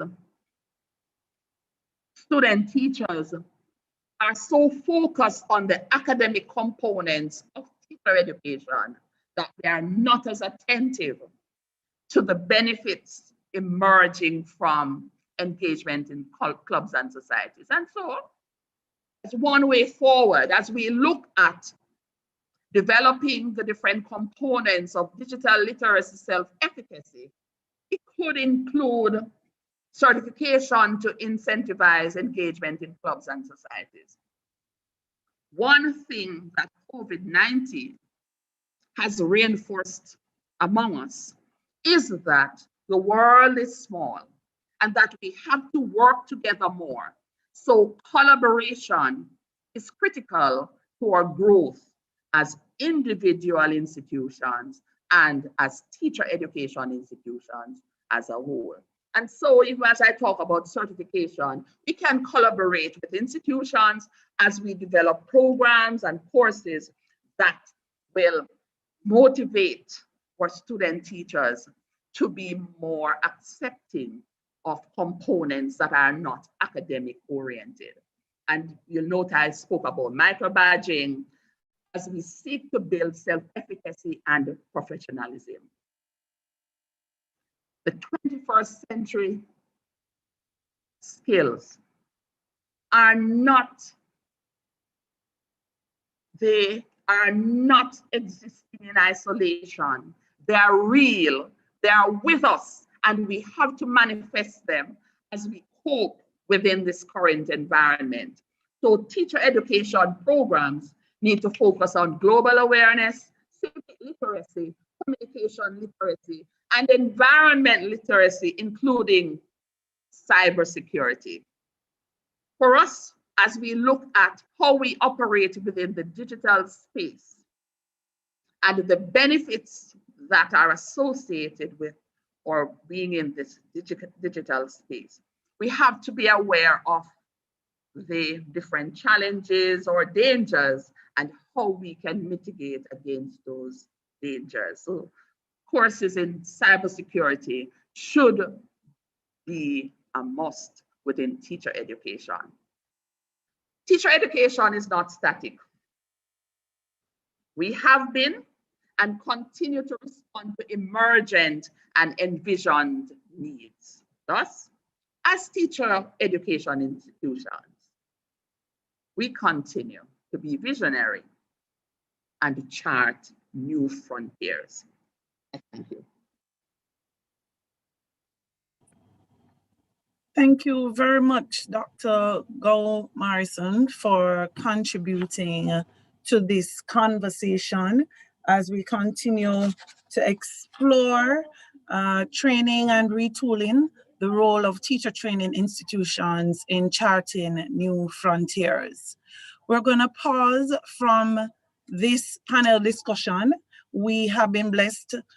We've been joined by Dr. Wayne Wesley, who is Registrar and Chief Executive Officer for the Caribbean Examinations Council, who is the keynote speaker for today. And I'm just going to briefly introduce Dr. Wesley before I invite him to make his presentation. Dr. Wesley was appointed as the 7th Registrar and Chief Executive Officer of the Caribbean Examinations Council in August 2019. He previously held the position of the Director of Operations, Examination Services. He has spent the last 25 years in both education and training, regionally and internationally. His professional experience spans industrial engineering, technical education, strategic leadership, and executive management. He holds a Doctor of Philosophy in Industrial Engineering from Florida State University and has successfully completed executive education programs in innovation and advanced management at Harvard and Manchester Business Schools, respectively. He is a Fulbright Scholar, a Chartered Manager, and Fellow of the Chartered Management Institute in the United Kingdom, and a Fellow of the American Society for Quality. So on behalf of the Mico University College, I welcome you, Dr. Wesley, to contribute to Research Day through your keynote address. Thank you very much, Dr. Benjamin. It is certainly a pleasure being here. Let me first start by acknowledging the Honorable Fable Williams, Minister of Education, Dr. Hosburn Pinnock, President, the Mico University College. Ladies and gentlemen, good afternoon. Let me first start by expressing my gratitude to be invited to participate in your research conference under the theme, Reorienting Education, Responding to the Impact of COVID-19.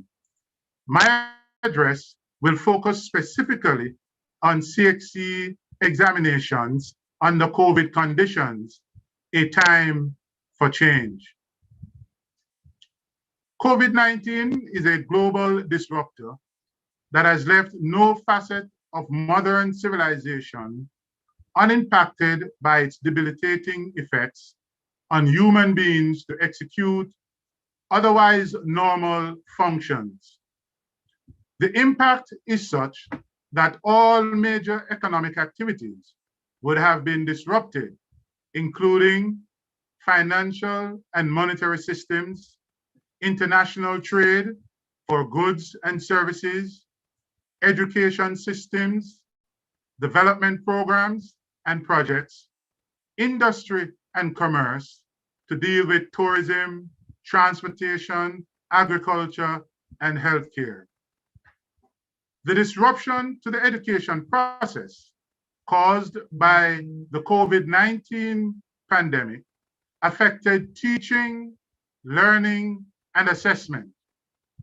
The challenges encountered reflected the inherent weaknesses within the current construct of the region's education infrastructure, as evidenced by the lack of readiness of the education system to immediately transform operations to facilitate the continued delivery of education. The education sector is a vital and most crucial economic activity to propel and sustain a country's development and spans the spectrum of human development from basic education to lifelong learning. The fuel of education powers the engine of innovation.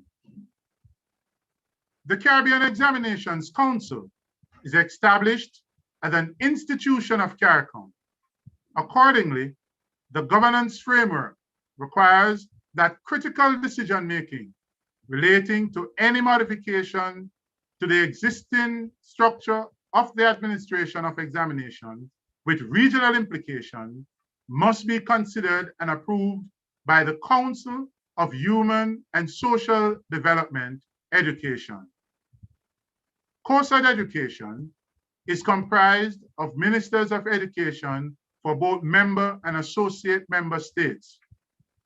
In addition, the agreement establishing CHC outlines the institutional governance functions vested in the council, the board, who has the authority to establish and delegate selected powers to technical and administrative committees as extended governance and policy oversight for CHC. Within the regional construct for decision-making, CHC has to carefully and deliberately consider the concerns of all member states in arriving at a regional consensus. Therefore, the final recommendation must be reflective of the collective will of the region and not the requirement of any single territory. The COVID-19 pandemic, while not the only source of disruption, has certainly emphasized the fierce urgency of now. The anecdotal evidence is very clear. Education system delivery infrastructure was incapable of responding to the demands of remote learning with adequate account for access, quality, equity, and relevance. This lack of flexibility and agility seriously disrupted teaching, learning, and assessment. While efforts are being made now to improve the delivery infrastructure, the neglect over the years and lack of deliberate and consistent approach to the transformation of the system has stymied the impact of such efforts. The challenge has been further exacerbated because of the interdependency of the ecosystem to effect educational transformation. Accordingly, a systems thinking approach must be adopted in a meaningful response strategy to reorient the education system to be agile and responsive to any disruption, whether it's a pandemic, epidemic, natural disaster, or civil unrest. So what does this system thinking approach requires? I proposed 5 integrated components as follows. Firstly, the inputs, considering institution and resources that are necessary for this integrated approach to be achieved. Resources to include finance, infrastructure, and people. Secondly, processes. We need clear definition of standards and a strong governance framework, which will provide the policy framework to deal with data and privacy and information collection, accountability that will hold people responsible for actions that are necessary to advance the collective will of the education system, and of course, a strong regulatory environment that will help to put the processes in place to advance this ecosystem that we desire. Thirdly, outputs. Focus on the products and services that we want to deliver and how those products and services will be repositioning the education system towards realizing the 21st century vision. Outcomes, the results and the impact that is being created as a result of transforming the education system to be agile and responsive. We want to make sure that these outcomes are generated by those persons who will have the authority to act as well as the functionality to execute on the task required. And finally, monitoring. The risk and sustainability of the system must also be constantly evaluated to ensure that those things that are likely to mitigate and prevent the achievement of this strategy would be resolved, as well as making sure that we continue with the requisite investment to ensure sustainability and the continued achievement of the collective will. The Caribbean Examinations Council is by no means immune to the impact of COVID-19 pandemic. CXC, from as far back as 2015, sets out a vision of transformation and change to reposition its operation and assessment in the region on an e-platform for greater levels of efficiency, quality, and security. However, while some progress would have been made, the full realization of the outcomes are yet to be achieved. In recognition of this, CXC is now implementing a new 5-year strategic plan for the period 2021-2025. The vision is to create a digitally transformed enterprise, providing quality, relevant, and globally recognized educational services. To this end, the strategic plan presents a structured system of transformation to include research and development, artificial intelligence, digitalization of systems, and an inclusive decision-making framework. The 3 dimensions of the educational system critical to CXC's examinations are teaching, learning, and assessment, with the latter being most pertinent. From a standards perspective, the syllabuses are used as the content for teaching, the objectives for the subject matter of learning, and the performance criteria for assessment. In 2020, the specific challenges faced by CXC under the COVID-19 pandemic are as follows: adjusting for learning loss, standardization across territories, maintaining the integrity of the examinations, facilitating regional consensus, and administration logistics and scheduling.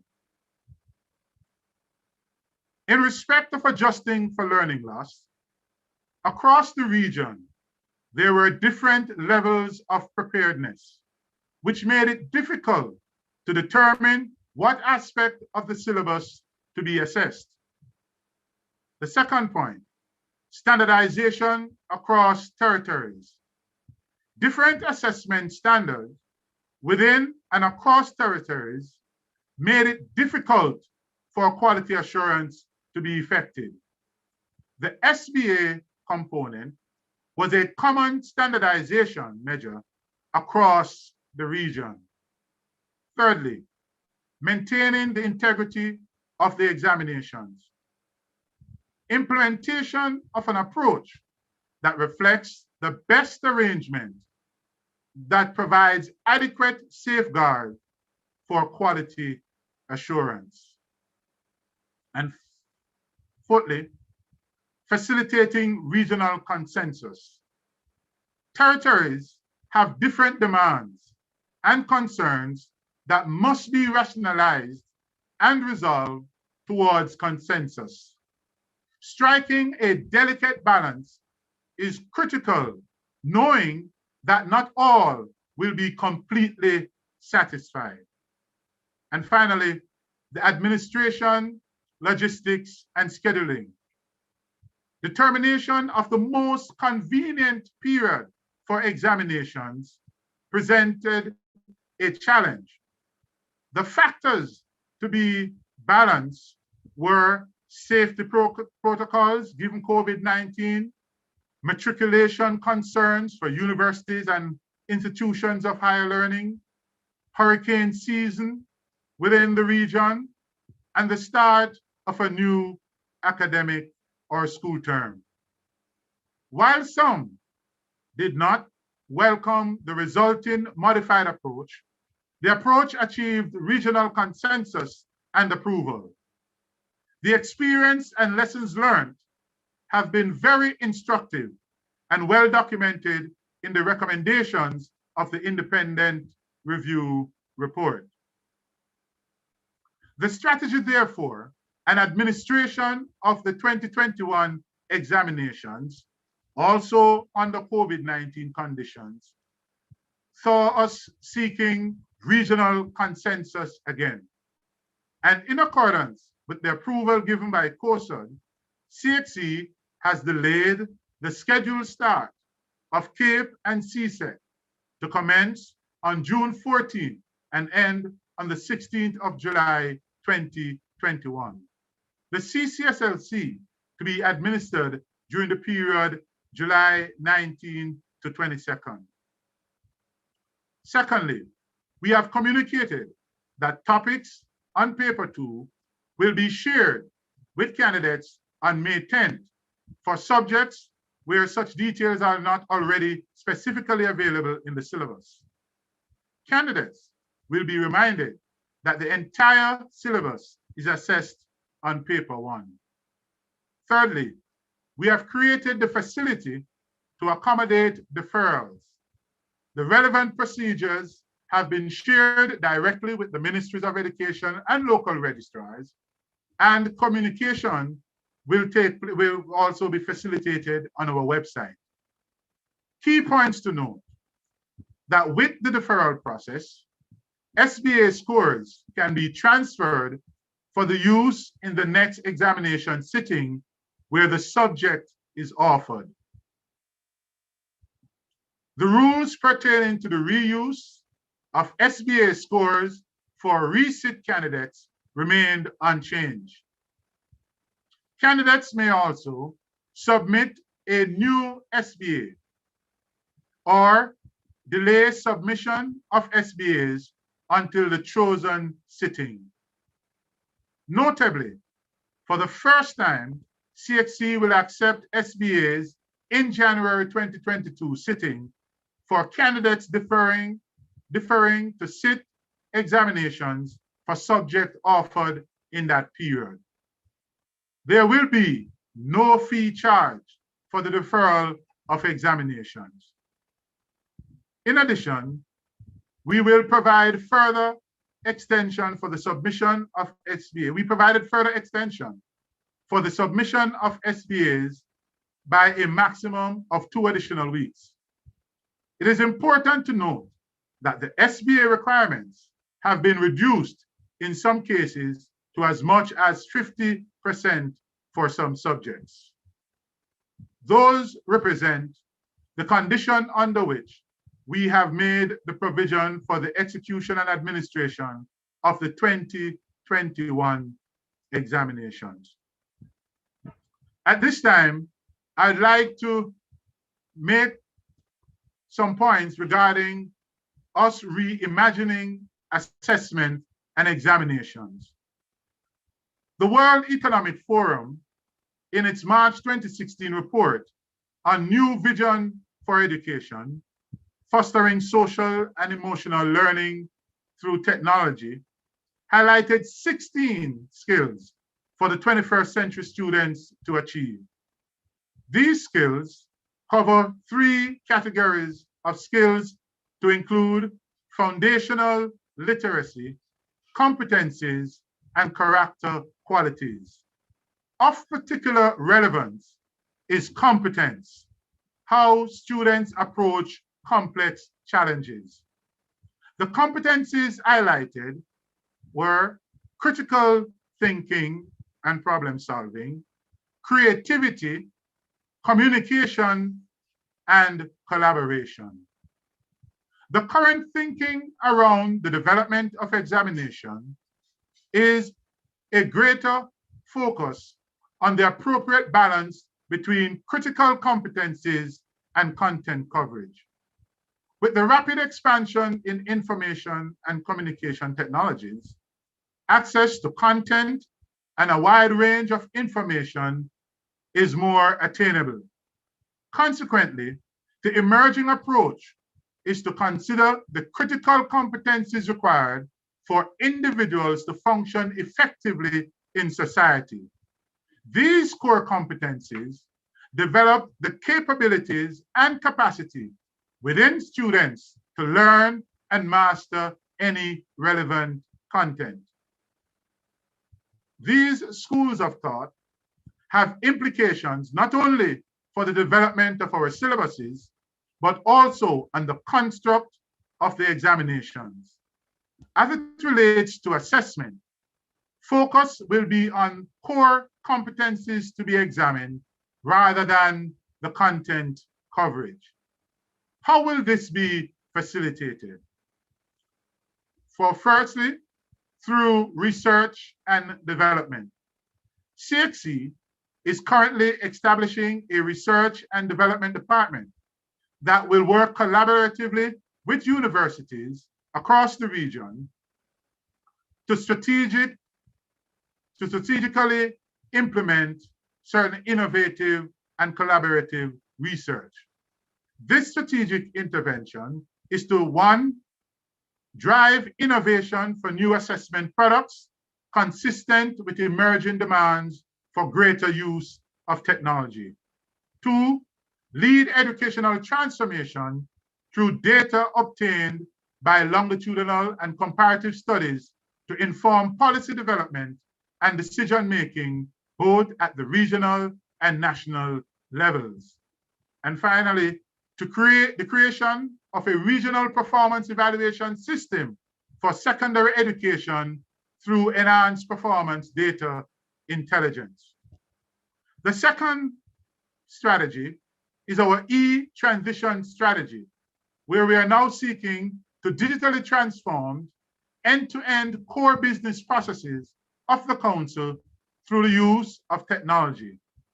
The transformation will enable new value creation and innovation by reimagining and creating an end-to-end integration system for syllabus and examination development, examination administration, marking, grading, and certifying registered candidates.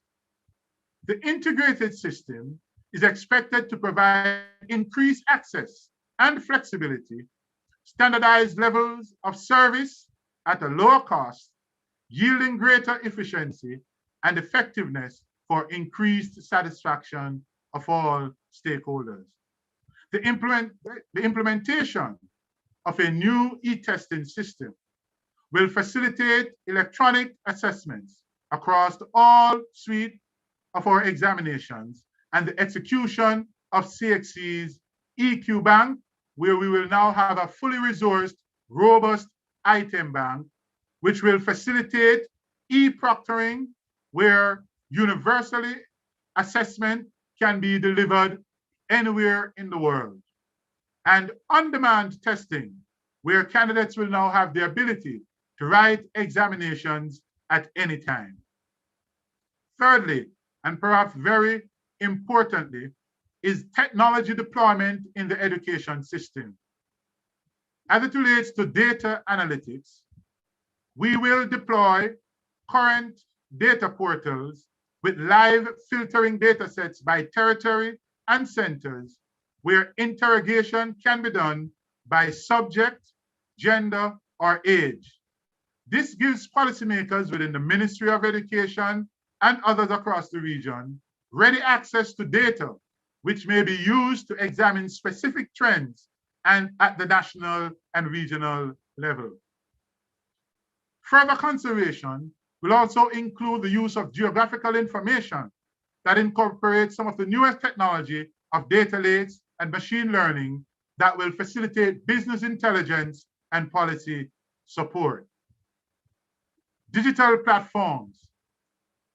We will deploy our e-testing platform in schools right across the region, as well as teachers, colleges, and universities, to ensure that students coming out will be very much familiar with our technology for e-testing. This will be deployed at no charge to schools right across the region, having access to an e-testing platform. This will give teachers the capability to build their own question bank for internal testing while being familiar with the tool that will be used for exit examinations. Secondly, we will promote the use of our classrooms via our CXC Learning Hub, where teachers can support via both synchronous and asynchronous recorded sessions and webinars. Release of our digitized syllabuses with interactive content and live linkages to support materials, in some cases free and in some cases will attract a cost.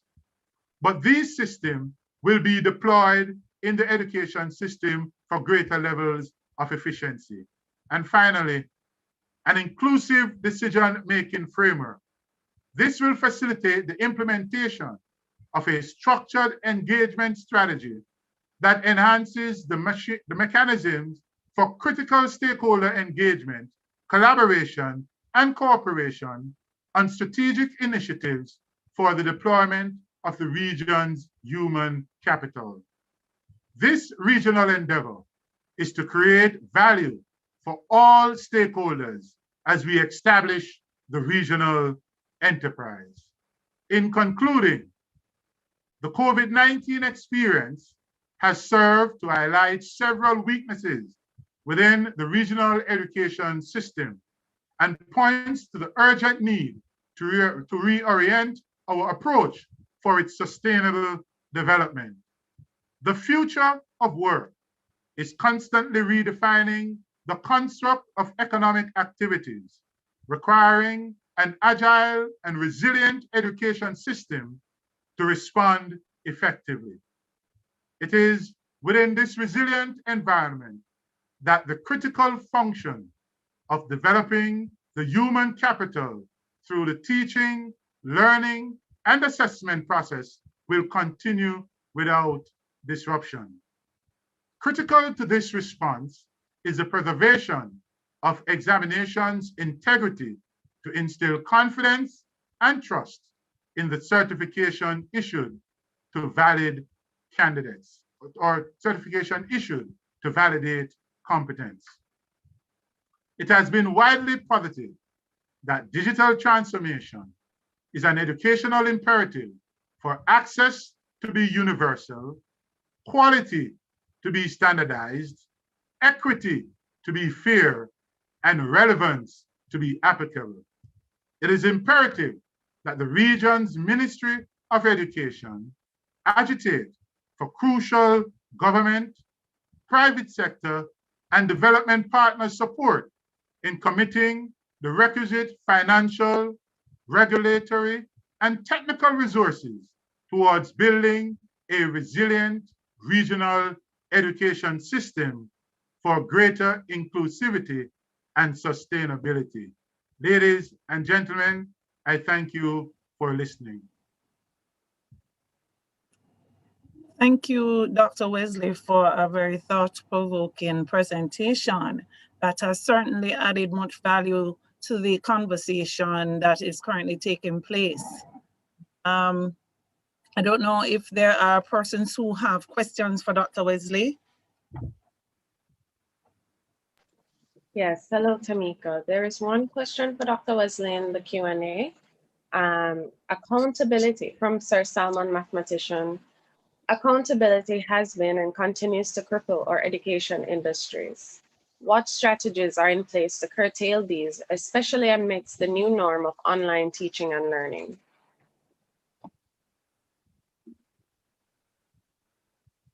What strategies? Let's repeat the last part of the question, please. Sure. What strategies are in place to curtail these, especially amidst the new norm of online teaching and learning? Okay, so accountability is a critical component of governance. And what accountability simply speaks the right here is the holding of individuals responsible for the responsibility given to them. So first, there are performance criteria that you'll have to establish. What is expected of the individual, agreed and shared as to the expectation for performance to be executed. Once that is agreed on, it's a matter of holding persons accountable now, responsible for the performance tasks that they have agreed to. Of course, you will have to temper that with the requisite understanding of resources being made available, as well as making sure that the time is available to execute on that task. But basically, it is holding people accountable, holding people responsible for the tasks that they have been assigned to do. And that accountability comes with management providing the respective information, the respective resources that are required for persons to execute that function. So we must empower them with information and resources to execute that function. But once we have empowered them in that regard, we have to now hold them responsible for the achievement of those performance objectives outlined. And it is clear, once you don't have a structured system of performance measurement and evaluation, persons will always hide within a structure of confusion or uncertainty. Are there any other questions in the chat for Dr. Wesley? No, the rest relate to the panelists. Just one thought, Dr. Wesley, even as we were in the, before you joined, we were in the midst of the panel discussion looking at teacher training. How do you see with the multiple strategies and activities being planned by CXC, particularly the move towards the e-assessment, what opportunities for collaboration do you see may exist with our teacher training institutions to better prepare emerging teachers to handle the new assessment modalities? Very good question, Dr. Benjamin. In fact, one of CXC's critical strategy will be reaching out to the various teachers' colleges, particularly with the technologies that we are coming out with. I indicated earlier that we will be deploying our e-testing software platform in schools, all schools right across the region. And so teachers, we will conduct training for existing teachers in the school system to be familiar with it. But teachers within teachers' colleges should be coming out already familiar with the platform for assessment. And we will work with teachers' colleges in that regard to deploy both our e-testing platforms as well as our CXC Learning Hub. We know some schools will have the resource to invest in their own e-testing system. Some schools might not have it. And we want to create a level playing field by making this platform available. So yes, we will be working collaboratively with teachers' colleges for this intervention, not only for our e-testing system, but also with regards to our product for testing. We are going to be innovatively changing how assessment is done, particularly in the online space, using technology enhanced items and adaptive computer testing. And those things we will work collaborative now with the research department in universities. We are now setting up this research department that will now work with universities who are conducting research in that regard and partner with them to help advance what obtains in the new dispensation for assessment going forward. So yes, we are going to be working collaboratively with teachers' colleges, and in particularly those who are engaged in research as it relates to new assessment methodologies. Thank you very, very much. I don't know if there are any other questions. Yes, there are two, and I think I can wrap it up. How do we cater to students with special needs? That's one of the, okay.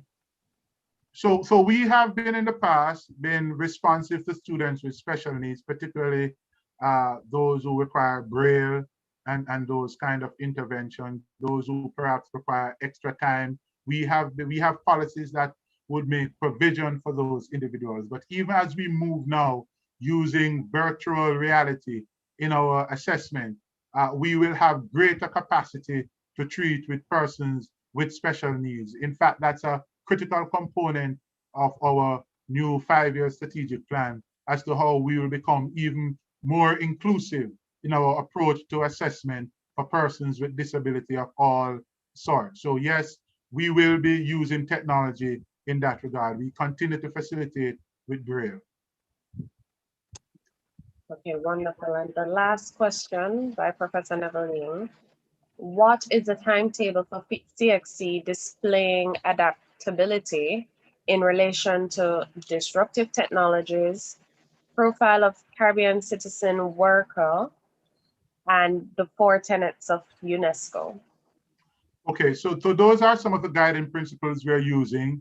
As I speak now, we are developing the technological capability in-house before its deployment throughout the region. And so by next year, you will begin to see the rollout of a lot of these technology. The team is currently working assiduously to get the technology infrastructure within CXC right. And then next year, you will begin to see the rollout of these infrastructure, both from a dashboard standpoint for ministries of education and for other professional bodies who want to utilize our capability in terms of innovation and adaptive stimuli for examination assessment. So you will see a lot of this coming out starting next year. But this year, we are building the capabilities, and the team is working assiduously right now to make sure we're in a position to do so. Okay, that was the last question for Dr. Wesley. Okay. All right, thank you, Dr. Wesley. Thanks for taking time out of your, I know it's a very busy schedule to share, and I'm sure that you have helped to enhance the knowledge and understanding of the direction CXC is going in at such a critical juncture as we all try to pivot and adjust to ensure that we not just emerge from this pandemic, but that where we go thereafter, we're much more equipped. As you said, we really need an agile and system and a resilient system. And certainly CXC's changes will force us in a sense to make adjustments. And I'm happy to hear of the opportunities for collaboration that will arise with our teachers' colleges, who are an important stakeholder as we seek to move forward. So thanks very much for sharing with us this afternoon. Thank you very much. It's my pleasure being here. Appreciate it. Okay. All right, colleagues. So we have one last panel presentation. For this segment, we are focusing on Training and retooling, the role of teacher training institutions in charting new frontiers. And we are going to invite Dr. Garth Anderson, principal of Church Teachers College, to share his contribution to the discussion. Dr. Anderson?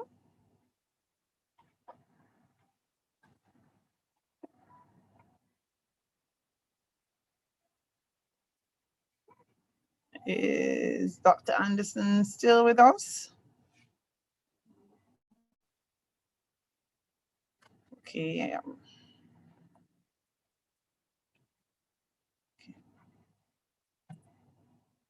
Okay, I'm not seeing Dr. Anderson at this point in time. All right, so I'm going to open up for any questions that may exist. We had 3 presentations before, Dr. Pinnock, Dr. Morrison, and Dr. Dawkins each shared. And there are some common threads that ran throughout the 3 presentations as they both explored some of the things that needed to be taking place at this point, some of the things that their colleges have already initiated, and some of the things that I think I would want to think on a wider scale needs to be a part of the discussion at this point in time as it relates to teacher education. And that included matters relating to curriculum reform. I would want to summarize one of them as retooling teacher educators. Dr. Morrison in particular spoke not just about developing their digital literacies, but also their self-efficacy to be able to function in an environment that, even though we may train them for now, there is no guarantee that those skills, they will more than likely need new skills as time progresses because the environment is so rapidly changing. So we looked at curriculum, and I believe Dr. Dawkins also referenced the need for adjustments to pedagogy. So I want to open the floor for persons who may want to ask questions of the panelists based on their presentations, as well as those who may want to contribute to the dialogue as we look at what are some of the things that will need to be taking place within the context of our teacher training institutions so that we emerge from this pandemic in a much stronger position. I like the terms that Dr. Wesley used a while ago, agile and resilient, which are with a much more agile and resilient education system, and therefore a much more agile and resilient teacher training system. Any questions? So let me go ahead then, and I'll ask each of the panelists. As I would have mentioned, you referenced matters relating to the curriculum and training opportunities for teacher educators. Would you share for me, outside, you've focused a lot on what would have been happening within the context of your colleges. What are some of the strategies you think the teacher training institutions could do in a much more collective way to support the wider education system, not just in training teachers now, but in ensuring that capacity building is continuous? As I said, the digital space it changes rapidly. So we may be looking at Zoom and all of these particular tools now, but we also are aware that there are other things emerging. What are the ways in which our teachers' colleges could support, and I want to say the Ministry of Education, in ensuring that in-service and pre-service teachers are continually given the opportunity to develop the competencies that they're going to need, the emerging competencies that they'll need? May I begin? Go ahead, Dr. Pinnock. Yeah, well, it starts with research, and to base whatever you're doing on empirical data and evidence base.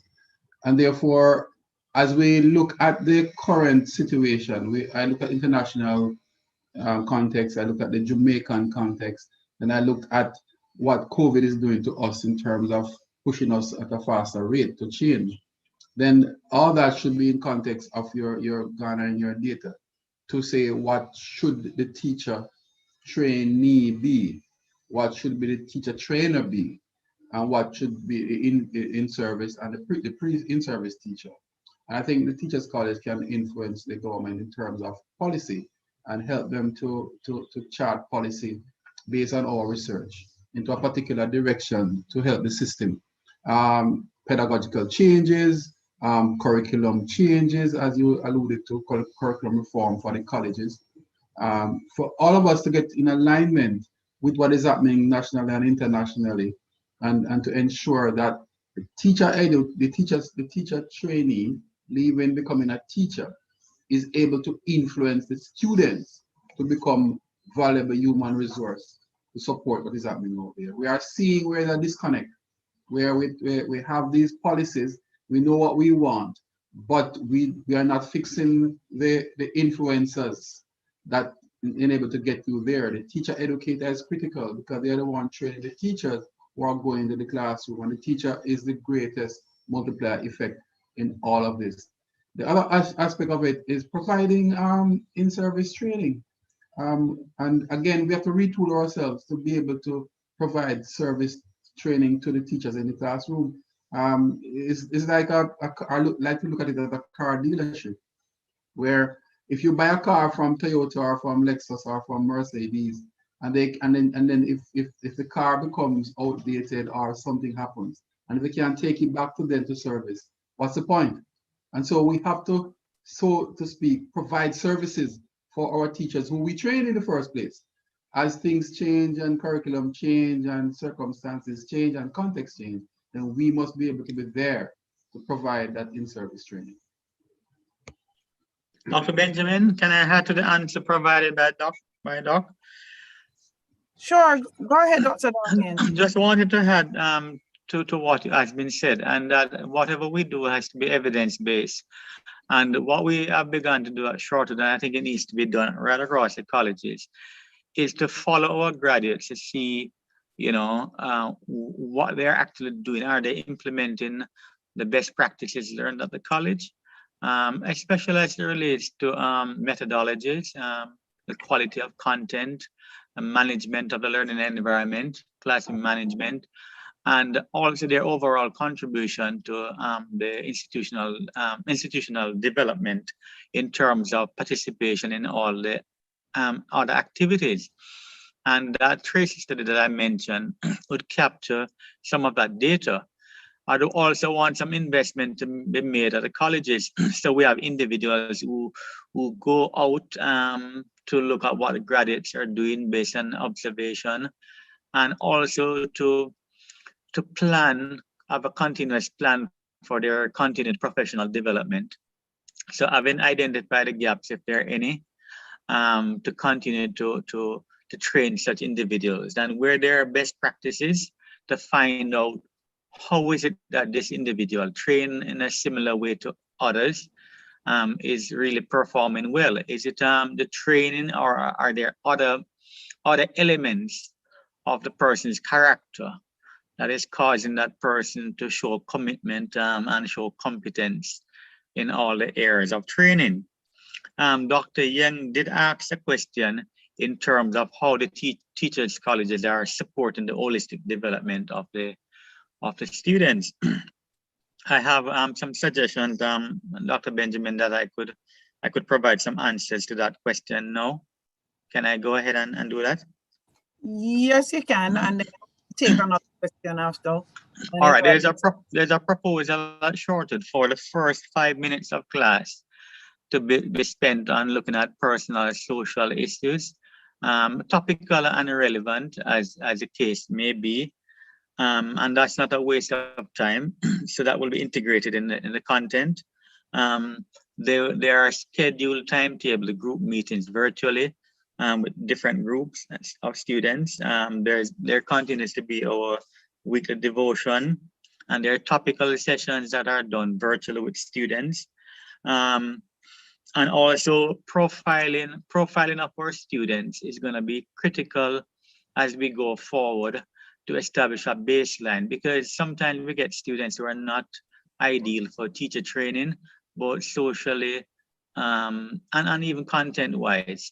And so we want to know who we're taking in and what we need to do, what's the intervention measures, and then to have an exit survey to see to what degree have they grown and to see if that particular plan is working. And so when I speak of profiling, I'm referring to things like their learning style, inventory, their multiple intelligence, emotional intelligence, some psychological profiling, and some other qualitative measures based on information coming from the initial interview, and also testing done at the initial point to see to what extent we have built capacity in this person. And if we are not able to complete the job, to make recommendations to the schools that they go to say that these are gaps identified. We were not able to satisfy all the requirements for this person to be the kind of teacher you want, but this is what you have to work with. We have the virtual clubs and societies, that will continue.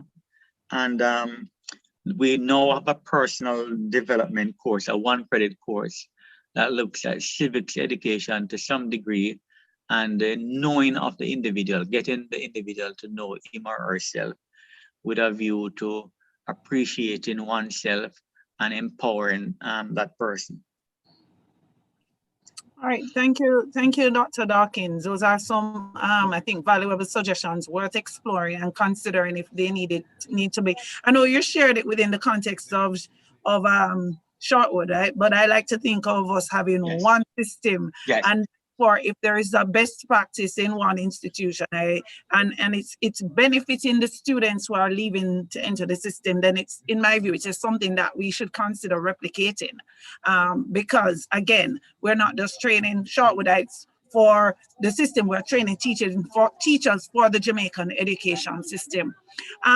One of the thoughts that's raised here, and if Dr. Gold Morrison is still with us, I would want to invite her to join the conversation, relates to the matter of students with special needs. And so we know within the context of having gone online, one of the challenges that has been raised, and we've seen, if we're keeping up with our news, we've seen parents and teachers speaking to how students with special needs have been particularly challenged as we've shifted teaching and learning with our main online focus. And so I want to find out within the context of those institutions offering special education programs, what are the considerations being made to reviewing the program design and delivery to ensure that we are also catering to the needs of those student teachers who will eventually be teachers of students with special needs. So if Dr. Gold Morrison is still with us, I would want her to jump at it first. I know Sam Sharp has special education. I know Michael has special education, but I wanted to give Dr. Gold Morrison an opportunity to contribute to the discussion if she's still with us.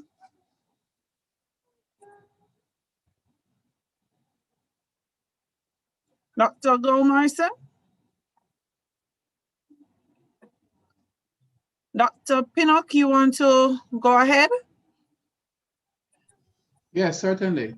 I think that it's a challenge. Special needs is all a challenge, and it boils down to resources, because the will is there, and the posture is that we really want to cater for all our students. And in fact, we are doing an in-depth revision of our curriculum and the way we approach teaching and learning, as COVID has now forced us to do. And all our students are taken into consideration, including our special needs students.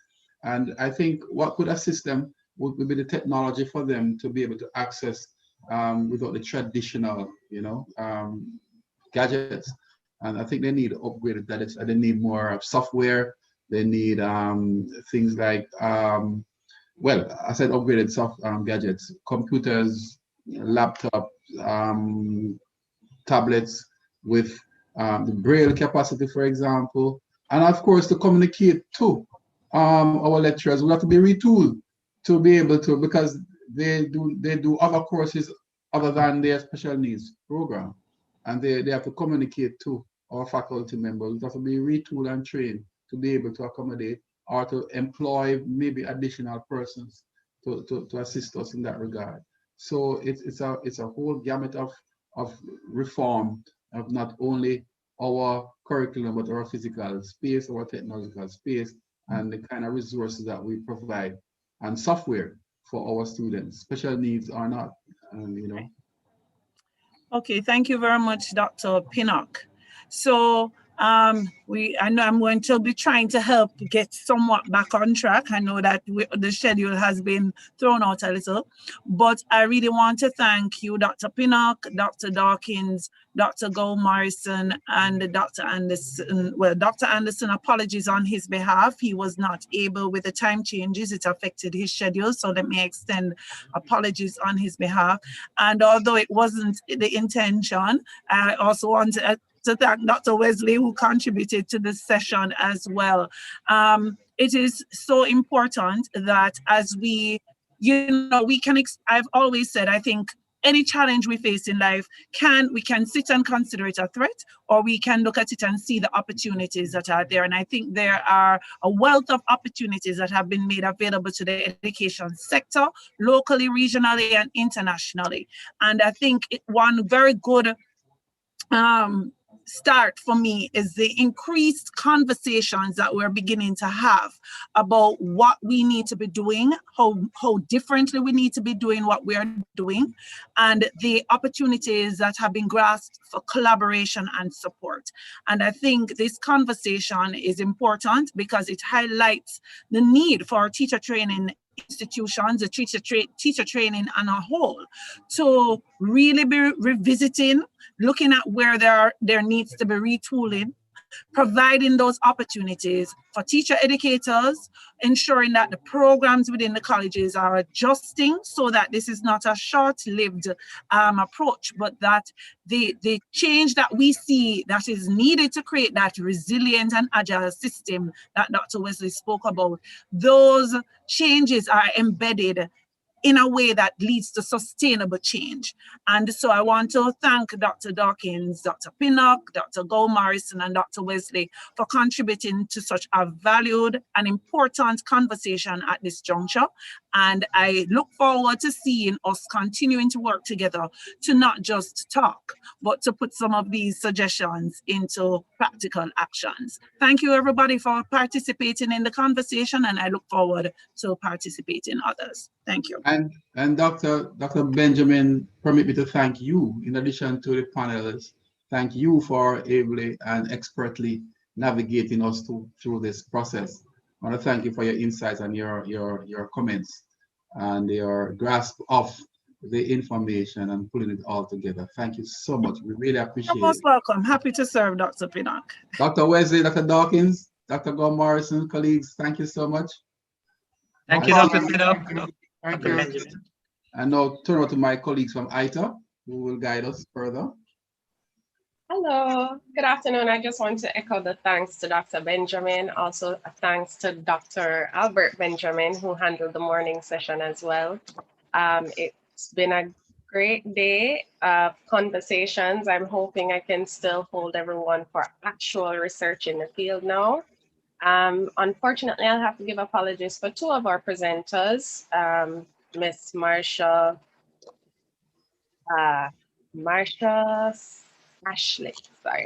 Ashley and Dr. Yvonne Jones-Nelson, who are unable to present today.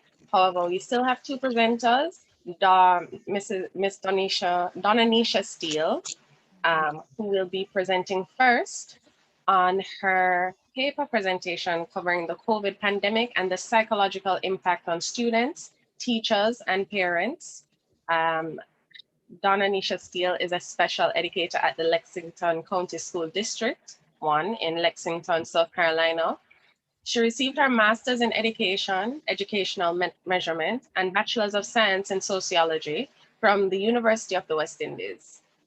She also holds a diploma in special education from the former Mico College, now Mico University College.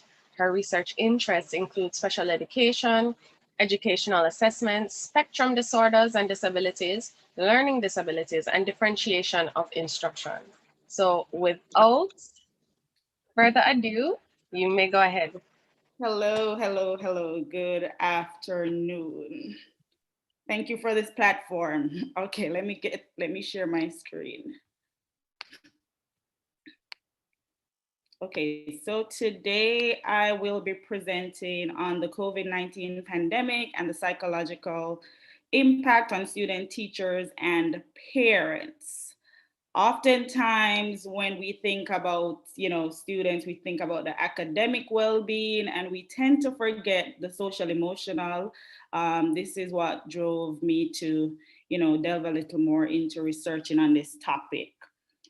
Title again, COVID-19 pandemic and the psychological impact on students, teachers, and parents. The objective of the study was to investigate how students, teachers, and parents have been affected by the pandemic with reference to their mental and emotional health. Scope and limitations. The study investigated the psychological impact of the pandemic on primarily Jamaican secondary school students as opposed to other group of students. Given the pandemic, I felt like the secondary students would have more independence in completing the survey that was sent via online, and me not being in Jamaica, that limited, utilizing smaller students. The study focused on data obtained without categorizing stakeholders as from rural or urban areas. The main findings used in the study were based on common important characteristics and responses given by the respondents. So that drove the findings and the discussion. Parents' level of education was not discussed within the study. The research methodology and design, it was a qualitative study among 60 respondents, namely parents, teachers, and students, 20 of each. A convenience study was conducted, questionnaire consisting of open-ended questions created through Google survey was used to collect demographic, introductory, and pandemic-related data. Key findings, 3 major themes emerged from the study. So in asking those open-ended questions, most of the respondents responded, by saying increased stress, anxiety, and frustration was a main point of contention, financial challenges by family, including job loss, and reduced food supply as a result of school closures and the pandemic. Key findings again, all respondents expressed they were experiencing increased stress and frustration as a result of the pandemic. 80% of student respondents experienced increased anxiety. 3 were special needs from the pool of students. All female adult respondents, including the teachers, expressed increased frustration and anxiety. 85% of teachers stated financial constraints. 50% expressed reduced food supply as a source of their stress. All parents cited increased financial constraints that affected their food supply and overall well-being. 85% of students stated food decline prior to the pandemic. All adults with children mentioned that they took out their frustrations on their own children, whether by shouting more or administering a spanking. 50% of parents experienced job loss. 3 were males. Half were from single parent households. Job losses were from the following industries: retail, food service, and entertainment. The conclusions that can be drawn from this is that the COVID-19 pandemic, as we all agree, has had adverse psychological impact on students, teachers, and parents. COVID-19 and its effect on school closures has contributed to increased stress, anxiety, fear, and frustration by all players. It has caused financial instability experienced by both parents and teachers alike, which ultimately has triggered less meals to consume at home. Students rely heavily on school support to aid not only their academic development, but also their emotional and physical well-being. Oh, let me go to the implications. Some of the implications for this, there should be a focus on social emotional learning among teachers and students via the hidden curriculum in schools, national initiatives and policies that promote emotional wellness through the provision of possibly tips, coping strategies, etc., to balance mental health and wellness during periods of hardship. Now, some of the sources that I utilized in doing this research study came from, let me just pull up, UNICEF Jamaica, UNESCO, World Bank, World Health Organization, among others. And that is pretty much an overview of my study. Any questions? Let me stop sharing for a bit.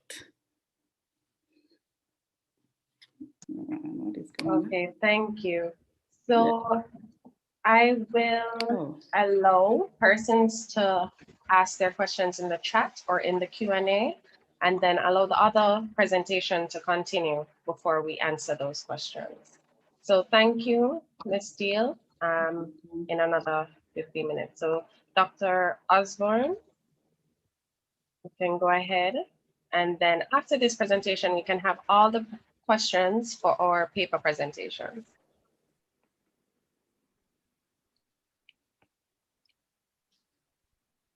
Good afternoon. 1 minute, Hi, everybody. I hope everybody is well and still engaged in the presentation, and we're enjoying ourselves. Robert Ingelston says, "We rise by lifting others." So today we're here. I'm getting my slide ready. I don't know why. 1 minute, please. Let me continue by just saying that I appreciate this platform to discuss a project that we are working on, and the platform here allows us to share. Rebecca, can you share for me, please? I can absolutely. Thank you. All right. So there are two of us who will be presenting today. So the topic for our presentation is educators coming together to empower learners, families, and teachers to develop cultural sustainable transition planning tool during COVID. So as educators, we are looking at the implications of COVID and what can we do in terms of moving or empowering others to go forward. And that's why I stated we rise by lifting others. So as educators, we decided to contribute to the narrative by doing a research. But let's state the objective of today's presentation is to share an overview of collaborative transition practices with schools and families, because we know the pandemic has affected both the schools and families and teachers, and also to discuss how transition practices impact families, students, and teachers. And last, we'll talk about transition intervention support to all stakeholders during the pandemic. All right, so as I stated before, our presentation is not finished. It's a work in progress. We're hoping to finish our study. We're just at the initial stage, but it contains some information that I think others would benefit and learn about. And ultimately, we'll have the opportunity to share the outcome of it. As I stated before, it's a collaborative effort. So the purpose of this study is to train and support teachers. So we're talking about a lot. The other presentators talk about things that are happening. We're jumping in and we want to offer our service in terms of training and supporting educators remotely, because that's how most of us are working now, working with learners and family on culturally sustainable transition planning. So this study will incorporate students and will incorporate teachers and learners from Jamaica and the United States of America. Others presenters spoke about this, the impact of the pandemic on the teaching and learning. We know that for a fact that it has generated intense fear and anxiety across the globe. And UNESCO and a presenter made reference to that, talk about some of the impact in terms of the closures of schools, loss of income, social, emotional impact, increased screen time and device and working online. So with these impact, we as educators want to encourage and think about futuring, that we will always have to remember that the pandemic is here and we have to move forward in terms of the teaching and learning. Teaching and learning has to take place. Dr. Wesley talked about CXC, CSEC, that the exams are still taking place and the changes. So we still have to talk about these collaborative efforts and ways and collaborative practices in moving forward. Next slide. So notwithstanding that, as educators, we have to get our students ready for the future. Dr. Pinnock talked about some of the skill sets that the learners will need to know about. So this research will be about collaborative research and professional development to help the teachers, to help our students to transition. And when we're talking about transition, we are both, the three of us are special educators, but we are talking about transition for children with or without special needs. I notice a lot of persons were talking about children with special needs, but we are including both teachers who are special educators as well as the general educators, because it affects everybody. All right, Rebecca. So this is some of the research. So by the way, I'm Dr. Rebecca. I'm from the University of San Diego in California. And Dr. Osborne and I have been working together on different projects since I was in Jamaica at the Division for International Special Education Conference, I think in 2018 or 2019. And so we have continued this collaborative effort in really trying to think about how we can support not only the students, but the families and the educators and the community and bring them together, because we know that that's how things can be most successful for our children. And so this is just some of the research that goes along with this idea of being collaborative in planning. So there's the family-centered transition planning. So we know that students do better when it's not just the student, but their family supporting them in thinking about life after high school. We also know that the more culturally competent that the teachers are, the better it is for students. And that if we empower families by respecting their voice and what they have to give as far as understanding their child, which they're with their child 24 hours a day, 365 days a year. So a lot of times teachers they take their part is the teaching part, and we forget to actually include the families in the development of the child. And then of course, sharing resources and supports with families. So the more that we do that, then the more success we'll see. Culturally sustaining transition planning. So one of the research projects that we looked at was by Kohler et al. And they have the taxonomy of transition. So students who are most successful after high school have student-focused planning. They have family engagement, program structures that are in place for helping them think about their life after high school or secondary school. They have interagency collaboration and student development.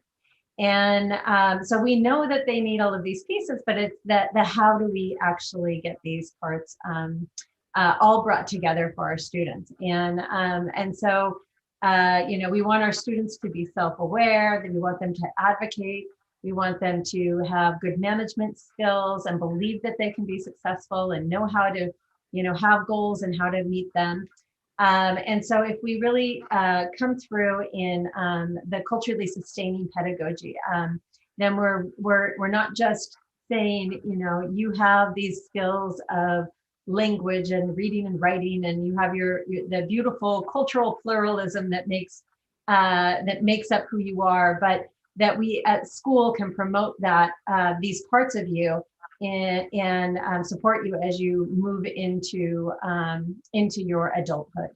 And so I use the work of Geneva Gay and her culturally responsive teaching. So really figuring out what these areas of a student are, and then how do we empower the student using the parts of them that are that are so powerful and allows them to be successful. And then sociocultural theory, which is really looking at how we can work together as a community to make sure that students are successful. So this is a tool that I had created quite some time ago, and it has continued to change and manifest. And actually, it's been used it was used in Jamaica, it's been used in South Africa, Tanzania, Nigeria, and the United States to get to know students and also help them plan for their future.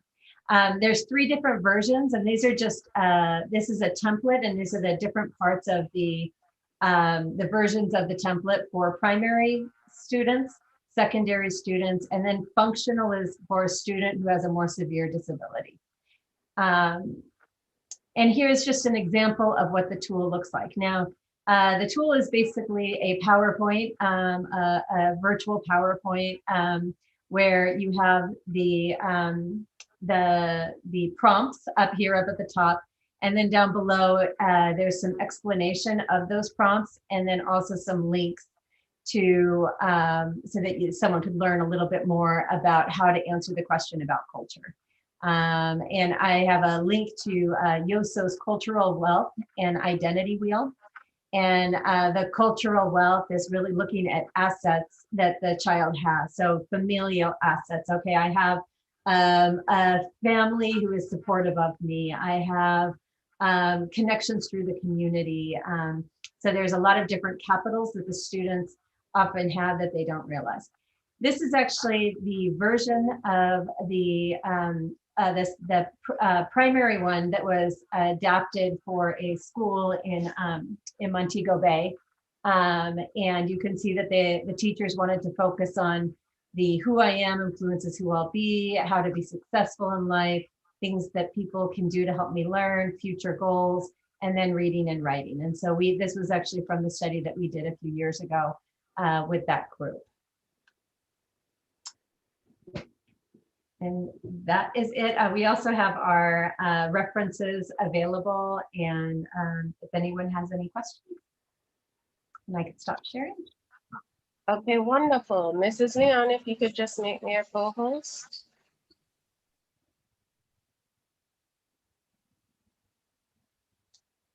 All right, thank you for listening.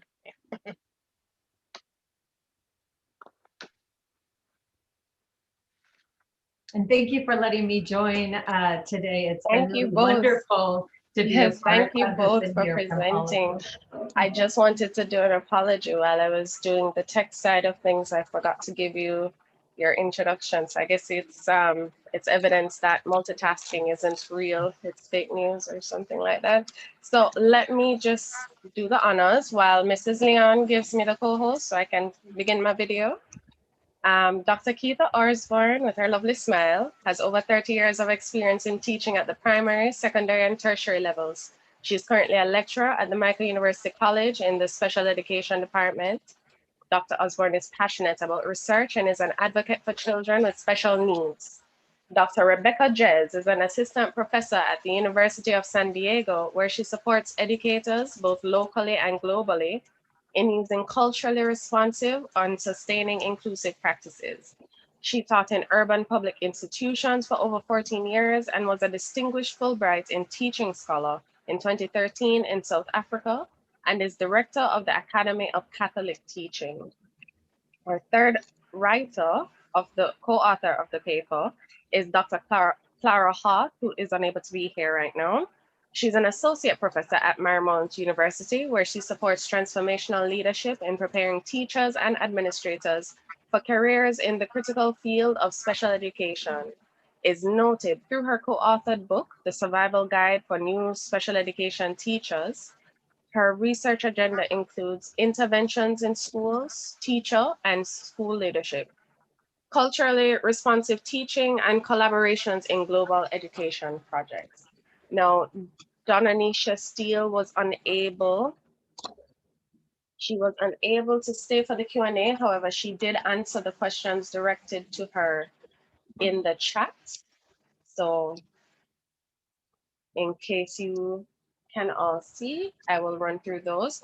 For the Q&A persons directed to Dr. Osborne,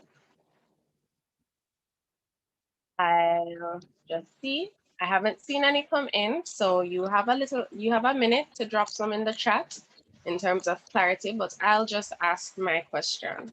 Now, it's a tool in progress, so where are you on the timeline in terms of the research conducting and collecting data for it? And also my second question would be, where are you in terms of standardization? Is it that the tool has been normalized in some countries or not, or is it on the process? Well, I can speak about the tool in other countries. So it has not been validated because it is a contextual tool.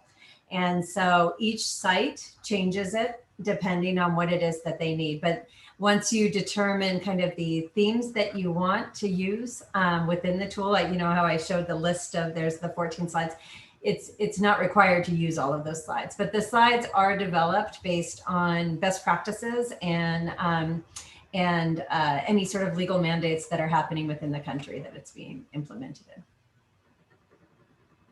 All right, so for question number 1, we are in the initial stage of this research. We're waiting on IRB for Rebecca, and I'm waiting on the ministry's permission so that we can start the process.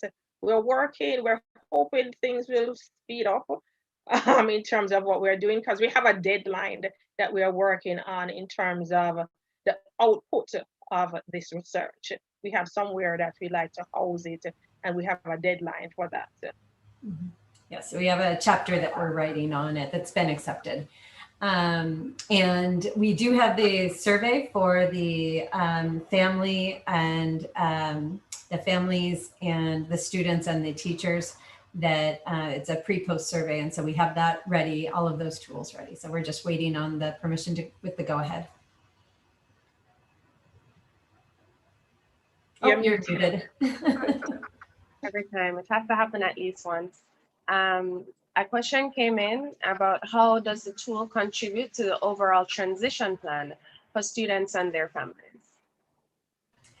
So a lot of the prompts are around, first of all, students getting to know themselves, and then in turn, the teachers and the families getting to know the student, and this being a collaborative process around the ideas of what future goals they want. Do they want to continue with education, or what type of job do they want?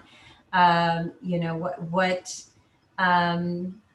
elements might they need in order to be successful in their future?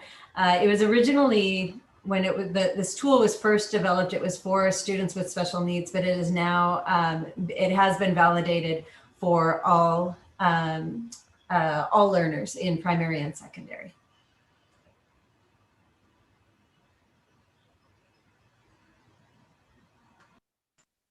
I think that was the last of the question from the Q&A. I'll only read out one of the more general question and answers. That was from Ms. Steele, just in case someone wasn't able to read it, since it was sent directly. Someone had asked, Sharon Anderson had asked, albeit a small number of students with special needs in the study of the psychosocial impact of COVID on students, were there any differences noted in the effect of the pandemic on these students when compared to the rest of the sample? Ms. Steele responded, yes, they suffered from a lack of support. In school, their tasks were structured in a way that would fit how they learned. They also had access to resource room supports that assisted with their anxiety and coping skills. They also experienced more anxiety than their peers and were also failing subjects when compared to their peers based on how they responded.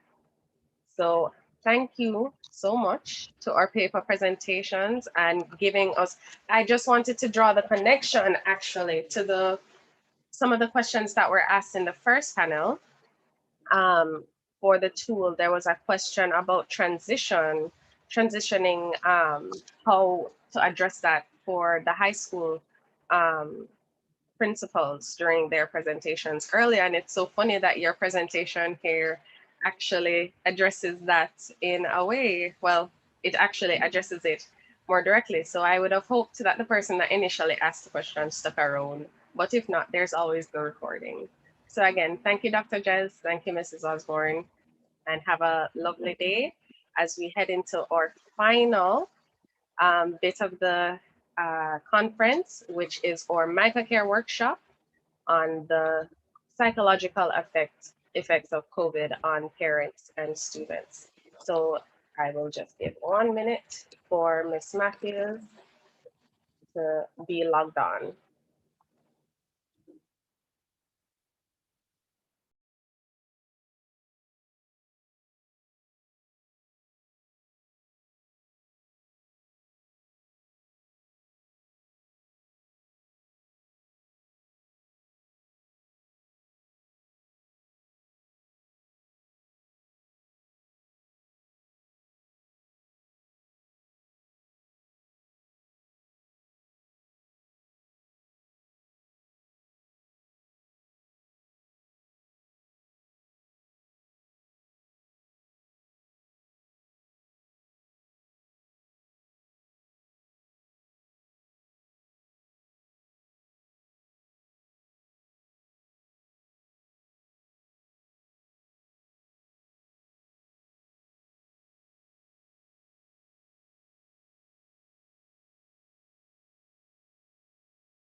Okay, apologies. It seems I can't find Miss Matthews in the listing. So I will give her a minute to log on. I think she may be having some technical difficulties, which seems to be the running theme for, well, anytime we have to do something technological. But yes, this should be a quick moment.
Maybe if you allow me to share my screen, I could probably play something nice for very patient participants. That would be wonderful. Thank you, sir. Let's see if I can achieve that.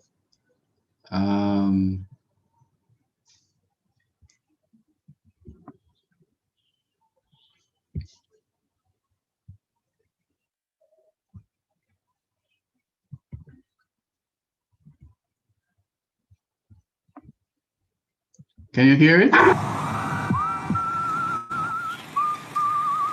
Yes, sir. Right. Can you select slideshow? I can do that. Great.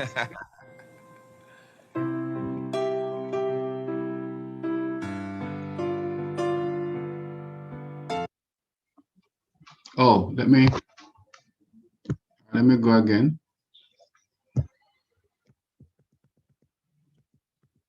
Oh, here we go.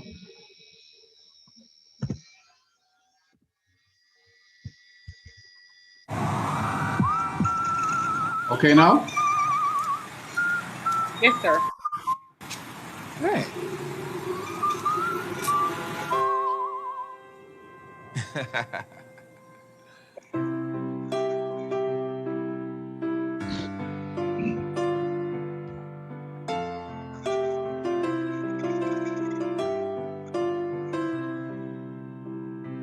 One love, one heart. Let's get together and feel alright. Hear the children crying. Hey, the children crying. Give thanks and praise to the Lord, and I will feel alright. Let's get together and feel alright. Whoa, whoa, whoa, whoa, whoa. Let them all pass all their dirty remarks. There is one question I'd really love to ask. Is there a place for the hopeless sinner who has hurt all mankind just to save his own? Believe me, one love, one heart. Let's get together and feel alright. As it was in the beginning, one love, so shall it be at the end. One heart. Alright, give thanks and praise to the Lord, and I will feel alright.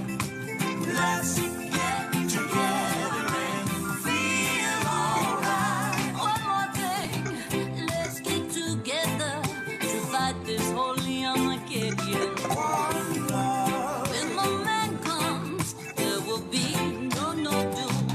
One song. Have pity on those whose chances grow thinner.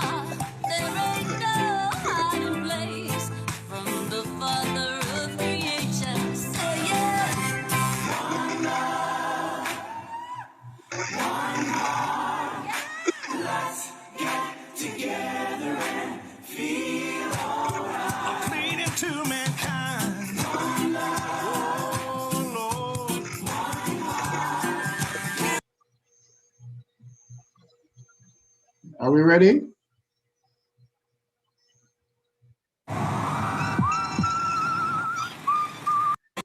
Feel alright. One more thing, let's get together to fight this holy Armageddon. One love. When the man comes, there will be no doom. One song. Have pity on those whose chances grow thinner. There ain't no hiding place from the Father of creation. Say yes. One love, one heart. Let's get together and feel alright. I'm pleading to mankind. One love, oh Lord. One heart. Okay, are we ready for Michael Clear now? I unfortunately don't see her as yet, sir. Going to keep trying. Thank you. Okay, let's see if I can share some emerging technology with you. And as we see where our children are going and where we should be leading them, this is an example of what will be happening. Well, it's happening now, and our kids will be prepared for. So have a look.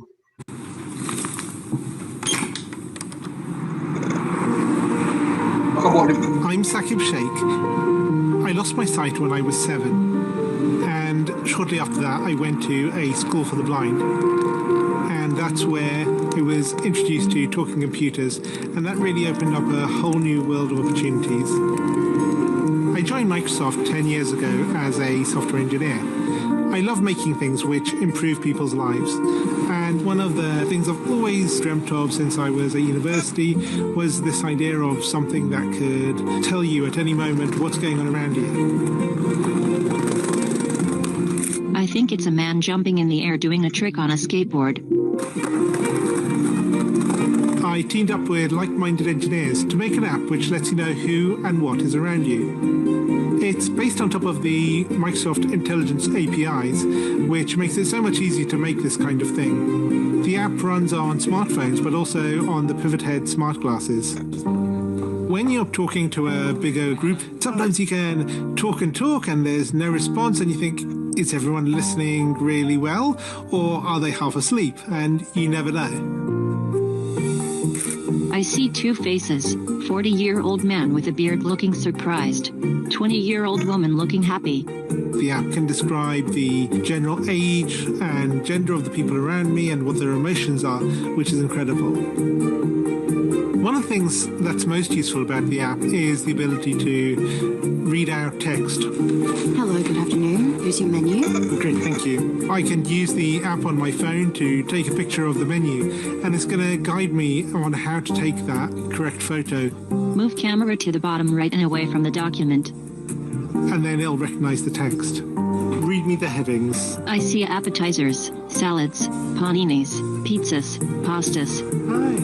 Years ago, this was science fiction. I never thought it would be something that you could actually do. But artificial intelligence is improving at an ever faster rate. And I'm really excited to see where we can take this. As engineers, we're always standing on the shoulders of giants, building on top of what went before. And in this case, we've taken years of research from Microsoft Research to pull this off. I think it's a young girl throwing an orange frisbee in the park. For me, it's about taking that far-off dream and building it one step at a time. I think this is just the beginning.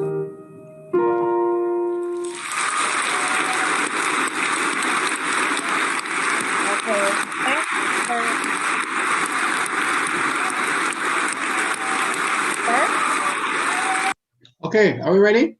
Yes, we're ready now, sir. Okay, so let me stop sharing. Thank you. This is what the possibilities are.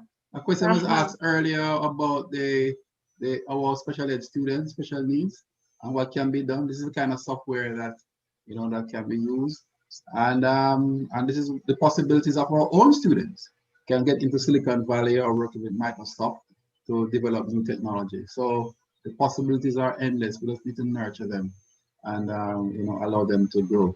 So thank you for allowing me to share. Yes. Over to you. Thank you for that great video. Actually, it may have been a blessing in disguise so that we could see, because I haven't even heard of that invention.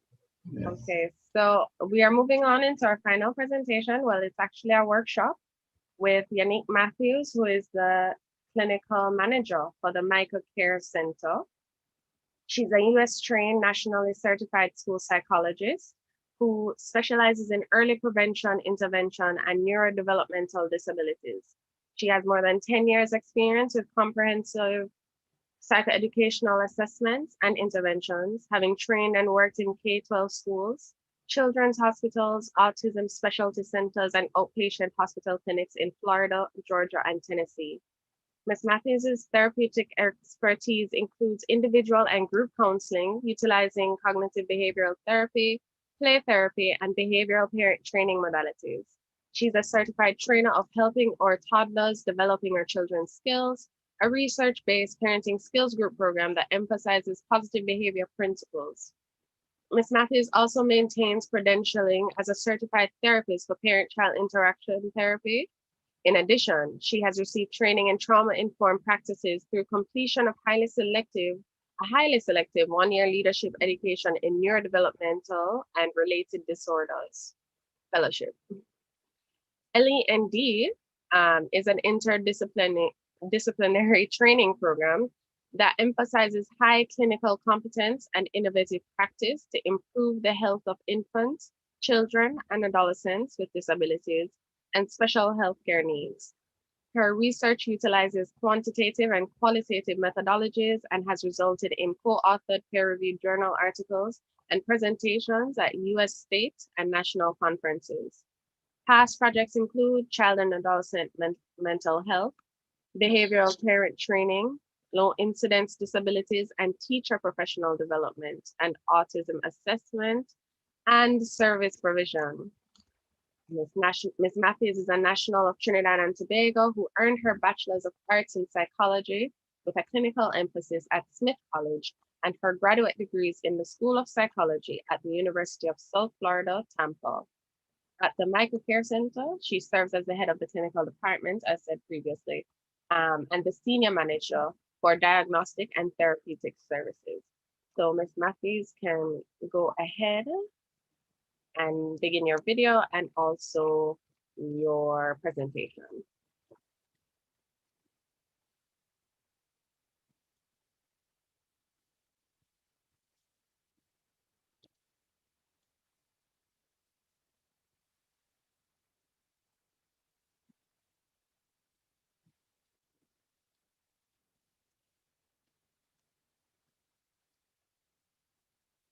Ms. Matthews?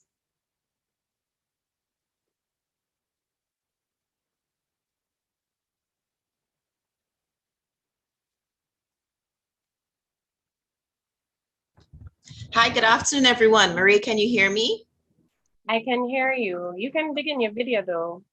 Okay, I'm trying to start the video, but hold 1 second. I'm trying to figure out it's not starting. It started earlier and it stopped. Give me just 1 second here, please.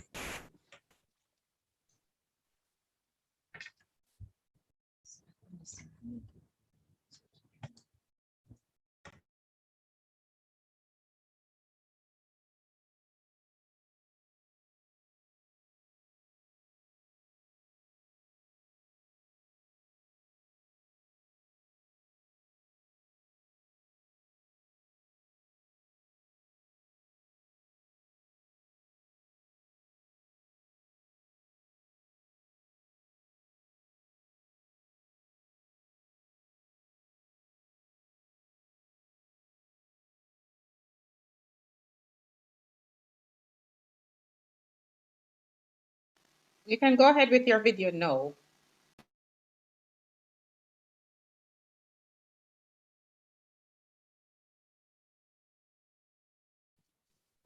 Okay, your video is going and you can begin.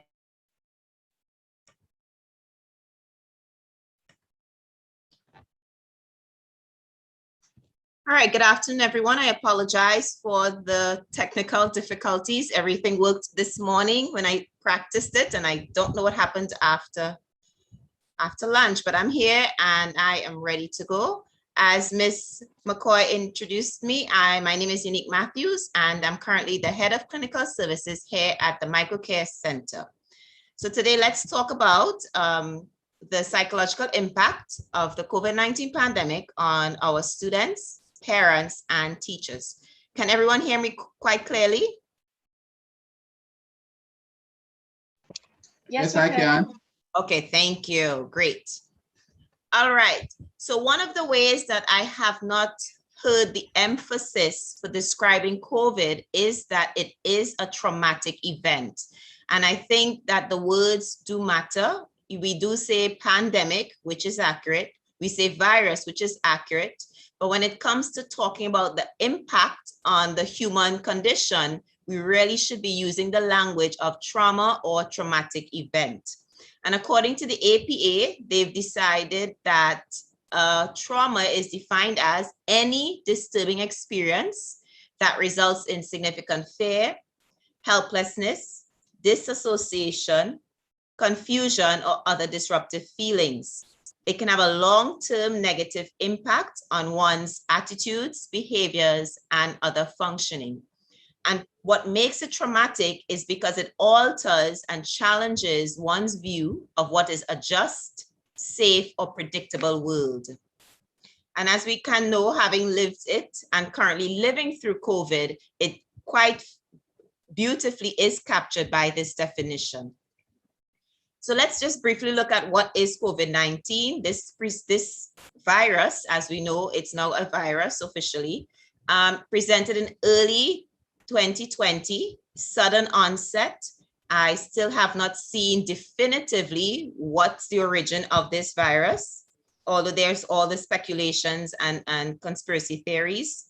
It's a virus that anyone can get, so it does not discriminate. It has a range of symptoms. The impact on the body can be the heart system, the respiratory system, pains in your body, aches, muscles, joints. It's taken almost a year for us to get to the vaccine process, but we have no cure. And research internationally is still trying to grasp what is going to be the long-term effect of this disease. So there's a lot that is happening. It's still actively unfolding. And so we are learning as we're going, but also having to manage how this is impacting our life. So generally speaking, we are all exhausted at this point, whether you're a child, of school age, a teacher, a teaching professional, a parent, because we are in this together. And what makes it partly exhausting is that we do need consistency in order to thrive. And COVID has upended that sense of consistency. It has resulted in constant change. And as human beings, we do not like change. We are resistant to change. And so that's why you would see, even within your own social circles and communities, why there's this varying response to COVID and some of the restrictions that have been placed nationally, because human beings don't like change. We need that consistency to thrive, and anything that impacts the consistency, we will push back at it. So we don't like change, and COVID is demanding constant, frequent cycling of changes. So for instance, a common term we've heard for over a year now is the new normal. But what exactly does that mean, right? Who can define what's new normal? Because we just came off of 3 weekends here locally in Jamaica of lockdown and altered curfew periods. We're about to go into another 3. We may have 2 after that, who knows, right? We had where the Fridays, businesses were asked to leave and their agents close their agencies at 12 noon. That hadn't happened before. That was a new change in the midst of all the changes. Then we have the rotations between school, no school, in person, stay at home, be online. Kids with special education needs were allowed to come to their school on a rotation. Some kids were not able to do so. So there's a lot of rapid change. And the latest one, I would say, affecting parents, if they have not been impacted yet, is this now emphasis on work from home, where it's been extended for public sector workers and not just the private corporate sector.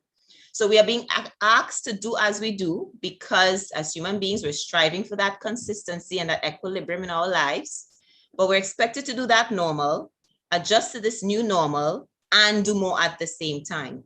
And we are exhausted, because how much longer are we going to maintain this? There's no answer. Google can't answer this, right? This is one question Google cannot answer for us. So the general impact is heavy because of the disruption to traditions. Some of the traditions for students, they go to a school building for a fixed period of time on a weekly basis. Teachers instruct generally face-to-face, right? Online platforms have really been the purview of tertiary education level systems, where they're dealing with young adult learners who are doing learning as they go program or independent learning. But this is the first time it's really impacted all the way down to early childhood, that we are now using these varying methods. And another tradition, parents go to work, right? Drop your kid off to school or you arrange transport for them. You go to work, arrange for the child, pick the child up, you go back home. So this complete disruption to these three major traditions that we've experienced. And as adults, we've went through the stage of childhood and going to school. Some of us are parents, some of us are members of the teaching fraternity.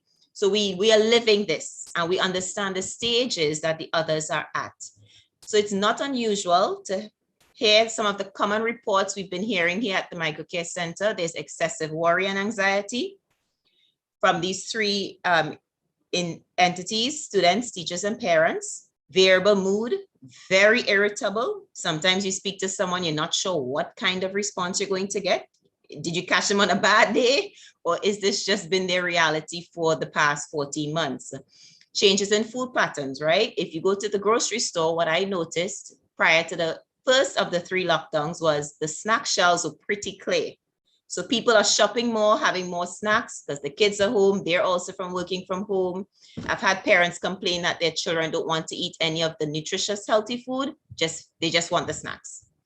Low motivation and interest, not just impacting the students, but also impacting the teachers and the parents because we're not getting a chance to recoup. There's no break. We have to go through this experience called COVID. They strain financially, relationships strain. Any traumatic event will impact a relationship of all kinds between child and parent. The relationships that teachers would work on building with their students prior to starting instruction, it's now different in terms of how they're going to deliver that. And unexpected expectations, right? I've not really heard a conversation nationally that's emphasizes what is a realistic expectation for children in school right now, what's realistic for teachers and members of the teaching fraternity, what's realistic for parenting right now. I would say that's something I've not noticed in the covered by the media or even looking online, right? So this emphasis on we acknowledge and recognize the strain caused by the COVID-19 pandemic. How have we reset or even considered what's realistic in terms of expectations? Because it is a traumatic event, expectations need to be adjusted. And unfortunately, because of the nature of this virus, we are all going to experience the loss of someone. If not their life, they are going to lose some type of ability, right? Because as I said, the long-term impact of COVID is still unfolding. It's still being measured by the research and the scientists. And because COVID is impacting the entire lifespan age, the possibility is we can get a call, a text message even later today and hear of the passing of such and such loved one or person that we knew from 5 years ago or what have you. Specific to students, so it's, for a student, school is the major part of their life for that age group. And it's a huge outlet for socialization. So there's also this expectation that kids can easily adjust to what's been happening simply because they are young, and that's not quite accurate, right? They are young human beings, so they are going to experience the same level of challenges, psychological challenges that adults would experience. So caregivers here, we have continued to do assessments here at the Mico Care Center. So some direct reporting that we've had from parents is a disinterest in school. They just can't manage the online school system. So for those who briefly were doing the rotation in person, the kids didn't like it. Again, you're asking for an adjustment, right? They would be online for months. Now you have them rotating. Now you have them back home. It's a lot. A lot of distractibility. A lot of consideration for ADHD, attention deficit hyperactivity disorder, for that inattentiveness and that hyperactivity, but it really might just be sensation seeking, right? So parents are saying the kids can't sit still, they need to move around. And if you think about what traditionally happens for a child at school, they move a lot. So this expectation that some parents may have or some teachers may have that the child may sit in their seat while online, we need to reconsider what's realistic. I've said to parents, as long as they're engaged, don't be as stressed out by where they are in the house engaging with the tablet. So if they're lying on the couch, but they're engaged with the lesson for the day, let them be. They don't have to sit upright at a table, because a child is going to seek sensation. That's a big part of child development. And it's just very hard to sit still. Even as adults, we in our office, we move all day. At some point, we're going to get up and move, right? Parents are very concerned about the poor social skills that are developing or continuing to be underdeveloped. There's power in a child correcting another child in the school compound. There's a lot of power in kids teaching kids what is good social skills.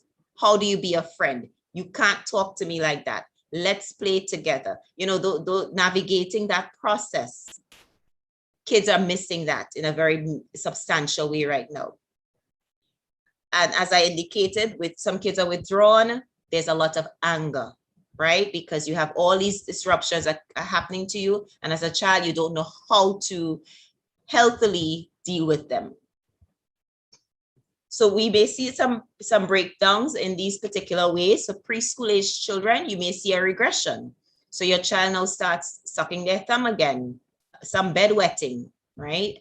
Very clingy. They don't want the parent to leave or the guardian to leave, scared that granny's living by themselves in the country. And that was never a concern before. You know, one colleague reported a friend's 4-year-old waking up at night screaming, just screaming out of this fear of this thing called COVID, having nightmares about COVID.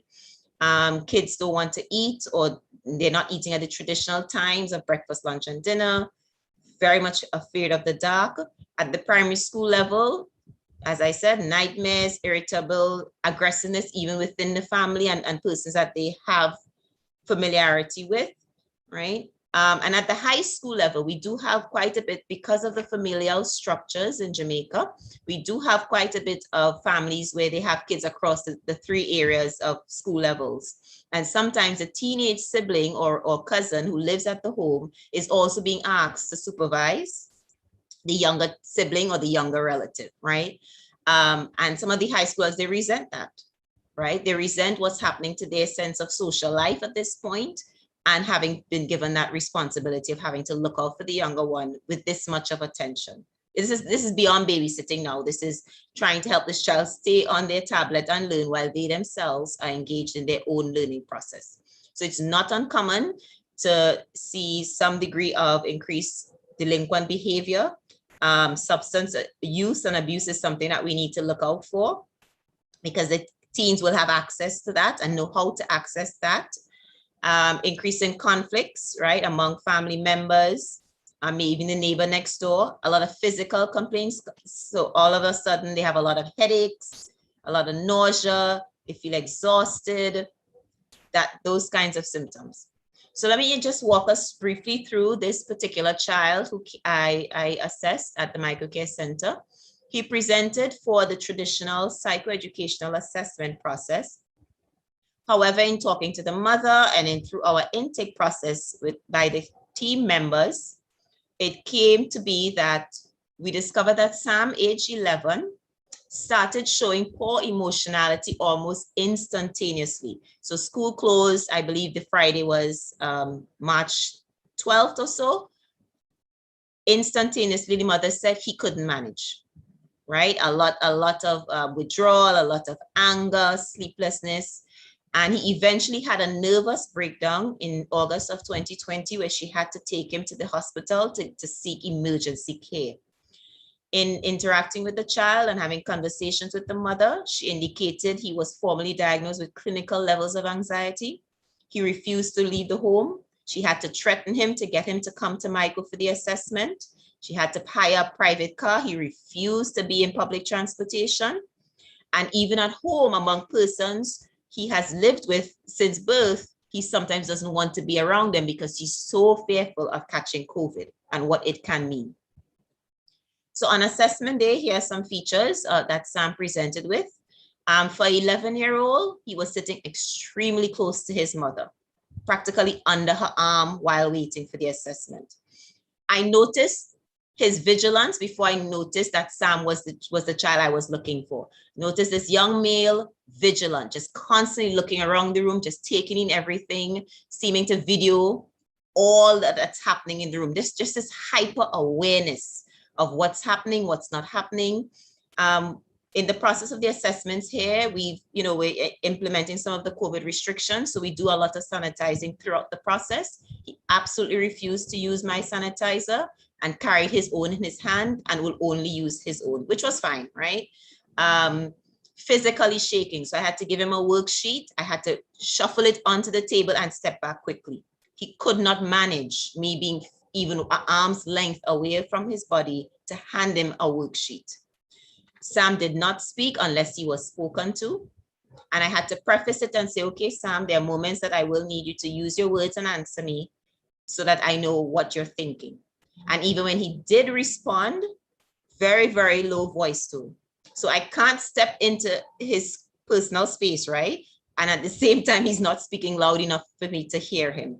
So it was a very challenging assessment in that regard. So when you think about a case like Sam, here's some questions that came to mind, and I throw this out to the audience. Are there adequate services for the family unit in Jamaica? Because for a child like Sam, you have to work with the parent and the teacher, as well as with Sam himself. How many other children are experiencing similar symptoms? Now, based on my professional experience, I know that there are children out there experiencing what Sam is actively experiencing, but I'm not having that contact with them unless they come to the microcare center. So we're still seeing a very small slither of the school-age population coming to the center where we can observe that these symptoms are happening, right? Is there any agency in Jamaica right now that's attempting to track and capture the psychological or social emotional impact that COVID is having? And if someone out there is, an agency is, or an individual, is that data, or how will that data be used to drive decision-making services? Because the presentation that Sam has will not disappear, even if a cure for COVID is found tomorrow. Even if we're told that the vaccine process that we're in right now is going to give us 100% immunity going forward. It's not. That's not how the human body works. That's not how the psychology of living works. We will have to address the needs of Sam and the needs of other children like him. Impact on parents. So as members of the educational fraternity, we know that the educational process is intricate and requires training. Now we are asking parents to be teachers, to engage in delivering this lesson, to making sure that they can do X, Y, or Z task. Parents are very fearful for the impact that this disruption is having. What does this mean for my child in terms of his or her educational progress, right? Some of these parents, their children were already behind. Now they're even more concerned about skill regression and outright loss of skill. There are also parents, because of the financial strain from COVID, they've experienced unemployment or limited employment opportunities. I had a client who has not received any educational support or access to learning as reported by the parent since school closed last March. So it has been a full academic year that this child has not engaged. That parent was very concerned and she said, Miss, I can't afford a tablet. There's no one to leave my child home with to even partake of the programs that the government has provided on the channels, on the TV stations. So even if she's aware of some of the resources out there, she still has no access. If this child is representative of quite a number of kids across the island, particularly thinking of the rural settings where traditionally there's a lower economic base, what is happening with these children, right? Some parents are also healthcare or frontline workers. So they have this added stress of actively placing themselves in an environment that increases their risk of catching this virus. And as we know, you can be asymptomatic for a while and actually have COVID. The research is still not clear on how well parents or adults are carrying and conveying the virus to students or children and vice versa, right? So that's still an unknown, a major, major unknown. Parents are worried about adequate supervision of their child. So there's just a lot of stress that's happening for parents. And for teachers, none have escaped. None have escaped. And some of these teachers are also parents. So when I think specific to being an instructor, there's a stress on, yes, you know, differentiated instruction. Yes, you have that skill, but this is a whole new frontier. This is a whole new level of doing that delivery. You may have that rotational aspect, as I said, so you may work with one group of children Mondays and Wednesdays, a different group Tuesdays and Thursdays. There's a lot more detail to keep track of and learning progress to keep track of. That's exhausting. Having to learn and manage how to deliver an online classroom, deliver curriculum online, while also as the instructor learning those methodologies, right? So you're in student mode as a trainee of the methodology of online learning, but you're also a professional because you're actively delivering it across the week. And as I mentioned, expectations a few minutes ago, are they still expected to actually cover that full curriculum per grade year? When so many materials within the curriculum do lend themselves to some small group activities, interactive activities, and use of manipulatives, right? So there's a lot that's happening for teachers.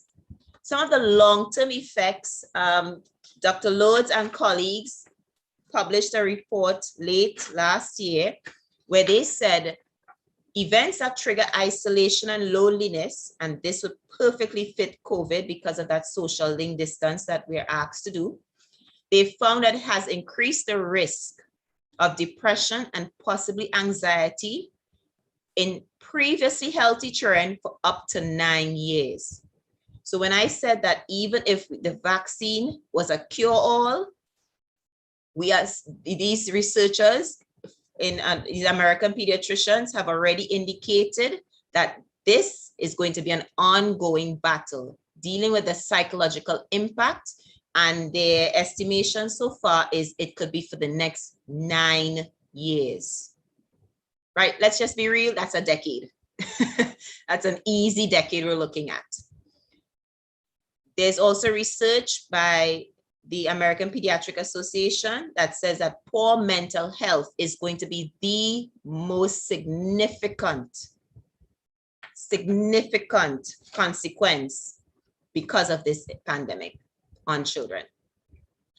And so I just have briefly here an ideograph looking at some of the impacts of trauma. This one is focused on children, but there are many features of it that are also presenting in parents and teachers, right? So inability to concentrate at work may be impacting parents. Parents who are working from home, so you're trying to do your work, yet your children are there at the dining table also trying to do school. You know, the child is going to stop you and ask you, Mommy, can you show me this? Daddy, can you help me with this? Right? If they're confused as to what the teacher is saying. You know, some of these are featured earlier, disrupted eating, disrupted sleeping. In terms of the behavior, if you look on the left-hand side in the purple there, poor self-regulation is going to be a major concern for the children.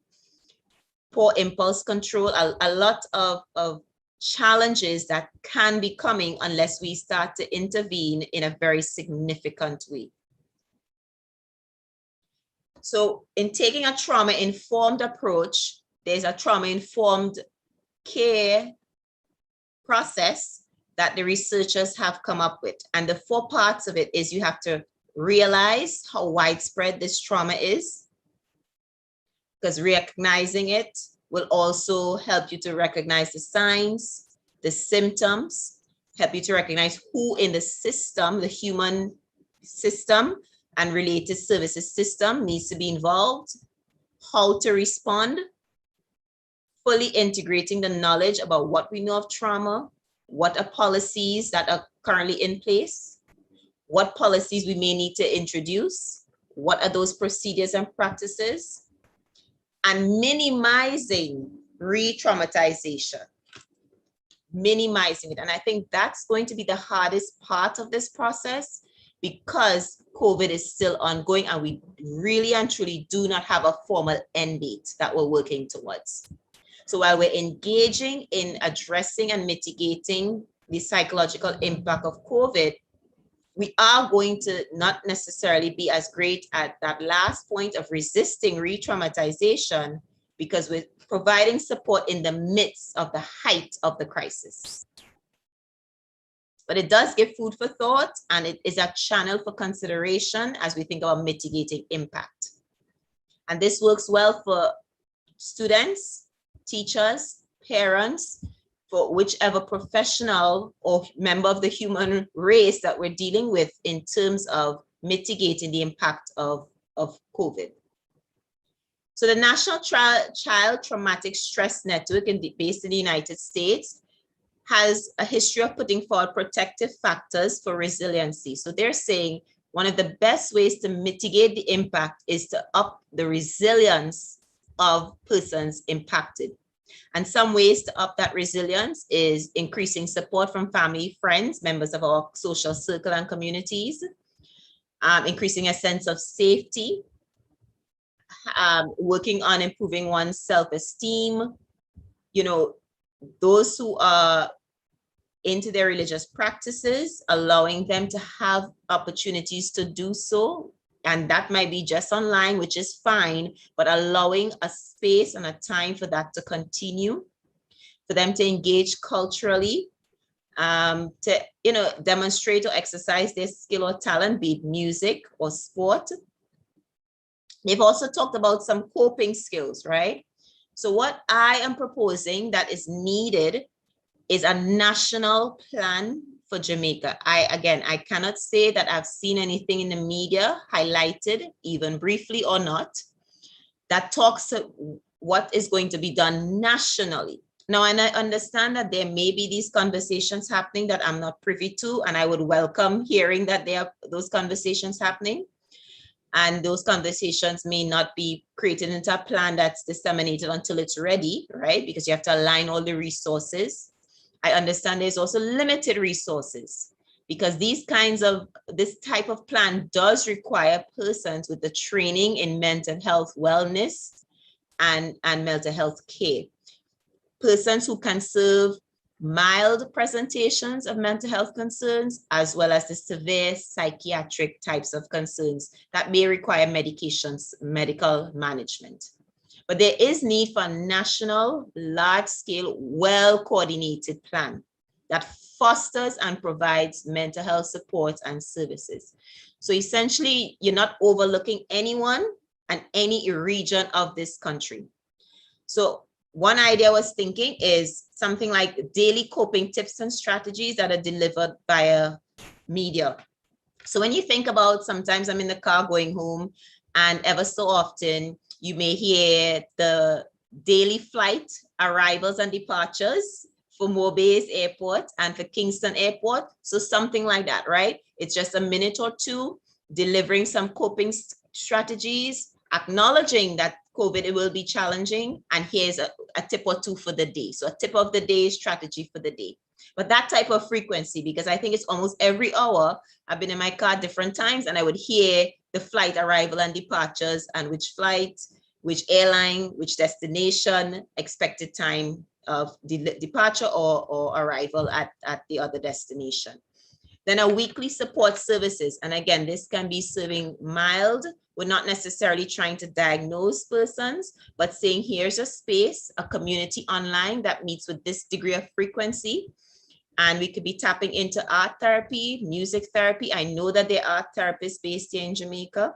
So this is going to require involving those agencies, the Art Therapy Association, involving the Jamaica Psychological Association, JAM Psych, counseling psychologists, bringing together all the persons who have that expertise and who can provide that support. And also making persons aware of the emergency care options, because mental wellness, mental health, the psychological impact is not something that we want a novice to be managing. So part of that dissemination plan must say, here are some signs that if it gets to this point, here is what you need to do next. So when to seek support, where to go, and if mobility is an issue, how do you get someone to come out and provide service or transportation to a center for service? So some coping tips that we can share is things like, be patient with yourself and your feelings, right? It's perfectly normal to have a very strong response to COVID-19. I mean, if we look at what we see on social media, conversations we hear at the cook shop, at the grocery store, people are constantly sharing how they feel and what they really think about this pandemic and the impact it's had on their life, right? No one's happy, right? So you get a range of responses, a range of interesting vocabulary to describe what they're experiencing and what they think of COVID. And that's okay, normalizing that that's okay. Emphasizing that self-care is healthcare, right? So a return to trying to have a healthy meal, if that sort of fell off in the stress and all that you have going on with COVID, maybe trying to make sure, okay, you reintroduce, Sasha, at least for one meal for a day. Your child has a piece of fruit, you have an extra glass of water, that type of thing. COVID, I think we also need to reconsider, it's not just socially distanced, but it's actually socially together with physical distance. And this is one of the ways in which COVID has been described from the start, that as a mental health professional, I wish the wording had been more within this approach. Socially together, but physically distant. Because at our core, we are human beings and we love to socialize. So if you say it was socially together, physically distant, you give people room to come up with safe ways to meet their needs, their sensation seeking, their social seeking, while being physically distant to limit the spread of this virus, right? So some options could be a family game night, movie night, right? Who's to say you can't have a weekly meeting of dominoes with members of your family? Teaching the younger ones how to play dominoes, right? You think you're an expert? All right, show me, right? Having someone to talk to, right? Having meetups with your friends, with your kids and their friends online. I mean, these kids have no socialization to limited socialization, but your kid had a best friend at school. So maybe arranging for that child and their best friend, maybe every other week or so to meet up online, right? There's Zoom, free Zoom for 40-minute platforms. Google Meets has platforms, just becoming very creative in thinking about how can we socially connect, reconnect, and maintain that connection while being physically distant. Another thing we have to think about in mitigating impact is what is going to happen when school reopens. And this is a conversation I think that needs to seriously start from now and not let us wait until we get the clear all from the Ministry of Education and the Ministry of Health, but start building out this plan. What aspects of this plan can we start introducing now within the online approach to learning that we will then transition more fully when kids are back in a physical building with their teachers? Dr. Byron McClure does a lot of work on social emotional learning. He has a great series called 6 Minutes SEL Lessons, where you can actually spend just 6 minutes teaching that lesson, and it's a specific SEL topic. And he posits that schools reopening must focus on social emotional learning strategies for both staff and students. So members of the teaching fraternity and their students. I can see this extending to parents so that we have the entire ecosystem engaged. And he also recommends that school-based mental health professionals are going to be very critical to supporting this plan, implementing this plan, and monitoring it. And it's a non-negotiable as far as he's concerned, based on his experience and what he sees is happening. As I mentioned a few minutes ago, a lot of children have lost their social aspect of their child. It has been heavily impacted. And so with that is going to come a lot of challenges. The social emotional learning, we've been hearing this strong message for 14 months or so now about keeping away from people. But that's really to have us manage the COVID-19 pandemic. That's not healthy on a long-term basis. So there is going to have to be some re-education of children, their parents, and even members of the teaching fraternity of how to re-engage socially with persons in the school system and such. Dr. Pollard, who's based at Nova Southeastern University, did a wonderful webinar in late 2020. He has an entire mapping of how to do a school reentry plan that heavily focuses on promoting the social and emotional wellness. He came up with this great acronym called CALM, and this is what he's requiring. He's saying that there needs to be calmness and control in the way in which we are going to be interacting when we do return to school, be it at the level of the parents with the teaching staff, the staff with the children, and the children with the teaching staff, okay? Your reaction to the pandemic, what happens when these kids come back to school, is going to be critical to managing and improving on their mental health concerns. Be available, right? So administrators should be on the front line, driving this course of action to saying, let's take care of the mental health concerns. What can we be preventative on? What do we need to be more active on? Get the input from staff and teachers. Really keep a pulse on how persons are feeling, be it the students, your staff that you supervise, as well as their parents regarding coming back to school. You know, we've had the opportunity here at the Microcare Center for our academic intervention program to have some of the rotational aspects provided in terms of the education of some students. And we've had parents say, Miss, you know, I just don't feel comfortable. I'm gonna let them come for the first week and then they can't come back. If you could have them just send the work online, right? So even in a small setting where we had 5 children coming Monday and Wednesday and a different 5 Tuesday and Thursday, even in that small setting of 5, we saw the fear in some parents. We saw the fear in some parents. And if you think about it, you just have 5 children in a classroom, you can do all of the great 6 feet apart social distancing, highly monitoring these children. We had the nurse do sessions with them to reinforce some of the health restrictions and the reasons why we are living life like this right now, so the kids have a better understanding and can take ownership of being safe and safeguarding others in the building. So there is going to be these reentry concerns on a larger scale. We saw a microcosm of it here. It's going to be huge and unaddressed if work doesn't start now. And listen, right? We just really need to have to be open to the perspective of others. Don't deny, negate, overlook any perspective, but understand that this is what this person is feeling. This is what they are conveying. They are giving me information that I can use to help build my trauma-informed return to school care plan. And so I'm going to take into consideration what is being said. And M, for the modeling. I think this might be just the most challenging part. So I do agree with Dr. Byron McClure, who says we have to also pay attention to how school staff feel, because they are people too. They are being impacted psychologically because of this event. As I said, can't run, can't hide from COVID. It's here, it's been here. We are not sure when it's going to formally leave.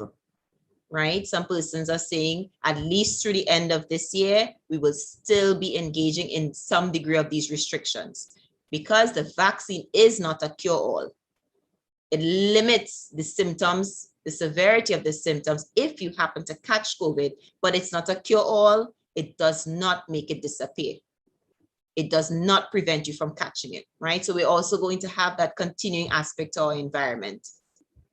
So to expect the staff and parents to model this, we will also have to be working with the staff and the parents to engage in this modeling of how to cope with these anxious feelings, how to cope with the fear of reentry, how to address their own psychological impact, because you can't serve others if you're not addressing your own needs and concerns. All right. So I've shared quite a bit with you this afternoon, and now I'm going to open up the floor for any questions, comments, or concerns.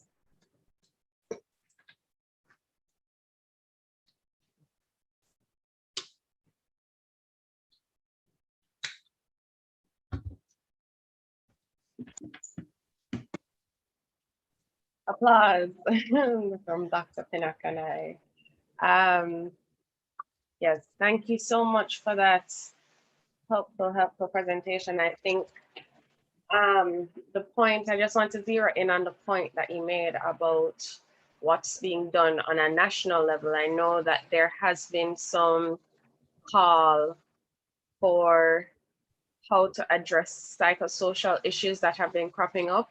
And you didn't catch a few of them, but some of the teachers from primary schools and high schools had added in how they tried to implement some psychosocial support for their teachers and for their students in doing daily check-ins. And maybe it would be helpful to also in that national plan accommodate for how persons can do this within their school since they're already beginning, but to give a more guided approach, a more structured approach, because I know that every school will be doing something different, and it would be helped if that was guided by the research that exists and by professionals within the psychological field.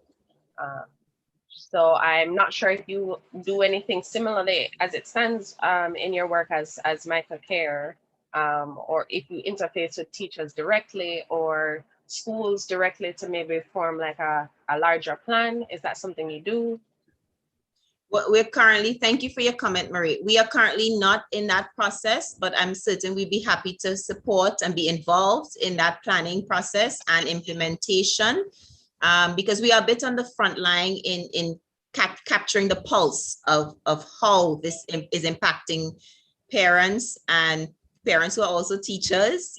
And sometimes we have conversation with teachers, you know. I remember I did an assessment for a child in Portland, and I actually did the feedback also with the school principal, trying to figure out how to meet this child's needs online. So we do have our access to that. Let me just mention that last year, late last year, the Mico Care Center produced 2 newsletters, two special editions rather. One focused on the parents and one focused on the teachers, where we have several tips and conversations and communications within our newsletters to guide schools and to guide parents as to how to manage COVID within their home and within their broader circles of who they may provide service to. These newsletters are easily accessible at the Mico Care Center website, which is www.micocarecenter.org. Again, Mico Care Center, just go to the main website and there's a tab there that will give you access easily to both the teacher and the parent newsletter. It's a special edition centered simply on COVID-19 and some of the psychological impacts and what are some tips and tricks that you can implement within your own environment. And maybe we should nudge Dr. Pinnock into maybe sharing that on the Mico website as well, just to amplify that, because that seems very important. We have a few questions popping up in the chat. Sorry, what was that, sir? Oh, okay, you're me. All right, then. A lot of positive feedback in the comments. Excellent presentation and about engagement. A comment more than a question from Alison Monroe-Tai. It was a good eye-opener as to the possible challenges when we return to face-to-face, and we need to create a structured response to this re-entry. And also from Carlene Elliston, what about psychosocial support for teachers?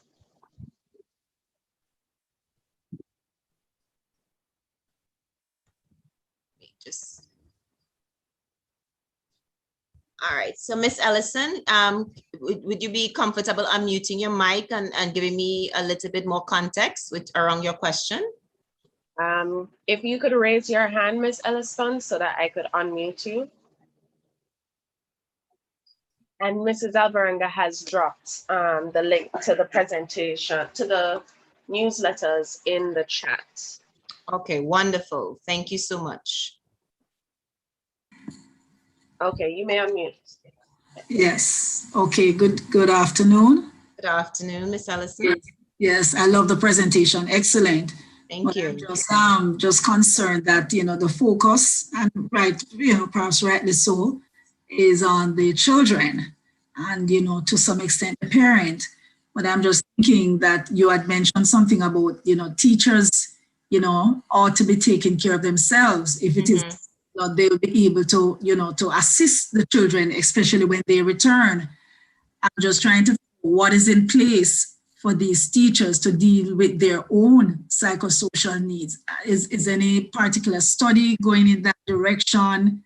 Have you found anything? Have you spoken to teachers, you know, at length as you would, you know, for coming up with this research where children are concerned? So where teachers are concerned, I just want to know if you have done any research and, you know, what have you found and what are the plans to put something in place for the teachers, or tips, or, you know, anything like that. Thank you so much for your comment. I have not found anything specific. Again, a lot of this research that is being tailored to addressing the impact of COVID is still emerging, right? So sometimes I go scholar.google.com and put in a couple search terms, some great information may come up. The APA, American Psychological Association website has tremendous articles coming across the day. It's a treasure trove of information, actually. Wonderful, wonderful. And brief writings, maybe a minute or two, getting the salience of the point across. A lot of what I shared in terms of managing anxiety and depressive symptoms works across the age span because of the nature of COVID. Right? So this sense of you know, taking care of your self-care is something that's going to work for teachers. This sense of maybe having a minute or two mediation prior to starting class, making sure you're well structured. Structure is a great way sometimes to reduce the intensity of a mental health situation in that moment. The Mico Care Center staff, we also, back in September of 2020, we did a couple of workshops geared to specific members of the ecosystem. And I encourage you to check out our website. We have a YouTube channel, Mico Care Center YouTube channel, and we have a specific session that we did geared towards teachers and members of the teaching fraternity, completely focused on self-care for members of the teaching fraternity. We also have other things on there like structuring online learning to aid parents trying to set up a positive learning environment at home.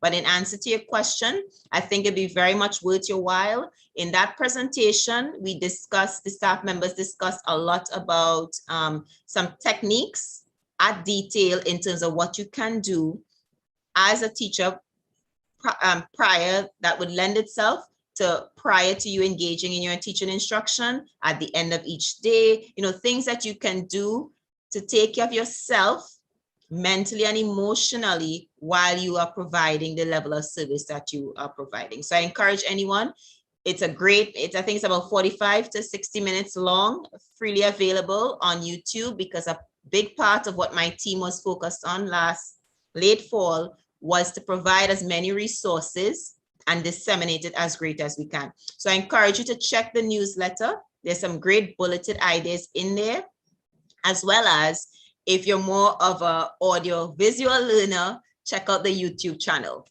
Okay, does that help, Ms. Elliston? I think that was a very well-rounded answer. Another question came in. Very insightful and impactful presentation. And yes, Ms. Elliston says yes. Okay, how do we navigate the stigma that is associated with mental health challenges in Jamaica as we try to support persons who are affected by this traumatic event? That is an excellent question. And that is partly at the heart of what I was suggesting when I said there is need for a national plan, because the stigmas are out there. The same conversations, misunderstandings that we've heard regarding what is COVID and whether I could catch it and I can't catch COVID, there are even more misconceptualizations about mental health. And so to address the stigmas, I think the language is going to be important. So you would have noticed a lot of time I talked about mental wellness, because you say mental health and people think you're calling me crazy, right? So there's a large body of research out there that's now calling it mental wellness. And if you do a lot of searching via Google as such, and you search mental wellness techniques, it's actually mental health techniques that they're sharing because of the sensitivity that emerges through the language. So we need to have a national plan. And as I said, coming together, and let's get this on the table. How do we address these concerns? Let's get the Psychological Association together, members of the counseling and psychological training programs at the various universities. So they're, skilled at training persons to become mental health practitioners.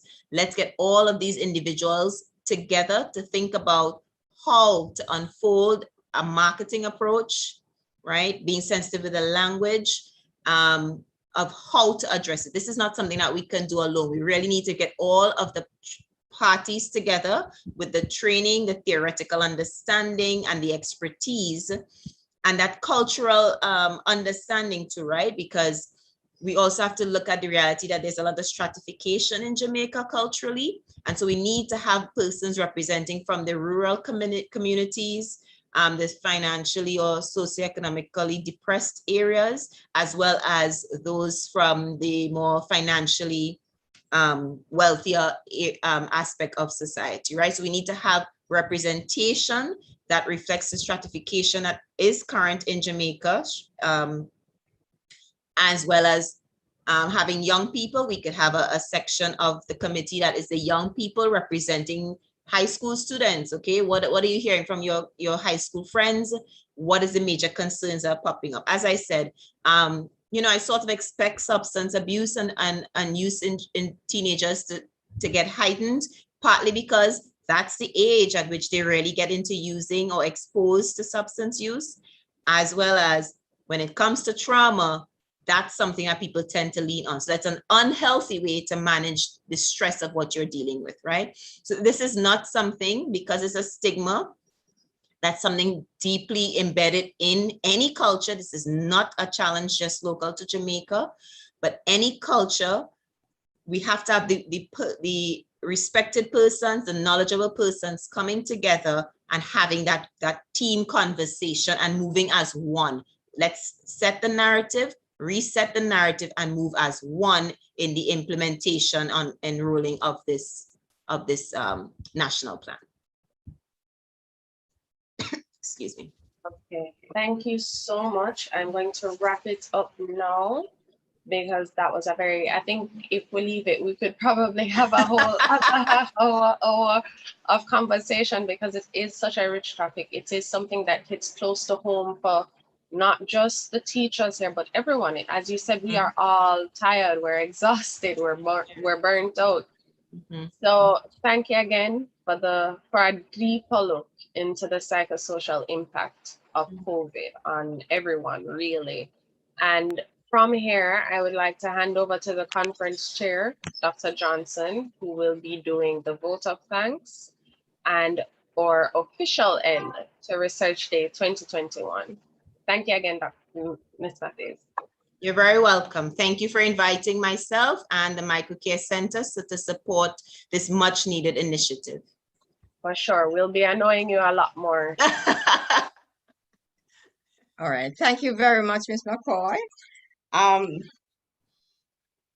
Ladies and gentlemen, colleagues, it was Ralph Marston who said, make it a habit to tell people thank you, to express appreciation sincerely, and to truly appreciate those around you.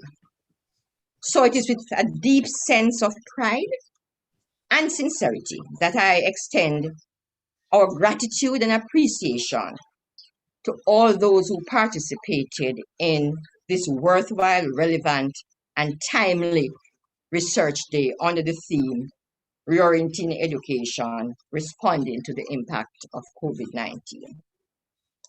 First of all, we want to thank Almighty God for having equipped us with the knowledge, skills, and abilities to be able to share our knowledge and experience, and for this very successful Research Day. We want to also to extend our thanks to our dear president, Dr. Osborne Pinner, for his welcome to the panelists and audience, and to Reverend Bosworth Mullins, our college chaplain, for invoking God's presence. We'd also like to record our thanks to the Honorable Favour Williams, our Minister of Education, Youth and Information, for having graced us with her presence and for having delivered such a profound greeting. We want to also thank our keynote speaker, Dr. Wayne Wesley, Registrar of CEO and CEO for the Caribbean Examination Council, for the very insightful presentation in terms of how CSEC or SEXI will respond to the changes in online modalities in terms of their assessments. And then, of course, we want to thank our wonderful moderators, Dr. Albert Benjamin, and for those of you who don't know his wife, Dr. Tamika Benjamin, and our own Miss Marie McCoy for having so ably led the proceedings. Readiness for online learning. Our dear Mrs. Leon, who gave us such profound information about how to cope with the online methodology. And to Mrs. Alvaranga, who shared on the impact of COVID-19 in terms of the impact on educators, students, and parents. And of course, the very robust presentations from our 4 principals from primary and secondary sectors for sharing their varying perspectives and for us to see sometimes the disparity, or we saw the disparity in our education system as we look at it. Of course, we want to thank the other panelists, our president and the other principals from Shortwood, Dr. George Dawkins, Dr. Lorna Morrison from Sam Sharp, and Dr. Garth Anderson in his absence, from Church Jesus College, who came to grace us with their presence and presenting from a tertiary perspective on how they were able to navigate this new normal and for sharing their wealth of information. And then the closing or the split session. We'd like to thank Ms. Steele for sharing on our presentation on the impact COVID pandemic and the psychological impact on students, teachers, and parents. To Dr. Osborne and Jez, as they gave us a new perspective in terms of how educators are coming together to empower learners, families, and teachers to develop culturally sustainable transition planning tools during COVID-19. To Miss Matthews, boy, it appears as if we saved the best for last. You have indeed, it was such a wonderful presentation that I put in the chat that we need to repeat this. And I'm so sorry that more of our parents and educators were not on to really benefit from this very, very enlightening and interesting and exciting presentation by you. And I'm sure we are going to use the opportunity to ensure that we repeat this presentation. May I just add, as I said, we have the YouTube channel, and so we have a lot of various topics there geared towards teachers, parents, and just persons in the broader community who are interested. So that's the YouTube channel, Mico Care Center, covers a lot of what I covered and even more. And you can do it at your own self-pacing. Thank you very much, Ms. Matthews. And to our attendees, 84 of you, or less than 84 of you have remained on the platform. Thank you for your patience, because without you, this whole exercise would have been not worth the while. So we want to thank you for your presence. To our 2 interpreters, Mr. Wedderburn and Miss Brown, because you see, we as we look at the whole inclusivity in education, we are really proud that we're able to cater to our deaf community. So we want to thank you for having graced us with your presence. We know that it was a last minute thing for you, and we're really thankful that you responded. Lastly, but by no means least, I want to thank our dedicated and diligent Research Day team. Without you, without your support and your cooperation, this event could not have been the success that it was. To all our presenters, you have inspired us, you have stirred our intellect, you have activated our social consciences, and you have challenged us as educators and Jamaicans to really look at our education system and our response to COVID in a very positive way. Thank you for having shared your wealth of information. We applaud the efforts and made by the presenters, and certainly as educators, we will respond to the best practices and shared recommendations made to endeavor that our education system remains viable, agile, and relevant as we navigate this new normal and beyond. Thank you very much, and God bless all of you.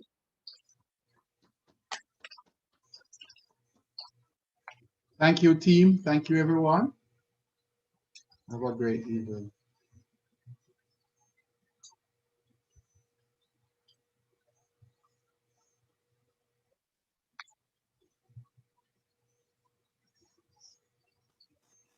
Thank you, Dr. J. Thank you, Dr. J. Thank you very much. Thank you Thank to you my very much, Mico sir. team. Yes. Sir. We have to play a song for you. It was a very good day. To God be the glory. I love to share. I play a thank you song for you. Sure,